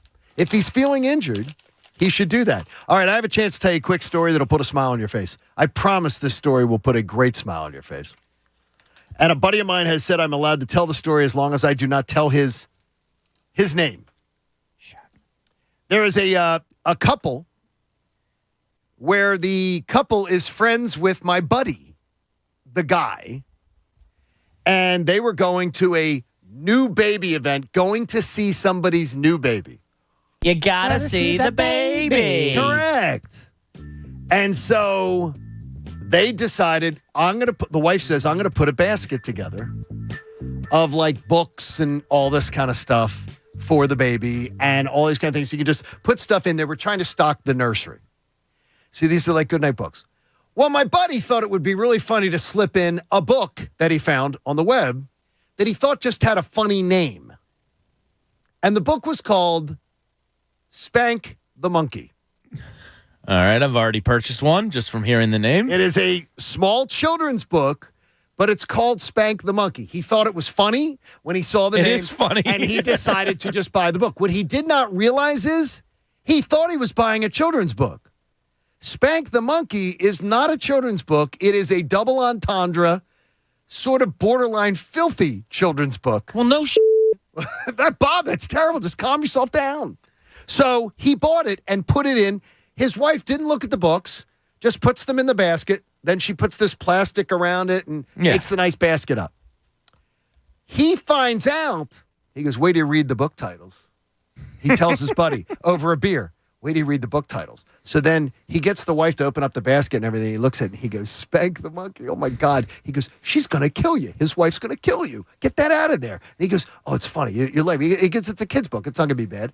Then he goes, he Googles it and says, dude, the wife takes the basket, walks away with it, and goes, dude, it's not a children's book. It's a filthy thing. He had no idea because it was in a children's book type thing that he buys it.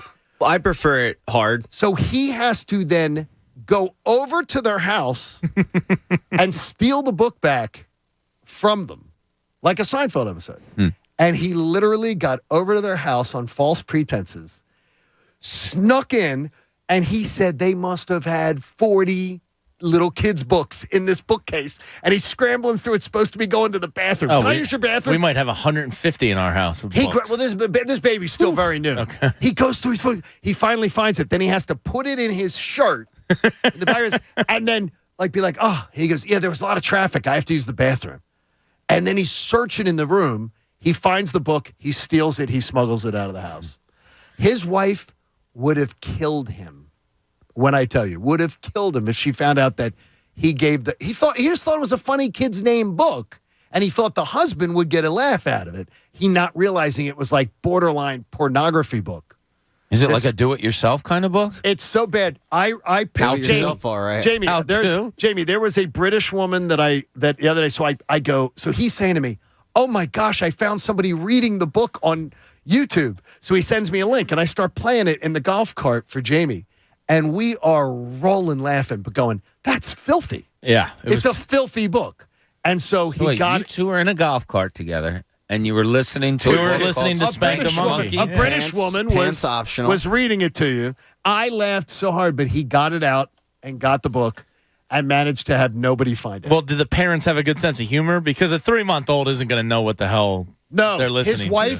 His wife and her wife, not funny. Humorless is what I would tell you. All right, when it would come to these two, Jamie Lynch, you'd be hanging with them at every barbecue.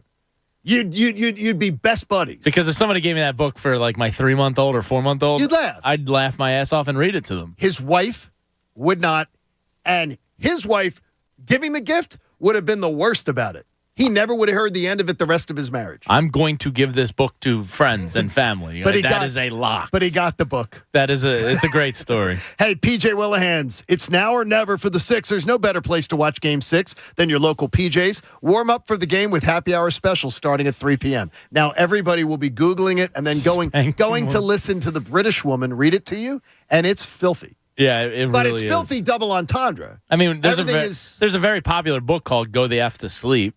Oh, you know what I mean? People give that to kids all the time. Olivia's favorite book was Don't Let the Pigeon Drive the Bus. Do you have those? Don't Let the Pigeon? Yeah. She loved all the Don't Let the Pigeon Drive the Bus. Yeah, we have a bunch of them. Don't Let the Pigeon Fall Asleep or something, or there's Don't Let the Pigeon Do Meth. We're big llama people. But it's very funny. That's a good series of books and nothing filthy about it.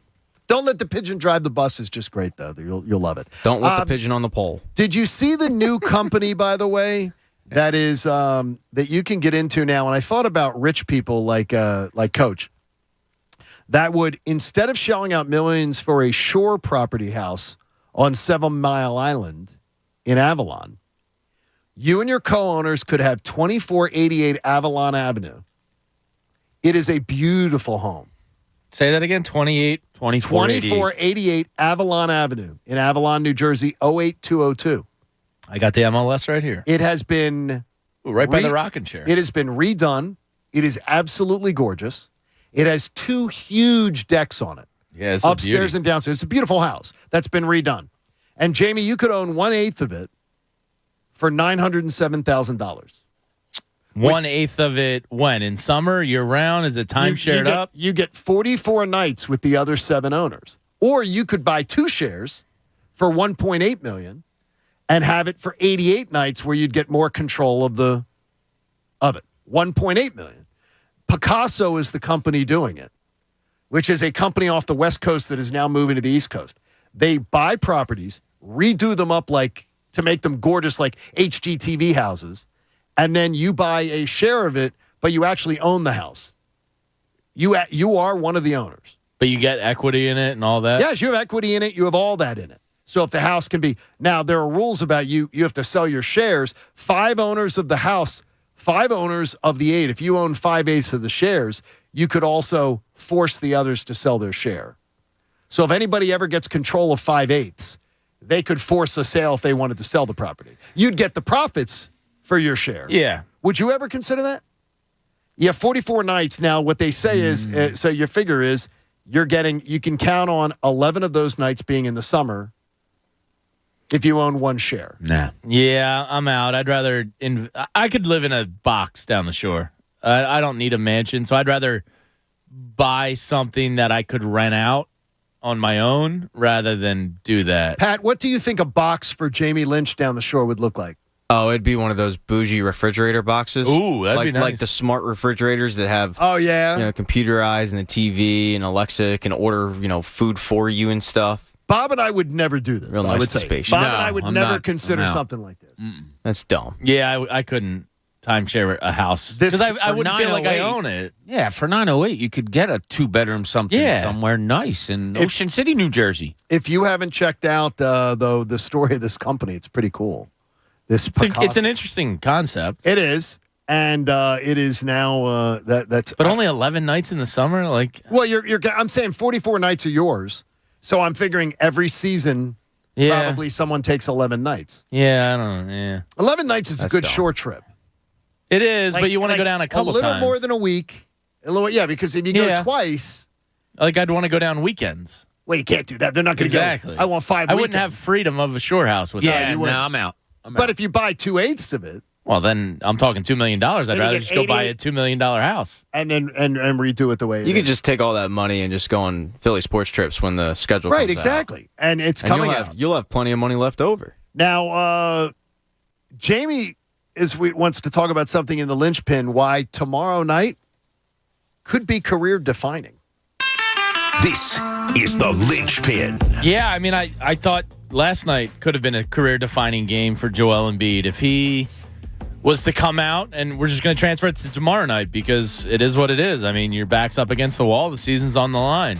If he came out last night and gave you a Joel Embiid, performance that, maybe we're used to, not expect, I don't want to say with the injury, but if he gave you an awe-inspiring performance, I mean, that's a nice stamp on his resume that he comes back and they win 3 in a row. He didn't. And the whole team didn't. And they went 0-for. Everybody sucked last night. Nobody gets an excuse. Now his back's up against the wall, game 6 at home. This is a big point in his career. He's 28 years old. He's in his prime. We all know he's injured, but he's got to find another gear. This is a huge game for him coming back to Philadelphia now. And honestly, we say it's not fair to judge him because he's always hurt. While that may be true, these are also the 2 biggest games of his career, injury or not. So I need to see more Thursday night. I think you'll get more. I think the home crowd inspires him, lifts him up. Maybe it's a fear of getting booed, whatever it is. I think you'll get better. But man, I was hopeful for so much more last night, and nobody gave you anything. No. But him in particular, I mean, he is the team. With him, they can be great. Without him, they have no shot. So that's what it all boils down to. They can win games. I'm saying more on average, not just singular games, but they can win games if Harden is bad or if Maxey is not good, those guys. But you have to get something from Joel Embiid in order for this team to win. Even when Harden goes off for 31 or Maxey gets a 38, you still need stuff from Joel Embiid. These are going to be defining games, Shane. I like the way you put it. They are defining games for him. Injury or not, I mean, that's just the reality. Yeah, but here's where I wanted to take this. I don't believe so the way you've phrased the way you've staged the conversations, though. What do you mean? Because how can it be career defining because that's the reality. But if there's always the reality is he's hurt, and he's going to have to play through it. He's out on the court. He's got to show up. But the thing is, when you say he's hurt, then that gives him the excuse not to succeed. But it's not an excuse when it's his norm. Like, that's just his norm state that we know. 80% of the time he's entered playoffs, he's been injured in some capacity. That is his baseline. I can't expect him to be healthy in the playoffs. So he has to be better. I mean, he just has to be, or you're done. And it is what it is. That's our reality as a Sixers fan, is that he's hurt in the playoffs 80% of the time. In some way, shape, or form, he's injured and playing through something. He needs to play through it now. Otherwise, this is going to be a stain on his resume. And it's not false to say that. It's not negative to say that. I honest to God, I told you guys I was yelling at the TV a little bit last night. I found myself at one point saying, well, then get off the court. Yep. I did. I found myself saying that, and it wasn't when they were down 25 or 30.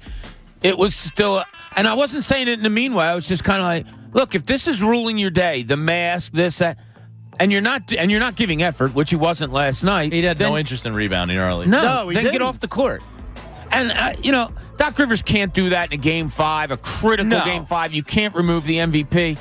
But, man, a minute of, well, then get off the court. And are you ready? Are you going to play tonight or no? Because if you're not, we can't use you. And if Embiid comes back with, F you or something like that, I'd say, all right, good. Show that emotion. Get back in there. I know that's sophomoric and that's high schoolish and all that. I do. That's this show, though. Some kind of foot needed to be put up somebody's ass last night. It just wasn't. By the way, a few corrections. 112 to 72. I think John points it out to me on Twitter. Is 40 strokes, not 50.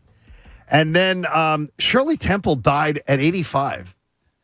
Well, it said here she was born in 89 and died in 92. She was born in 28. Yeah, but it felt like and died in 24. Those last couple of years, you add on like dog years. And she died in 2014. That's where she was at. Is that a whatever? Is that a parachute you're putting on there, Andrew? I don't know whose is this. Yeah, it's mine. Oh, it's a parachute. Or does what? it look good? Does it look good on me? It does look good on you. That's nice. I don't ever wear them as a backpack, though. Okay. Hi, Andy. Yeah, I go 2 straps. What's You're up, young Bobby? enough. How are you? How you doing, Andrew? Great. I'm playing opener today. You're the opener. I'm the opener. Yeah, I'm in the Tampa Bay race. You're falter today. Yeah, I'm barely falter. Yeah. Yes. I'll try to give 3 strong today. So your plan is to come out just firing. Yeah. There's going to be some hot takes. There's going to be a poll question. If I get rocked a little bit, that's fine. I just need to give 3 innings. That's all. And then Anthony comes in, and then he's able to take you 6-7 innings. Yeah. All right. That's the plan. Yeah. Like Gabe Kapler's running the show. You know what I like about it, though, is that you guys have known this plan for at least a day. Yes. So you've had time to prepare for it. Yeah, I'm ready to go. So that really, really helps you out last night. Yeah, exactly. How was that Aaron Nola start last night? Not to take to the other bed. It helped me fall asleep. Did you fall asleep? I did not make it restlessly. To that game. Yeah, of course. Were you restless? He drives me crazy. No, I'm talking more about the Sixers. Did it distract you from the Sixers? Yeah. Last night sucked. Now, I will say this. I don't think they just stink, so I don't think they lose in 6. I think they win tomorrow night, so I'm okay now. But all of a sudden, they can't play on the road. Still going to have to win a game in Miami. Yeah. And they were one of the best road teams heading into the playoffs. Suns were the first. They were also second best. They were also 4th best in the entire NBA at not turning the ball over, and they are on an epic turnover pace this playoffs. They have 9 in the first 8 minutes of the game. It's yesterday. terrible. Yeah, it wasn't good. It's always by ESPN stats and information. If they finish this series on the trajectory they are right now, they will have the worst first quarter turnover rate ever in a playoff series. Awesome. It's good to hear. That's impossible. You have James Harden. You have James Harden, the ultimate. You have Joel Embiid. Did you see the other ESPN stats and info that came out yesterday? Which one was that one? Teams that are up 30 points with 5 minutes left in the game have won the last 5,900. It was 3,967, I believe. Yeah. That's incredible. Yeah. What a stat. Yeah. That's they do incredible. love their stats over I'm there. glad that Embiid was still out there, though. Yeah. I mean, is that might go down as an all-time bad Doc Rivers decision. Does that decision, and the weird thing is we talk about it, but I turned to Bob, and it was the TV timeout, and I think there's going back and watching the game because it was on DVR, I think 5:42 to go in the game. There was a timeout, and I turned to Bob, and I go, when does he get the starters out? And you saw how much it's affecting him. Obviously, he's not playing the same way as he was as the MVP. He should have been the MVP in the league with the mask on, but the second he got hit in the face yesterday, he didn't want to contest stuff down low. And I don't blame him. I mean, the guy has a fractured orbital bone and gets hit in the face by the basketball when Dwayne Dedman goes to swat it.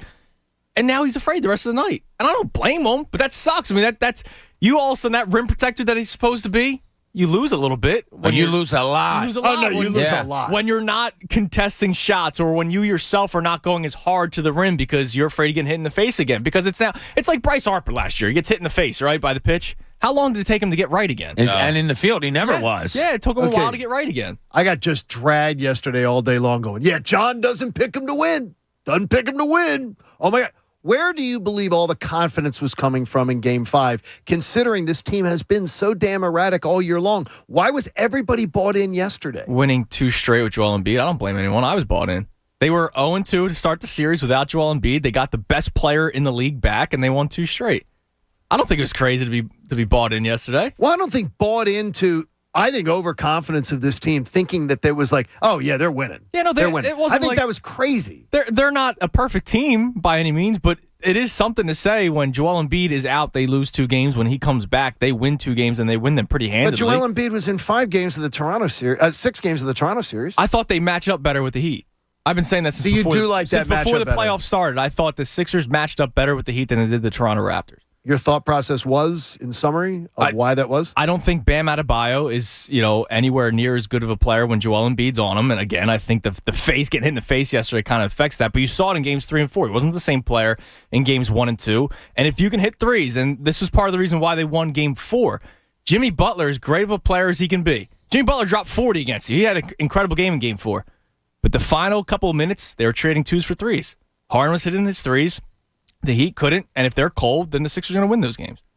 Yeah, I didn't see last night coming a little bit. I'll say it again. I don't think anybody thought they'd get blown out like that. Yeah, I just thought that they had found a little something. I thought the injection of energy that Embiid brought with his return was going to carry over more than 2 games. And I thought he would be better than he was in 3 and 4 because the progression with an injury is once you feel it out and once you know how you feel playing it, usually you get better to it. And I thought the MVP thing was going to be motivation.